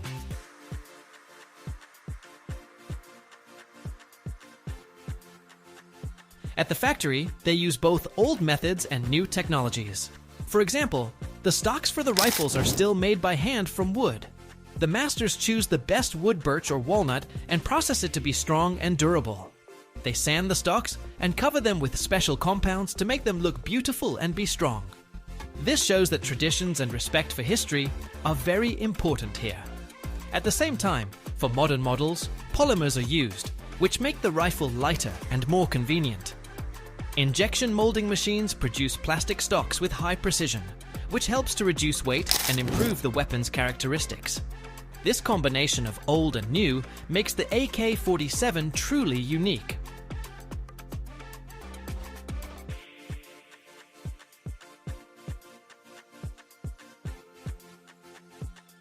Quality control is a very important part of the work at the factory. Every detail goes through numerous checks.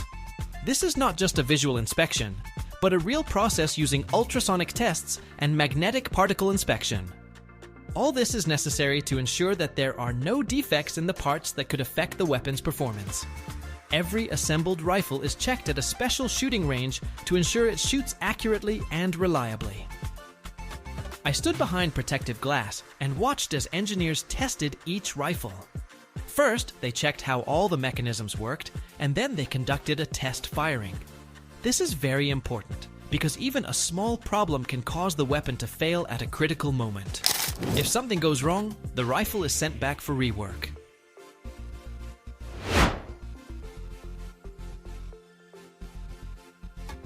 Engineers also collect data from the tests to understand what can be improved in the production process. One of the engineers told me that all test results are recorded and analyzed. This allows for continuous improvement of the quality and reliability of the weapon. This process never stops. Every employee at the factory tries to do their part as well as possible. I was amazed that they don't just follow instructions here, but constantly strive to improve every detail, making the AK-47 even better.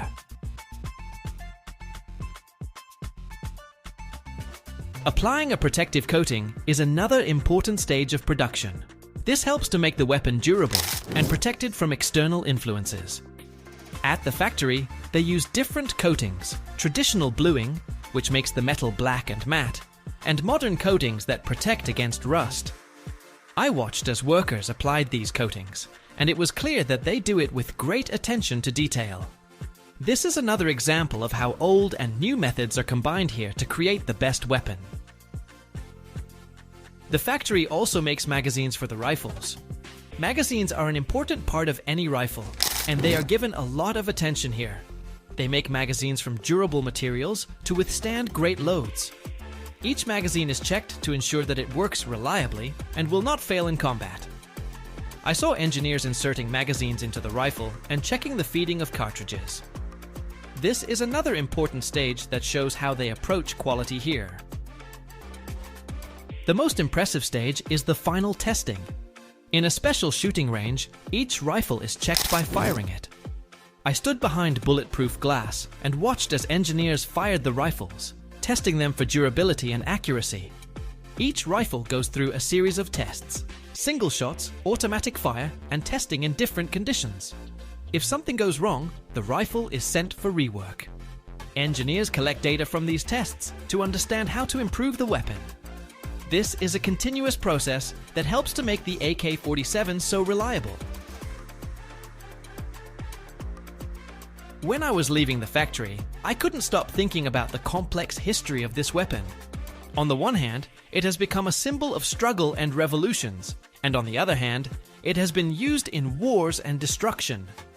Having seen how much labor and skill is invested in each rifle, I realized that this is not just a weapon, but the result of engineering talent and human labor. Every detail is created with great attention, and this makes the AK-47 something more than just a rifle. It is a symbol of history, traditions, and the pursuit of perfection. The AK-47 is not just a weapon, it is a part of history. It was created to be reliable and easy to use. It can be disassembled and assembled in minutes, even in difficult conditions. This makes it popular among military personnel around the world. The simplicity of its design and high reliability are what make the AK-47 so special. Having seen how it is produced, I understood that every detail matters. Every screw, every barrel, and every stock is created with enormous attention to detail. Then there are two paths, either long-term dry storage in double-walled concrete containers or reprocessing. That happens in other countries, as the US mostly stores rather than reprocesses. In dry storage, the assemblies stand for decades, cooled by natural ventilation, as if in a nuclear monastery. This isn't the end, but a new stage of life, slow, controlled, but deeply connected to the future of energy.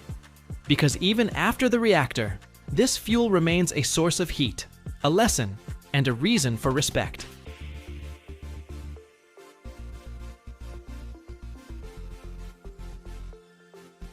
Transportation is under guard, on a special route, with an escort, GPS and mandatory, 2 seals, 3 codes, and a dosimeter on every side. Because even in its peaceful form, this is dangerous stuff that commands respect. After all is said and done, what's left is the depleted uranium hexafluoride. They call it tails. It's a mix of isotopes that still has a little U-235, but not much. These tails are stored in steel barrels, in special supervised yards. But in the future, they could be reprocessed in next-generation reactors, squeezing out every last drop. When a fuel assembly has served its 4 or 6 years in the heart of a reactor, it's no longer the shiny star it was at launch. It's removed, carefully by a robotic system, and moved into pools of water. The depth is over 20 feet. The water cools it and shields the radiation because the fuel is still hot, both physically and radioactively. There it rests for several years.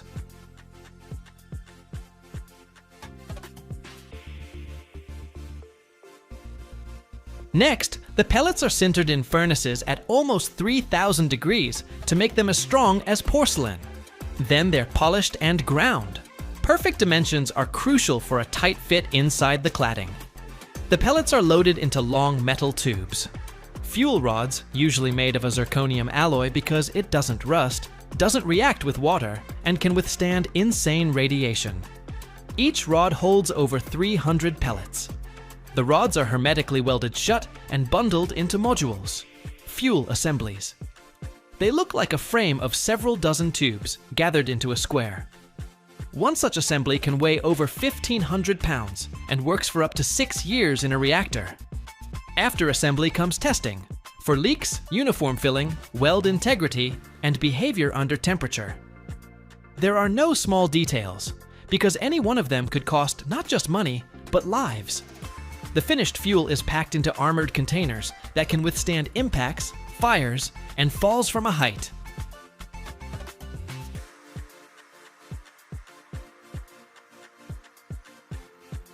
But one centrifuge isn't enough, so they're connected in cascades of hundreds, sometimes thousands. Each one slightly enriches the gas, then passes it to the next. And so it goes, cycle after cycle, until the U-235 content reaches at least 3 or 5%. That's the reactor-grade standard. For weapons, of course, they follow entirely different routes, which are classified and under strict international control. Okay, the gas is enriched, but you can't feed a reactor with a gas. So now it's converted again, this time into a solid ceramic form. After a series of chemical reactions with hydrogen, oxygen, and ammonia, the gas becomes uranium dioxide, a solid substance with a dark gray color. This powder is pressed under 20 tons of pressure into small cylindrical pellets, 3/10 of an inch in diameter. They look almost cute, but each of these little pills holds an energy equivalent to 17,000 cubic feet of natural gas.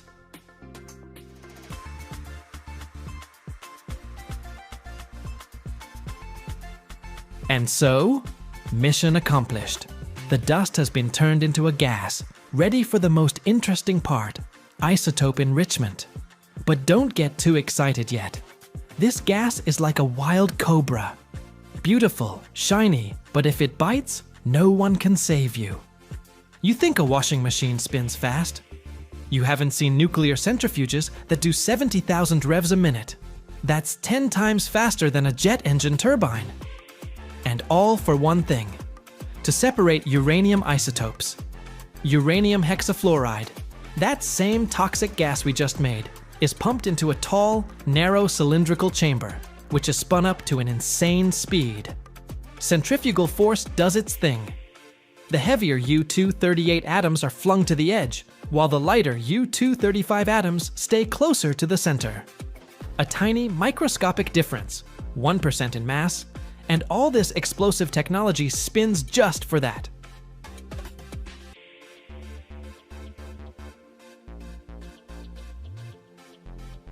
That means you just need to heat it a little, and it turns from crystals into vapor. But it's not that simple. It's extremely toxic. It corrodes metals, destroys skin, and in moist air, it instantly turns into hydrogen fluoride and uranic acid. Basically, a deadly cocktail. That's why this is all done in sealed, automated reactors that look more like devices from an evil genius's lab. Temperature, pressure, ventilation, everything is under control. Workers sit behind thick windows, watching the gauges. Any mistake, boom or hiss, and you're in a hazmat suit scrambling for the decontamination shower. This substance forms as solid whitish crystals when cooled to room temperature. These crystals are stored in steel containers, drums with engravings, batch numbers, and a radioactive sign. Each one weighs up to 14 tons.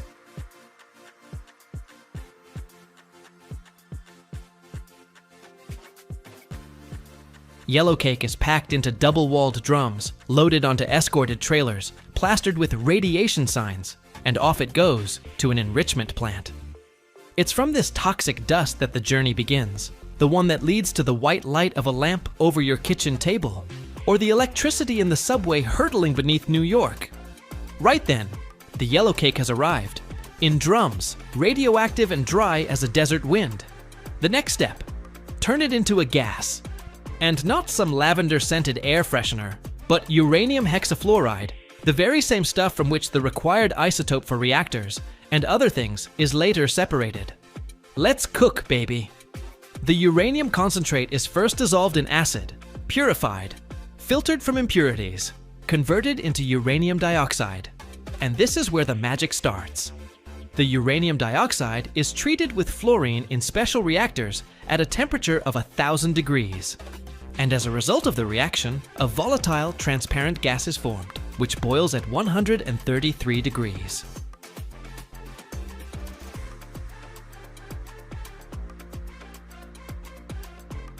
The rest is mostly useless mass that doesn't work in a reactor. And to squeeze the required drop of energy from it, hundreds of tons have to be processed. That's why they say nuclear energy is quite the marathon. After mining, the ore is crushed, milled, and thrown into a chemical bath. Acid or alkaline solutions are added, which extract the uranium like coffee from a filter. Then comes filtering, precipitation, and drying at 500 degrees. And what comes out is yellowcake, a yellow powdered concentrate. The official name is natural uranium concentrate, but everyone at the plants just calls it yellowcake. It looks pretty, mustard-colored, fluffy, like a spicy powder for a Barbie. But God forbid you breathe it in or touch it. Alpha radiation, a long half-life, dangerous dust that gets into your lungs and settles there forever. It's handled only with respirators, suits, and behind 3 layers of glass shielding.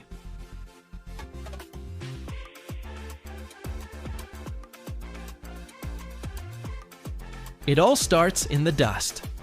And that's not a figure of speech. Uranium ore is mined in hot, arid regions. Arizona, Wyoming, Texas, New Mexico. Think cowboy country, but instead of lassos, they have drill rigs, and instead of a sheriff, engineers in anti-radiation suits. The sun here is a scorcher, up to 100 degrees Fahrenheit in the shade if you can find any. There are 2 ways to get it. Open pit mining, where they strip the topsoil and haul the ore out with excavators, and underground mining, with explosives, lifts, and ventilation that howls like an old tractor. Then there's the in situ leaching method. Pipes are driven into the ground, special solutions are pumped in to dissolve the uranium straight from the rock, and then it's all pumped back out. All this ore, a gray-brown rock, looks no different from ordinary stone. But inside it, uranium-235 makes up only 0.7%.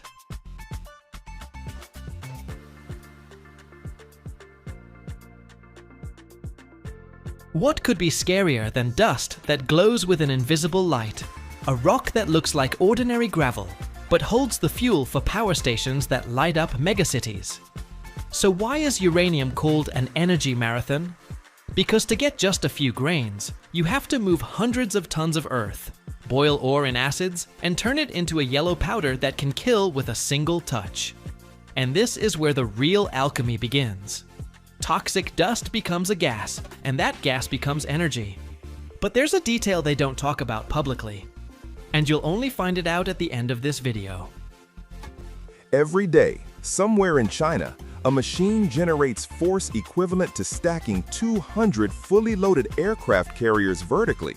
This hydraulic press, rated at 80,000 tons, stands 10 stories tall and weighs more than the Eiffel Tower.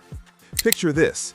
Under its ram, 300-ton steel billets, weight of 60 elephants, flatten like modeling clay in seconds. The ground shakes for miles when it operates. Windows rattle in villages 8 miles distant. How does humanity create machines powerful enough to reshape mountains of metal? Why did Cold War superpowers race to build ever larger presses? Stick around till the end. You'll discover the jaw-dropping reason these monster machines dominate aerospace and defense, the shocking physics of what happens when 80,000 tons compress glowing steel, and why welding became obsolete for the world's most critical components. The story begins at China Erzong Group in Deyang, Sichuan Province, home to the world's most powerful forging press. This colossal machine, commissioned in 2013, towers 120 feet tall. Picture a 12-story building dedicated to squashing metal. The press frame alone weighs 22,000 tons, constructed from steel beams thicker than telephone poles, bolted together with fasteners weighing 500 pounds each. The facility consumes electricity equivalent to 40,000 homes during operation.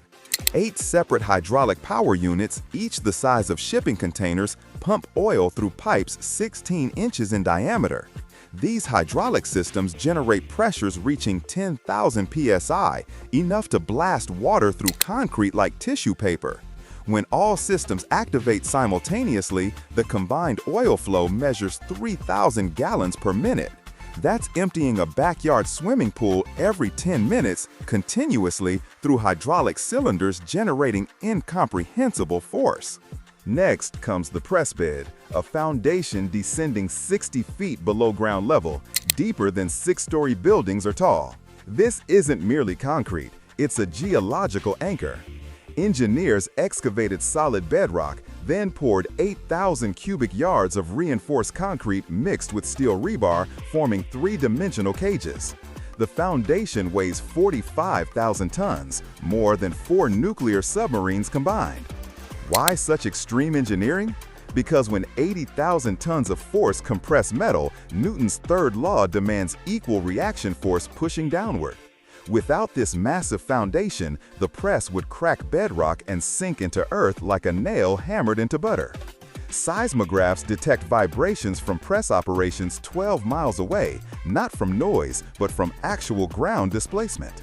The Chinese government prohibited residential construction within 2-mile radius specifically because repeated press cycles could damage building foundations through accumulated seismic stress over years. Giant overhead cranes, rated at 600 tons capacity and spanning widths exceeding football field lengths, position workpieces beneath the ram. These cranes represent engineering marvels themselves, structures where every rivet matters because failure means dropping cargo worth millions. Control rooms, protected by 18-inch thick reinforced concrete walls and bulletproof glass windows, house operators controlling machinery from safe distances. The press ram, the actual crushing surface, measures 40 feet by 30 feet, larger than most studio apartments. Made from tool steel hardened to withstand pressures that would pulverize normal steel, this ram surface gets replaced every 18 months despite costing $2 million. Replacing it requires 3 weeks of round-the-clock work using specialized welding techniques and stress relief treatments. Even with hardened steel, repeated impacts against 300-ton billets create microscopic cracks propagating until failure becomes inevitable. Now comes forging, industrial violence at physics-defying scales. Workers heat steel billets to 2,400 degrees Fahrenheit in furnaces consuming natural gas at rates measured in tons per hour. At these temperatures, steel glows brilliant orange and becomes plastic, deformable under pressure but not liquid. Picture clay that weighs more than locomotives and requires forces exceeding aircraft carrier displacement to reshape. Overhead cranes lower glowing billets onto the press bed with precision measured in inches, despite handling weights where inches of error cause catastrophic collisions. The ram descends at speeds reaching 20 inches per minute. Sounds slow until you realize 80,000 tons moving at any speed generates momentum requiring precise hydraulic control. One malfunction, one stuck valve, one pressure spike, and the ram becomes an uncontrollable projectile carrying enough energy to demolish the entire facility. The compression itself defies description. As the ram contacts glowing steel, metal begins flowing, literally flowing despite being solid. Under 80,000 tons of pressure, crystal structures collapse and reorganize. Grains elongate perpendicular to compression direction, creating oriented microstructures impossible to achieve through casting. The billet spreads outward, metal squeezing into die cavities with force sufficient to emboss details smaller than human hair thickness. This step is critical because forging aligns crystal boundaries, eliminates porosity, and creates grain flow patterns following component geometry. Cast parts contain random crystal orientations and microscopic voids. Forged parts exhibit continuous crystal structures and zero internal defects. That's the difference between components failing under stress versus components exceeding design specifications. Hydraulic systems monitor pressure continuously. Deviations exceeding 1% trigger automatic shutdown, because overpressure shatters dies costing millions, while underpressure produces weak forgings requiring scrapping. After initial compression, the workpiece requires reheating and multiple press cycles. Large forgings need 20 to 40 separate compressions, each reshaping metal incrementally. Between cycles, manipulators, robotic arms capable of rotating 300-ton workpieces, reposition the forging. These manipulators exert forces exceeding 500 tons merely to rotate incandescent metal safely. Picture this: the forging process for a single large component spans 2 weeks. Workers cycle the workpiece between furnace and press 40 times, gradually transforming a rectangular billet into complex shapes: bulkheads for aircraft fuselages, rocket motor casings, pressure vessel heads. Each press cycle compresses the forging 3 to 6 inches, permanently deforming metal through controlled violence. Temperature control matters critically. Too hot, metal oxidizes excessively. Too cold, it cracks under pressure. Operators monitor color constantly, making decisions affecting millions in material value based on visual assessment of orange to red glow transitions. Quality control begins before forging even starts. Ultrasonic inspection systems scan billets, searching for internal defects invisible to naked eyes. Even microscopic inclusions, slag particles, oxide stringers, sulfide formations, become stress concentrators, causing catastrophic failure in finished components. Rejected billets return to steel mills for remelting. After forging, dimensional inspection using laser scanning creates three-dimensional models accurate to thousands of inches across components 30 feet long. Metallurgical testing cuts samples from forging edges, examining grain structure through electron microscopy. Grain size, orientation, boundary spacing, all must meet specifications tighter than semiconductor manufacturing tolerances. Modern aerospace forgings require grain sizes smaller than 0.005 inches, with elongation ratios exceeding 10:1. Without precise microstructure control, components fail unpredictably during service, potentially causing catastrophic accidents. This technology race began during Cold War paranoia. In 1955, the Soviet Union commissioned a 75,000-ton press at Novokramatorsk specifically for forging submarine hulls and missile casings. American intelligence discovered this capability through spy satellite photographs showing the massive building housing it. President Eisenhower immediately authorized construction of matching presses. The Air Force Heavy Press program built 12 presses between 1956 and 1959, including twin 50,000-ton giants at Alcoa and Wyman Gordon. These presses enabled Boeing 707 and later jumbo jets. Without them, aircraft manufacturers couldn't produce wings large enough. The strategic logic was brutal. Whoever controlled large forging capacity controlled aerospace dominance. Nations without heavy presses bought components from competitors, creating national security vulnerabilities. China entered this arena late but decisively. Their 80,000-ton press, exceeding any Cold War relic, announced intentions clearly: aerospace independence. Today, China produces aircraft landing gear, rocket stages, and turbine components previously imported from America and Russia. The press paid for itself within 5 years through import substitution alone. Carbon emissions drop by 43% when forging replaces welded assembly in aircraft structures, eliminating welding energy and reducing weight through integrated designs. Industry saves over $32 billion annually through large forgings versus machining components from solid billets, which waste 90% of material as chips. Processing costs drop 61% because one forging operation replaces dozens of machining hours. So here's the secret promised: these monster presses exist because physics favors size. Larger presses forge larger components in single operations, eliminating joints where failures initiate. Every weld introduces heat-affected zones with altered crystal structures becoming crack paths. Every bolted joint adds weight and complexity. Seamless forgings eliminate these vulnerabilities entirely. That's why the Airbus A380's wing ribs come from single forgings. No welds, no joints, just continuous metal flowing across 20-foot spans.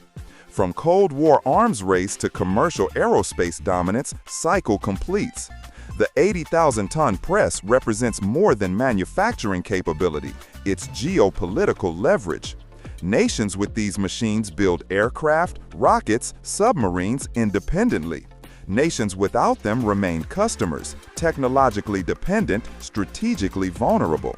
We've learned that industrial capacity determines global power hierarchies as surely as nuclear arsenals. That press standing in Sichuan doesn't just forge metal, it forges national sovereignty.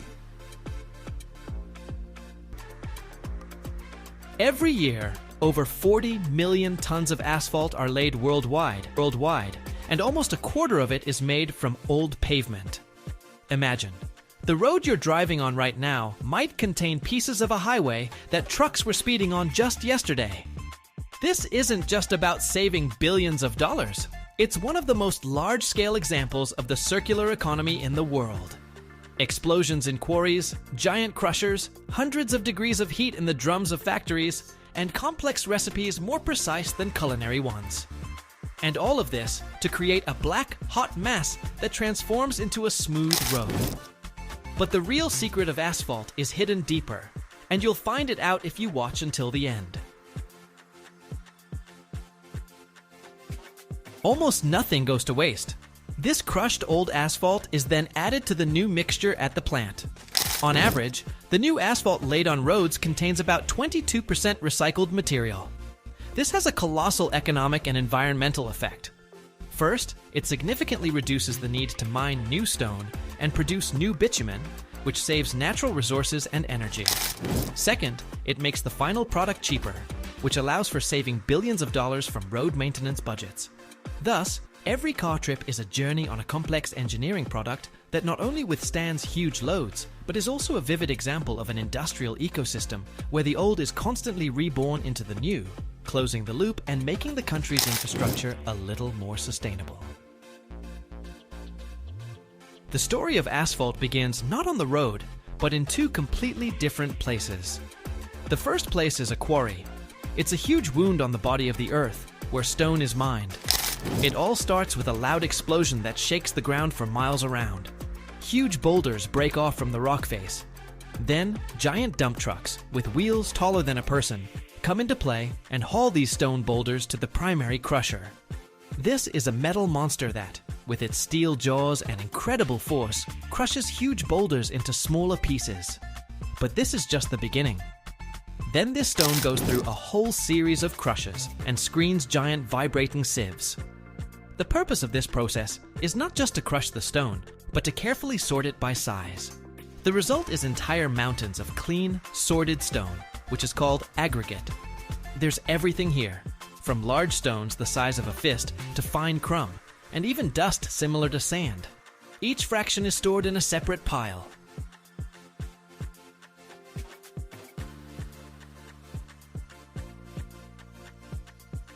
It's similar to how in your kitchen you have flour, sugar, salt, each ingredient separate, waiting for its time. This is the skeleton of the future asphalt, which makes up 95% of its mass. The second place where asphalt is born is an oil refinery. When gasoline, diesel, jet fuel, and other light products are made from crude oil, a thick black viscous substance remains at the very bottom of the distillation column. This is bitumen. In its normal state, at room temperature, it's as hard as a rock. You can break it with a hammer. But if you heat it, it becomes liquid, like a thick syrup. It is this property of being solid when cold and liquid when hot that makes it the perfect glue for our stone skeleton. Bitumen is the soul of asphalt. It's black heart that binds everything together. And now, let's move to the asphalt concrete plant. This is the place where all the ingredients meet. From a distance, it looks like a complex, tangled metal construction set. Tall tower silos, endless conveyor belts, pipes, tanks, and a central tower from which smoke rises. It's a real factory that works as one cohesive organism. Different fractions of aggregate from separate bins are fed onto a conveyor belt. But not just like that. The whole process is controlled by a computer. An operator in a cabin enters the precise asphalt recipe. Depending on where the asphalt will be used, for a busy highway or a quiet side street, the recipe will be different. The computer knows what percentage of large stone, how much medium, how much small, and how much dust is needed for the perfect mix. It's like baking a complex cake where every gram matters.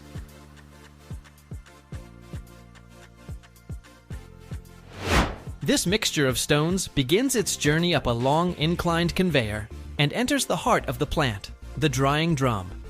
This is a huge long tube that slowly rotates, installed at a slight incline. From one of its ends, a powerful burner blasts a roaring pillar of fire inside, like in a jet engine. The temperature inside reaches 300 degrees Fahrenheit. The stone, slowly tumbling inside this drum, heats up and, most importantly, is completely dried. Moisture is the main enemy of good asphalt. Even a drop of water can prevent the bitumen from adhering reliably to the surface of the stone. Therefore, the stone must be absolutely dry. After the drying drum, the hot moisture-free stone is lifted by an elevator, similar to a lift for bulk materials, to the very top of the central tower. There it passes through a system of screens for a final control sorting and enters bins for hot materials. In parallel with this, in special insulated tanks, our black glue bitumen is heated. It is also brought to a high temperature to become fluid and liquid. And now comes the climax. The computer gives another command. A weigh hopper with incredible accuracy measures out the required amount of hot stone of each fraction from different bins. Then, a precisely measured amount of hot liquid bitumen is injected into this red hot stone mixture. This entire mass stone and bitumen enters a mixing chamber called a pug mill. It's like a giant kitchen mixer, only instead of whisks, it has two powerful shafts with metal paddles. These paddles mix the red-hot mass with enormous force, and in less than a minute, every little stone, every grain of sand is covered with a thin, shiny film of black bitumen.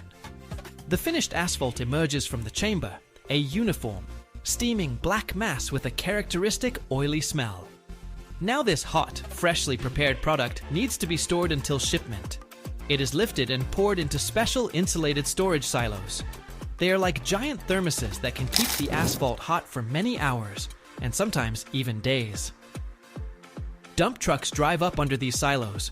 With a loud clang, a gate opens, and several tons of hot asphalt pour into the truck's bed with a roar and a cloud of steam. The bed is necessarily covered with a tarp to preserve the precious heat during transport to the paving site. At the construction site, the final act of this play begins. The dump truck slowly unloads the hot mixture into the hopper of a special machine and asphalt paver. This machine, slowly moving forward, evenly distributes the asphalt over the road surface, forming a perfectly level layer of a given thickness. At the back of the paver is a heavy, heated plate called a screed. It does the initial compaction and gives the surface its initial smoothness, but the asphalt is still soft and loose. To make it strong, it needs to be compacted. Immediately behind the paver follows a whole team of heavy road rollers. First come the large steel drum rollers, which with their enormous pressure squeeze the air out of the asphalt mixture and force the stones to fit more tightly together. Then, pneumatic tire rollers may be used, which knead the surface, making it even denser. And in the final stage, smooth steel drum rollers pass over it again to give the road its final smoothness. As the asphalt cools, the bitumen turns from a liquid state back into a solid. It permanently glues all the little stones together, turning the loose mixture into a strong, waterproof monolith. After a few hours, the road, which was recently hot and soft, becomes hard and ready for traffic. And that's the whole point. From the explosion in the quarry to the heavy roller on the road, every stage of this process is aimed at creating a durable, reliable surface that will withstand thousands of cars every day.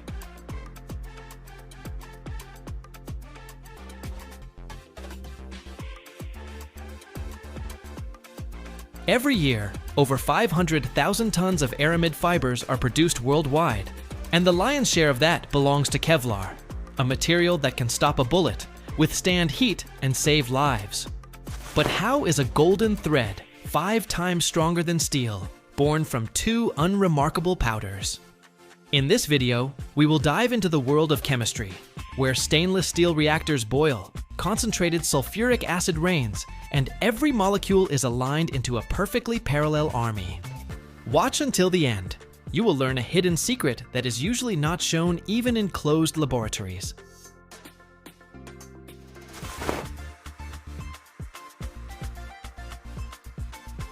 It all begins not with fire and not with molten stone, but in the silence of a laboratory and in giant stainless steel reactors. We have 2 main characters, 2 chemical components that look quite boring. The first is a powder. The second is a needle-like crystalline substance called terephthalonyl chloride. This is our molecular Lego. Imagine that the first molecule has 2 hands, and the second has 2 hooks. The task is to make them hold hands and form an incredibly long and strong chain. This process is called polymerization. These 2 powders are loaded into a huge, perfectly clean reactor, and a special solvent is added so they can move and find each other. Then the reactor begins to stir, and here a chemical reaction takes place.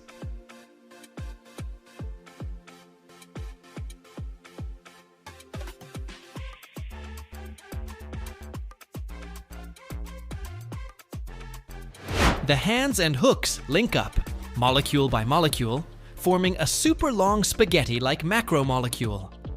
The reaction releases a byproduct, hydrochloric acid, so the entire mixture becomes extremely aggressive and corrosive. After some time, the liquid in the reactor turns into a thick, viscous, honey-like mass of a golden color. This is no longer just a mixture, it's a polymer called polyparaphenylene terephthalamide. But this is not yet Kevlar, it's just its embryo. And here the first huge problem arises. This new polymer is incredibly stubborn. Its molecules are so straight, rigid, and strongly attracted to each other that in a solvent they immediately clump together, forming solid crystals. Our golden, thick mass is actually not a solution, but a suspension, similar to a gel, where solid particles float in a liquid. Trying to make a fiber from this is like trying to squeeze wet sand through a thin needle. It won't work.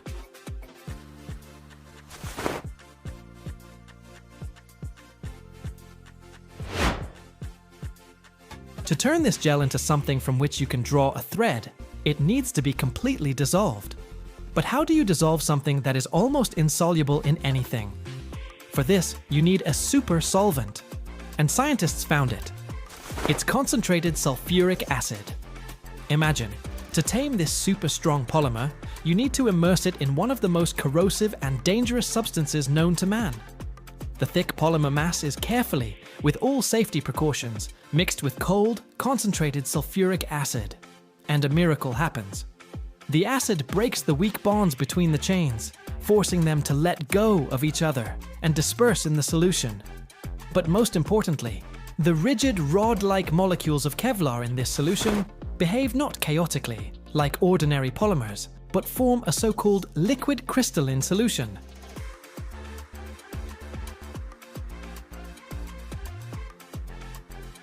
This means that they spontaneously align themselves into parallel groups, like logs floating down a river. This is a key moment. Already at this stage, while still being a liquid, the molecules begin to prepare for their future superstrength. Now this thick, viscous, resin-like liquid crystalline solution is ready to become a fiber. A process called dry jet wet spinning begins. The solution is forced under huge pressure through a special part called a spinneret. This is a metal plate with hundreds of microscopic holes drilled in it, each thinner than a human hair. The solution is forced through these holes with incredible force, and on the other side, hundreds of the thinnest, shiny jets appear. But they don't just emerge into the air.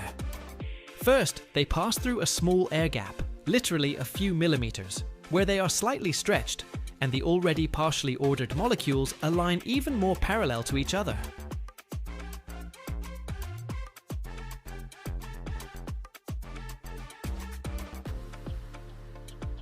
And then these still liquid threads immediately enter a coagulation bath. This is a pool of cold water, or a special solution.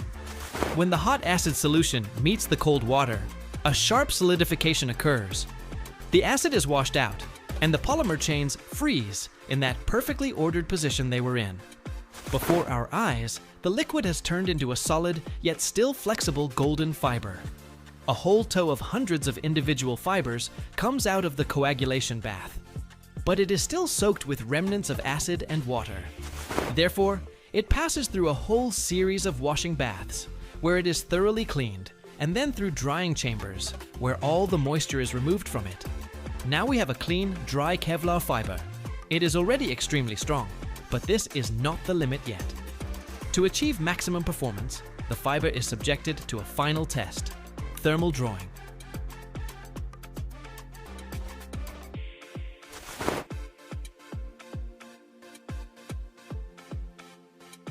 The tow of fibers is heated to a high temperature, 300 or 400 degrees Celsius, to make it slightly plastic, and passed through a system of rollers rotating at different speeds. The subsequent rollers rotate faster than the previous ones, which causes the fiber to stretch. This final stretching does something incredible at the molecular level. It eliminates any last imperfections in orientation, forcing absolutely all the long, rigid molecular chains to align in perfectly parallel lines along the fiber's axis.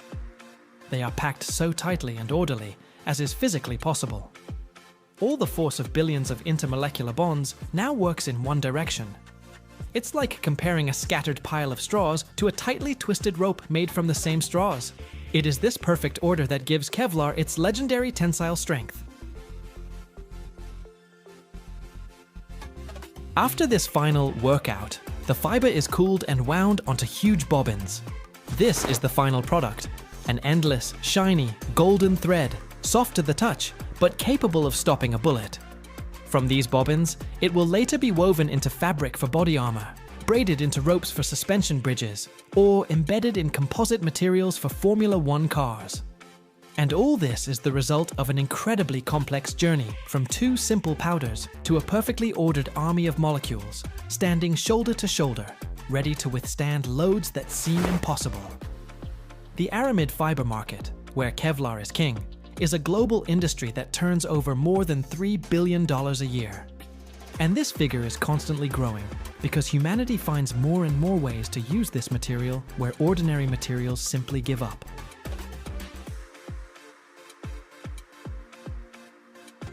Every second, factories worldwide produce carbon fiber threads 10 times stronger than steel, yet 5 times lighter.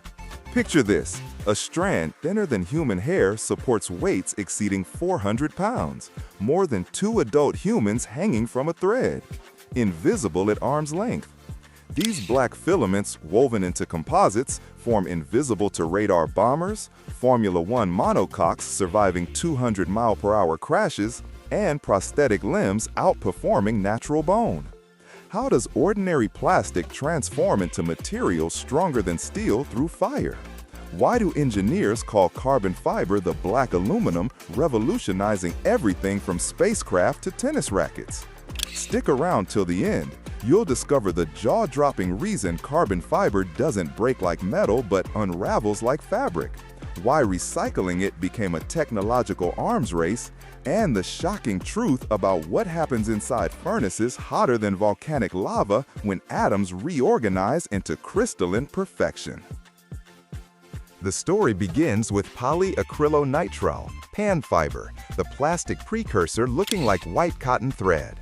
Massive spinning machines standing 3 stories tall in climate-controlled facilities extrude molten pan through spinnerets containing 50,000 microscopic holes.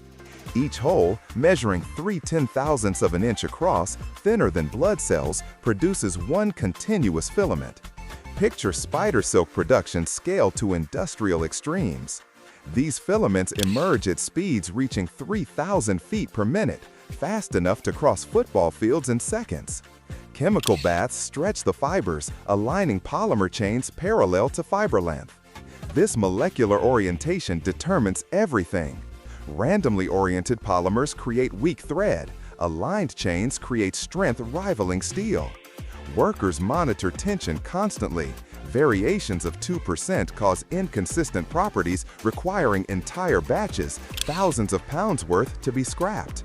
The pan production facility operates 24/7, producing 50 tons daily, enough fiber to circle Earth's equator if laid end to end. Next comes oxidation, the first transformation where chemistry becomes alchemy. Massive ovens, stretching 200 feet long like horizontal tunnels, heat pan fibers to 500 degrees Fahrenheit in pure oxygen atmosphere. Inside these furnaces, oxygen atoms attack carbon-hydrogen bonds in the polymer backbone. Hydrogen burns away as water vapor, leaving behind carbon-nitrogen ladder structures stabilized through cross-linking. This stabilization process takes 90 minutes as fibers crawl through ovens on tensioned rollers. Temperature control matters critically. Too hot, fibers ignite catastrophically. Too cold, cross-linking remains incomplete, causing failure during subsequent heating. The oxidation chamber maintains oxygen concentration at 23% with tolerance of 0.5%. Operators monitor fiber color constantly, watching white pan transform through yellow to dark brown. That color change represents chemical metamorphosis, polymer becoming something fundamentally different, no longer meltable, now heat-resistant enough to survive temperatures that vaporize aluminum. Giant carbonization furnaces, operating at temperatures exceeding 3,000 degrees Fahrenheit, complete the transformation. These aren't ordinary ovens, they're inert atmosphere chambers purged with nitrogen gas, creating environments where oxygen molecules cannot exist. Inside this oxygen-free inferno, stabilized fibers lose nitrogen, hydrogen, and other non-carbon elements through thermal decomposition. Only carbon remains, reorganizing into graphite-like crystalline structures. The process occurs in stages. First, furnaces heat fibers to 2,700 degrees, driving off 90% of non-carbon atoms. The fiber shrinks 25%, density increasing as material compacts. Second stage furnaces push temperatures to 4,000 degrees for graphitization, the process aligning carbon atoms into perfect hexagonal sheets stacked like microscopic playing cards. This crystalline perfection gives carbon fiber its extraordinary properties.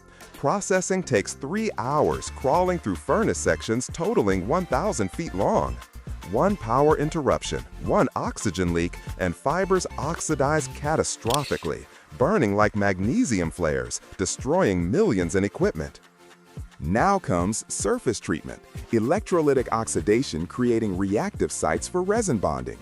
The carbon fiber, now black as obsidian and measuring just 0.003 inches diameter, passes through electrolyte baths while electric current flows through it. This electrochemical attack roughens the fiber surface at nanometer scale, creating anchor points where epoxy resins chemically bond.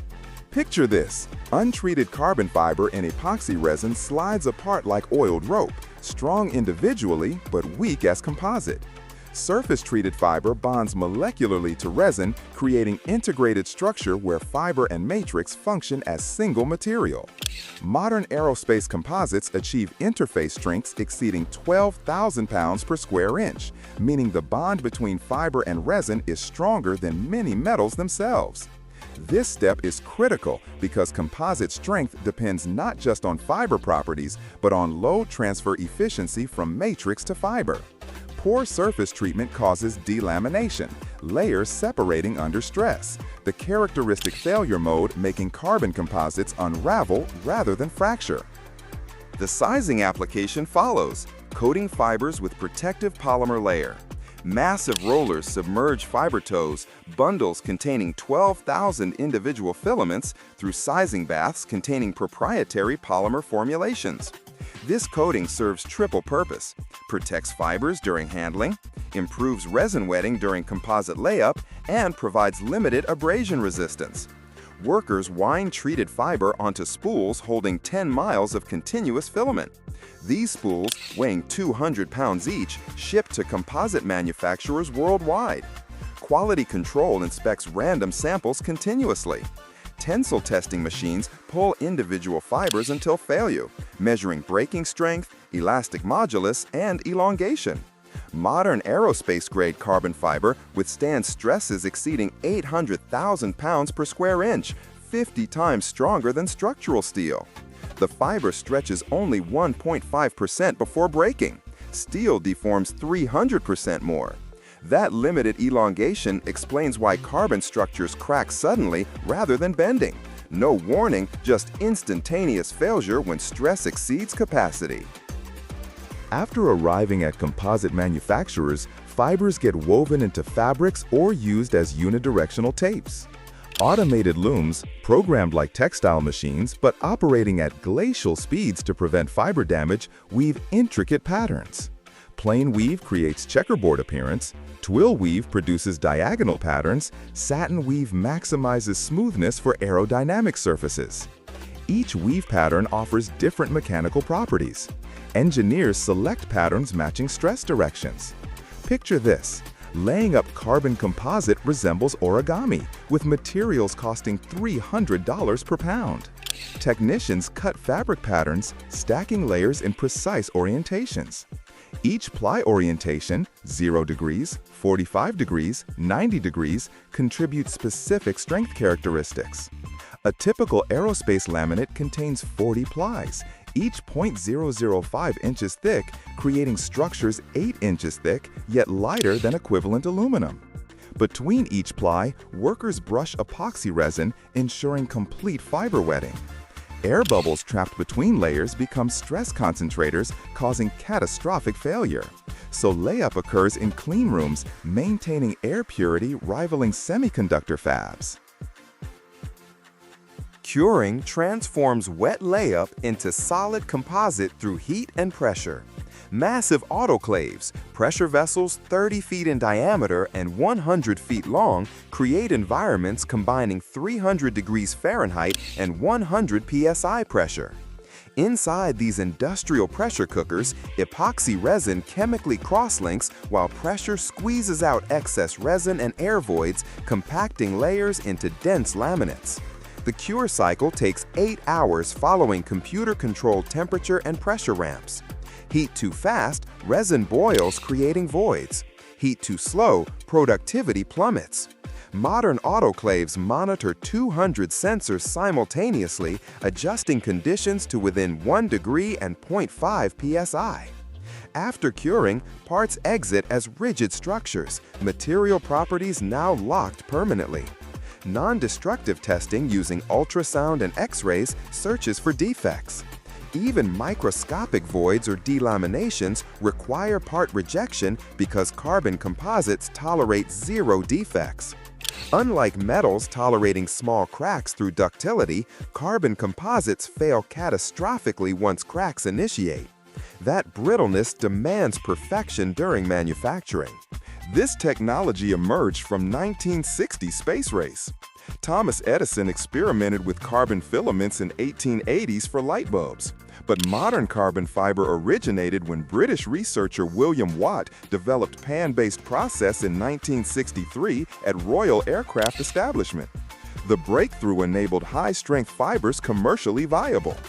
Formula One adopted carbon fiber in 1981 when McLaren built the first composite monocoque chassis.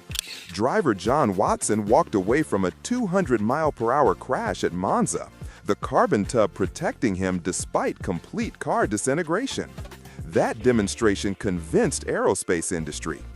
Boeing's 787 Dreamliner, entering service in 2011, uses 50% composite materials by weight. Wings, fuselage sections, tail, slashing fuel consumption 20% versus aluminum equivalents. The B-2 Spirit stealth bomber, revealed in 1989, incorporates carbon composites extensively. The radar-transparent properties, combined with geometric shaping, create aircraft virtually invisible to detection. Today, carbon fiber production exceeds 120,000 tons annually, growing 15% yearly as industries discover applications from wind turbine blades to bicycle frames. Carbon emissions drop by 32% when using carbon fiber in aircraft versus aluminum. Lighter structures require less fuel over millions of flight miles. Industry saves over $68 billion annually through weight reduction in transportation. Wind turbines using carbon fiber blades generate 18% more electricity through longer, lighter blades, impossible with fiberglass. So here's the secret promised. Carbon fiber doesn't break, it delaminates.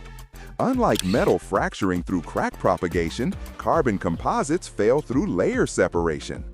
Impact damage creates barely visible surface dimples, hiding extensive internal delamination. Why composites require ultrasonic inspection after any impact. That failure mode makes recycling challenging. You can't melt carbon fiber like aluminum. Heating destroys the crystalline structure that provides strength. Current recycling uses pyrolysis, heating composites to 1,000 degrees in oxygen-free environments, burning away resin while preserving fibers. Recovered fibers retain 70% of original strength, creating secondary markets. From plastic thread to aerospace revolution, cycle completes. Carbon fiber represents humanity's ability to reorganize matter at atomic level, creating materials nature never intended. We've learned to cook polymers in furnaces hotter than volcanoes, aligning carbon atoms into crystalline perfection, stronger than any metal, yet lighter than water. That thread, thinner than hair, doesn't just reduce weight. It enables impossible structures. Aircraft wings spanning 200 feet without internal support. Prosthetics stronger than bone. Spacecraft components surviving forces that pulverize steel. We've engineered the future, one microscopic fiber at a time. Every year, the world recycles millions of tons of wood waste, and a large part of this trash gets a second life in the form of what we see every day at home, at work, or in stores. Particle board.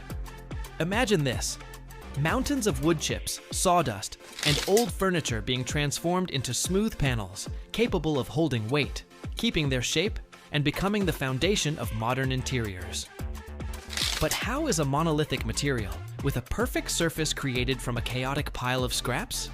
In this video, we'll show you every step, from metal separators that pull nails from the waste, to giant presses with temperatures over 400 degrees. And if you watch until the end, you'll discover a secret that will change your perception of furniture.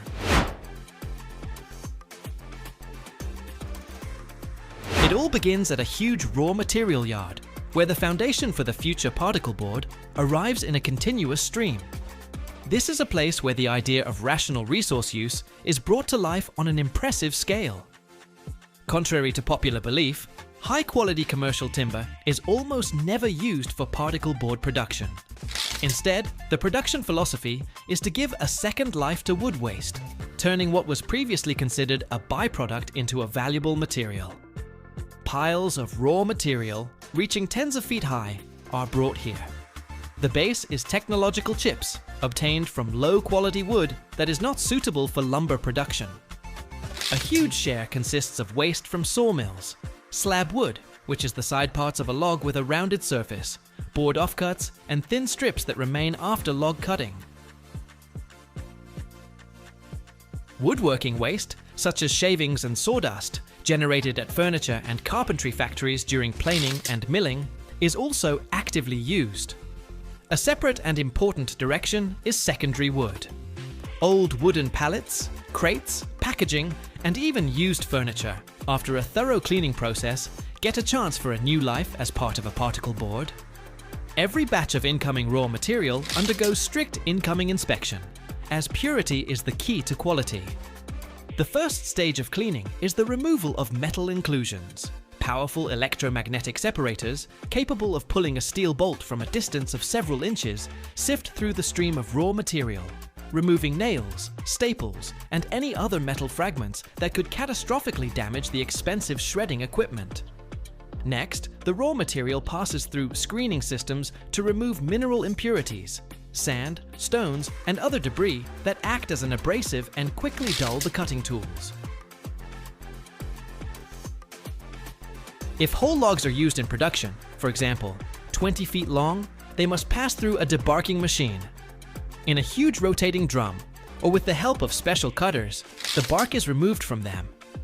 This step is critically important, as bark has a different structure, contains a lot of dirt, and significantly worsens the quality of wood chip bonding, as well as negatively affecting the appearance and strength of the final product.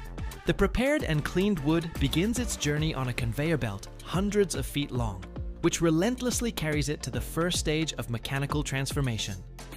It disappears into the steel maw of a giant chipper, an industrial monster the size of a small room, capable of swallowing pieces of wood several feet thick. Inside this machine, with a deafening roar that makes the workshop floor tremble, a massive disc equipped with razor-sharp knives rotates. Rotating at a speed of thousands of revolutions per minute, these knives cut into the wood with incredible ease, turning whole pieces into a stream of uniform chips a few inches in size. But this material, despite its uniformity, is only a semi-finished product. The resulting chips are too large, coarse, and non-uniform in shape to create a quality particle board. Their cubic structure would not allow for the creation of a dense and monolithic structure. Therefore, the next step is a finer and more delicate secondary grinding, which takes place in specialized flakers or mills. It is here, in the hum of high-precision equipment, that the very particle that gave the final product its name is born. At this stage, the geometry of the chip becomes crucial, as it is designed with engineering precision. For the outer, face layers of the particle board, which will be responsible for its appearance and smoothness, very fine, thin, and flat flakes are needed. They are produced in knife ring flakers, which literally shave thin flakes from the chips, resembling flakes only a few hundredths of an inch thick. These flakes, having a large surface area, perfectly bond with the resin and form a flawlessly smooth surface, ready for further processing. In contrast, for the inner central layer of the board, which is its structural backbone, larger and thicker flakes are used. They create a strong internal frame that gives the particle board its final rigidity, bending strength, and the ability to securely hold fasteners, such as screws and bolts. The resulting chip mass has varying moisture content, which is unacceptable for quality bonding. Therefore, all the chips are sent to one of the most important stages, drying. Usually, huge drum dryers are used for this. The chips are continuously fed into a rotating drum, where they are blown with hot air or flue gases. The process is strictly controlled by automation. The final moisture content of the chips must be in a very narrow range, from 2 to 6%. If the chips are over-dried, they will not be properly saturated with glue. If they remain too moist, during hot pressing, the excess water vapor can rupture the board from the inside, forming defects. The dried chips are not uniform in size. To create the correct 3-layer structure of the board, they must be sorted. The chip mass passes through a system of mechanical screens or air separators. Heavier and larger chips, intended for the inner layer, settle first. The lighter and finer fraction for the outer layers flies further. This process allows for obtaining 2 or more streams of chips of different geometries, which will be used to form the sandwich of the future board. Now it's time for the key component that will turn the loose mass of chips into a monolithic board, the binder. Most often, these are synthetic resins, mainly urea formaldehyde or melamine urea formaldehyde. The sorted chips enter special continuous mixers. Inside them, the resin is sprayed through nozzles, creating a glue mist that evenly envelops each particle of wood. The dosage of the resin is critically important and is usually from 6% to 10% of the mass of dry chips. Along with the resin, other components may be added. The resinated chips, now sticky and ready for bonding, are finally ready to become a board. They are transported to a massive forming machine, where a continuous chip mat is born from the scattered particles. It is here that the engineering magic of creating a 3-layer structure takes place. The forming machine is a complex system that sequentially and with high precision sprinkles chips onto a moving conveyor belt. First, it creates a perfectly even bottom layer, using the smallest fraction of chips. Immediately after this, a much thicker middle layer, consisting of large and strong chips, is laid on this base. Finally, the entire mat is covered with another layer of the fine fraction, creating a mirror image of the bottom layer. This carefully designed structure, resembling a sandwich, provides the unique properties of the future board. Its smooth and dense outer layers are ideal for further sanding and laminating, while the strong inner layer gives the board the necessary rigidity and the ability to securely hold fasteners. The formed but still loose mat passes through a pre-press, where it is significantly compacted. This pre-pressing removes excess air from it and gives it a shape convenient for loading into the main press. This is the culmination of the entire technological process. The pre-pressed and cut into fragments of a given length mat is fed into a hot press. This can be either a giant multi-opening press of periodic action, which simultaneously compresses a whole stack of boards, or a modern continuous press of the belt type. Inside the press, the chip mass is simultaneously affected by two powerful factors. Huge pressure, reaching tens of kilograms per square centimeter, compresses the chips, leaving no voids between the particles. At the same time, the press platens, heated to a temperature of 400 degrees Fahrenheit, transfer their heat to the mat. This high temperature activates the resin, launching an irreversible polymerization process. The liquid glue instantly turns into an extremely hard and strong polymer, which permanently glues millions of wood particles together. The time spent in the press depends on the thickness of the board and usually lasts only a few minutes. During this short period, the loose mat turns into a hot, hard, and absolutely monolithic particle board. The hot boards after the press cannot be stacked immediately. They need to be cooled gradually to relieve internal thermal stresses and avoid further deformation or warping. For this, they are placed in special star or fan coolers, where they are blown with air for several hours until they are completely cooled and their structure is stabilized. The next step is calibration and sanding, which gives the board a marketable appearance. The boards pass through sanding machines with several heads, where wide abrasive belts remove a thin surface layer, bringing the board to a precise specified thickness and creating a perfectly smooth surface. At the final stage, the large technological boards are cut into standard commercial formats, and their edges are trimmed. The finished product undergoes strict quality control, where its density, bending strength, moisture content, surface quality, and dimensional accuracy are checked. Only quality boards are marked and sent to the warehouse. From there, their path lies to furniture factories, where they will be transformed into familiar household items, silently demonstrating the amazing journey from unnecessary chips to a functional and indispensable foundation of our comfort. Every year, over 30 million tons of bamboo are harvested worldwide. But did you know that this seemingly ordinary grass can transform into steel, silk, and even concrete? It grows faster than any tree, absorbs more carbon dioxide than a forest, and doesn't require replanting. But the most interesting part is what's hidden inside its fibers. In this video, we'll show you how giant green stalks travel from plantations to ultra-durable flooring and delicate fabric. And if you watch until the end, you'll learn one shocking fact that will change your perception of the future of ecology.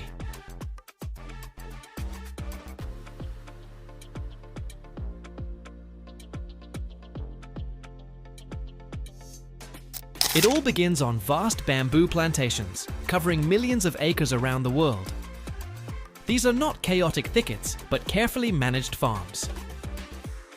Unlike forests, bamboo does not require replanting. When one stalk, or culm, is cut, its extensive root system, called a rhizome, immediately sends up new shoots. This makes it one of the most sustainable resources on the planet. One plantation can yield harvests for decades without harming the soil.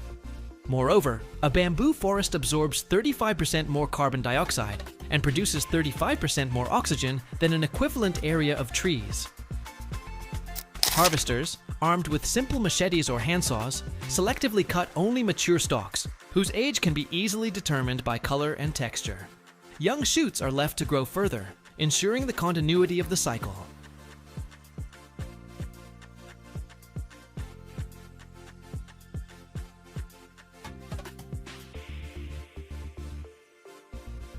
One such mature stalk can reach 60 feet in height and weigh over 100 pounds, making its transportation from the plantation to the primary processing plant a complex logistical task. When these green towers arrive for processing, their radical transformation begins. First, the long stalks are cut into manageable sections. Then, they are fed into a special machine that, with a deafening crack, splits the round sections into long strips. The next step is to remove the outer green skin and inner nodes, leaving clean, light bamboo planks. But inside these planks still lurks an enemy of durability: starch and sugar, which are a favorite food for insects and mold. To get rid of them, the planks are submerged in huge vats of boiling water or a hydrogen peroxide solution for several hours. This hot bath not only sterilizes the bamboo, but also washes out all the nutrients.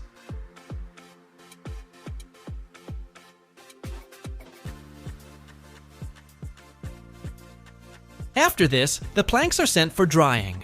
Some producers dry them in the open air, but for industrial scales, they are loaded into giant kiln dryers, where they spend several days until their moisture level drops from 50% to an ideal 8 or 10%. This stage is critically important, as any residual moisture can lead to warping and cracking of the finished product. But the journey from a 60-foot pole to a smooth floorboard requires even more impressive engineering. The dried planks pass through milling machines that give them a perfectly rectangular shape. Then begins a process similar to making industrial lasagna. To create horizontal flooring, the planks are laid in a single layer and glued under pressure. For vertical flooring, the planks are placed on their edge and pressed from the side, creating a denser pattern. But the real marvel is the strand woven technology.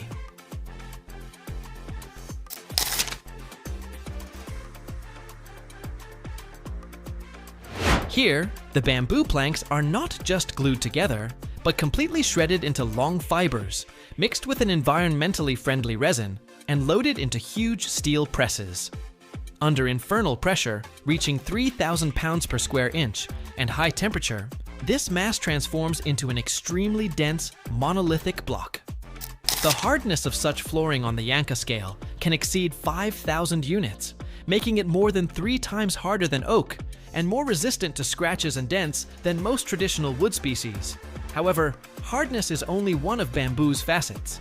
Its other superpower is the ability to transform into something incredibly soft and silky. The process of creating bamboo fabric is a true industrial alchemy. The most common method, known as the viscose process, begins with grinding the bamboo raw material into a cellulose pulp.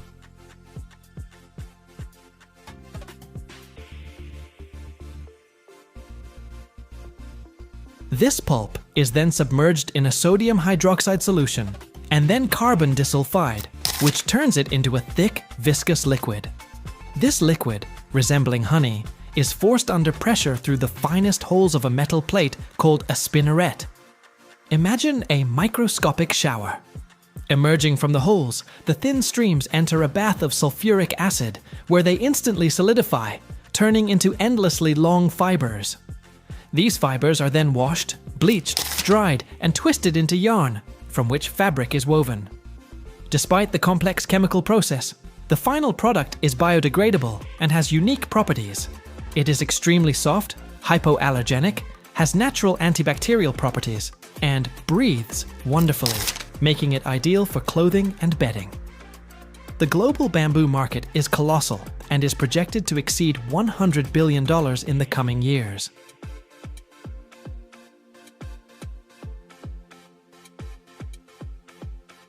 Annually, over 30 million tons of bamboo are harvested worldwide, and this figure is only growing. From kitchen cutting boards and toothbrushes to construction scaffolding capable of supporting the weight of concrete and elements in premium class cars, this giant grass demonstrates its versatility. It is a testament to how nature, multiplied by human ingenuity, can offer sustainable, strong, and beautiful solutions for countless tasks, turning a fast-growing straw into the gold of the modern world. Bamboo grows both in the wild and on specially created plantations. Its natural habitat mainly covers tropical and subtropical regions of Asia, where it is an integral part of local ecosystems. At the same time, thanks to its unique properties and wide range of applications, bamboo is actively cultivated on plantations around the world.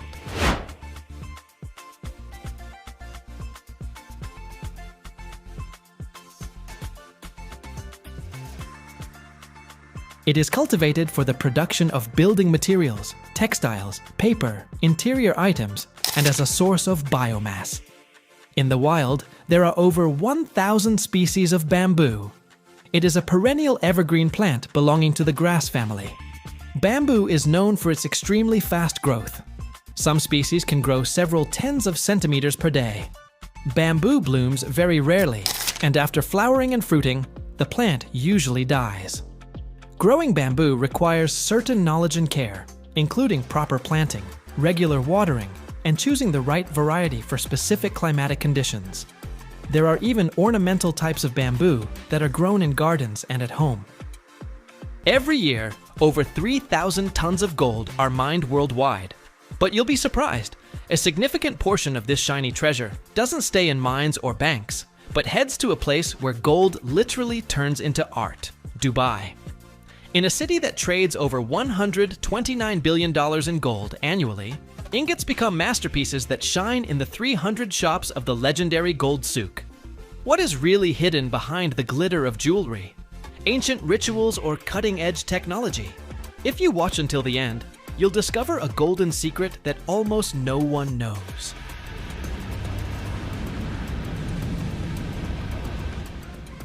Our journey begins not in a luxury boutique, but in the bustling cargo terminal of Dubai's airport. It is here that tons of gold arrive from over 100 countries around the world, from distant mines in Africa, Australia, and America. These planes are not carrying passengers, but a precious cargo in the form of large, heavy ingots. Part of them is so-called doré gold, unrefined, with impurities of other metals, straight from the mines. Another part consists of standard bank ingots, but they all have a long path of transformation ahead of them. Dubai is not a mining location.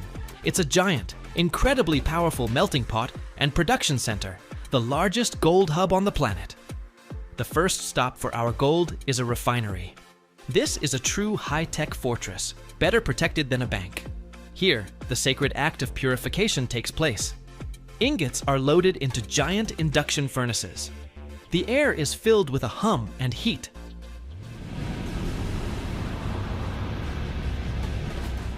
The temperature inside exceeds 1,900 degrees Fahrenheit, and the solid metal turns into a liquid, dazzlingly bright sun.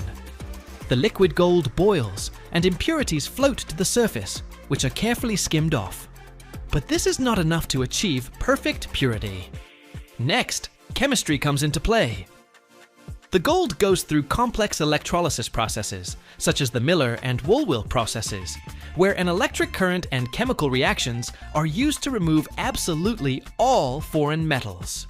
The goal is to achieve a purity of 999.9, so-called 4 nines, the highest standard in the world. At the output, we get ingots of pure, almost otherworldly gold, shining with a deep, rich yellow color. But surprisingly, jewelry is rarely made from such pure 24-karat gold. Why? Because it's too soft. A ring made of pure gold could be deformed by a simple handshake. And this is where true jewelry science begins.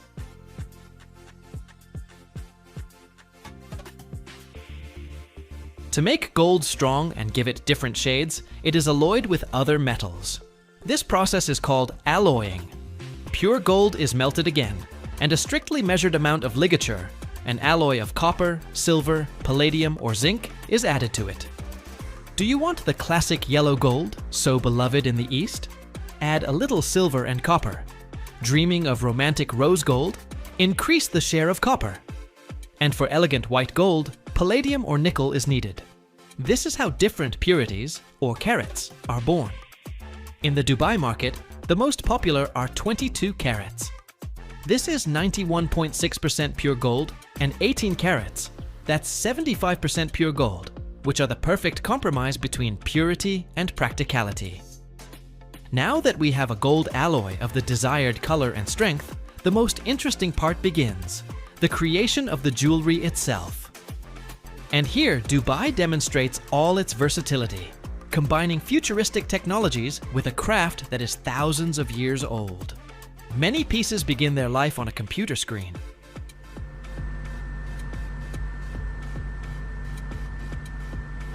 Jewelry designers create complex three-dimensional models using CAD software. They can draw every detail, every swirl of a future necklace or earrings.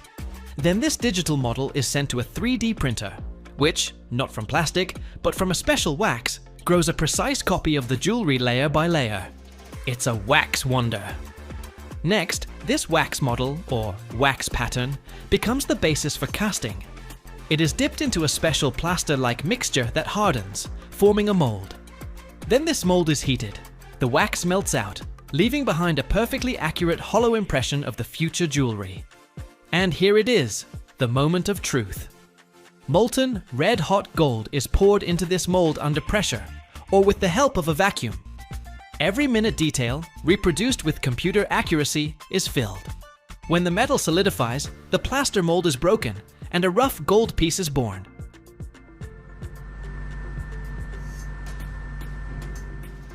But this is just a skeleton. Now master jewelers, whose skills have been passed down from generation to generation, get to work. They grind, polish, assemble individual parts, turning metal into a work of art. Imagine these workshops filled with the buzzing of drills, the quiet tapping of hammers, and the focused faces of the masters.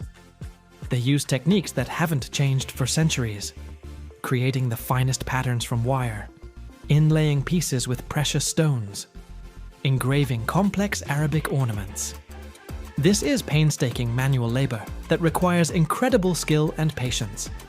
Each stone is set by hand, each link of a chain is checked for strength, and, of course, quality control. The government of Dubai is extremely strict about the reputation of its main market. Every piece undergoes a mandatory check in the municipal laboratory. A special hallmark is stamped on it, confirming the carat.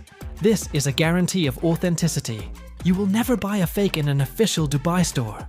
This strict control system has created the city's reputation as the most reliable place to buy gold in the world.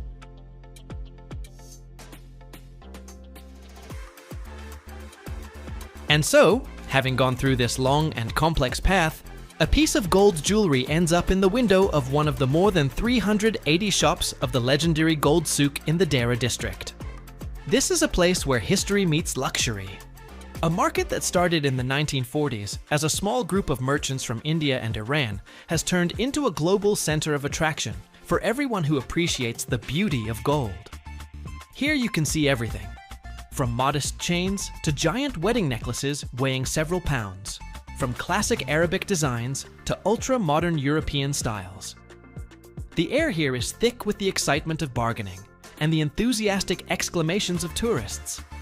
This is not just a market, it's a show, an attraction, an open-air museum. This is the journey of gold in Dubai. From a formless piece of metal, mined thousands of miles away, through the fire of furnaces and the hands of talented masters, to a dazzling masterpiece waiting for its owner in the world's capital of glitter. It's a process where modern technologies serve ancient art and strict control guarantees quality. And all this to maintain the loud and absolutely deserved title, City of Gold. Incredible, isn't it?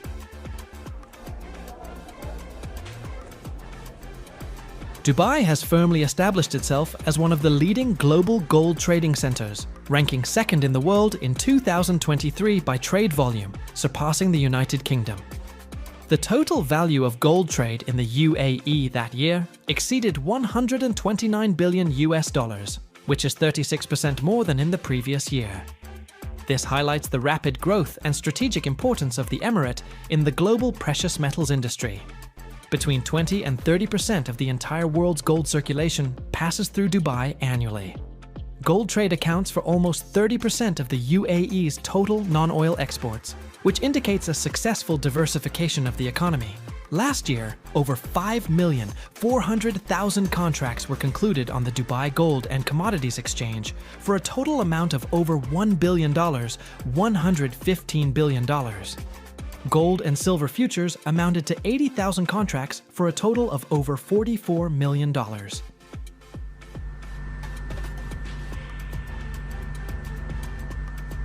The dynamics of the gold market in Dubai are influenced by global economic uncertainty, fluctuations in the US dollar exchange rate, to which the UAE dirham is pegged, and stable demand from investors and consumers. In times of instability, gold is traditionally seen as a safe haven asset for investment. Analysts predict further market growth. The gold bullion market in the UAE is expected to grow at an average annual growth rate of almost 10% until 2031. This will be facilitated by a business-friendly regulatory environment, a developed logistics infrastructure, and the absence of value-added tax on gold. The UAE's entry into BRICS Plus in 2024 opens up new opportunities for expanding gold trade with other market giants. Every year, over 65 million tons of aluminum are produced worldwide, but only 4% of it is born in the heart of the desert at the Emirates' global aluminium plants. Here, amidst heat exceeding 1,200 degrees and power greater than that of small nations, metal travels a path from a gleaming ingot to the facades of the legendary Palm Jumeirah. Tens of thousands of tons are transformed into bridges, panoramas, and a light that never goes out. But behind this brilliance lies a story you haven't heard yet. Watch until the end, and you'll find out how this silver metal changed the face of Dubai forever.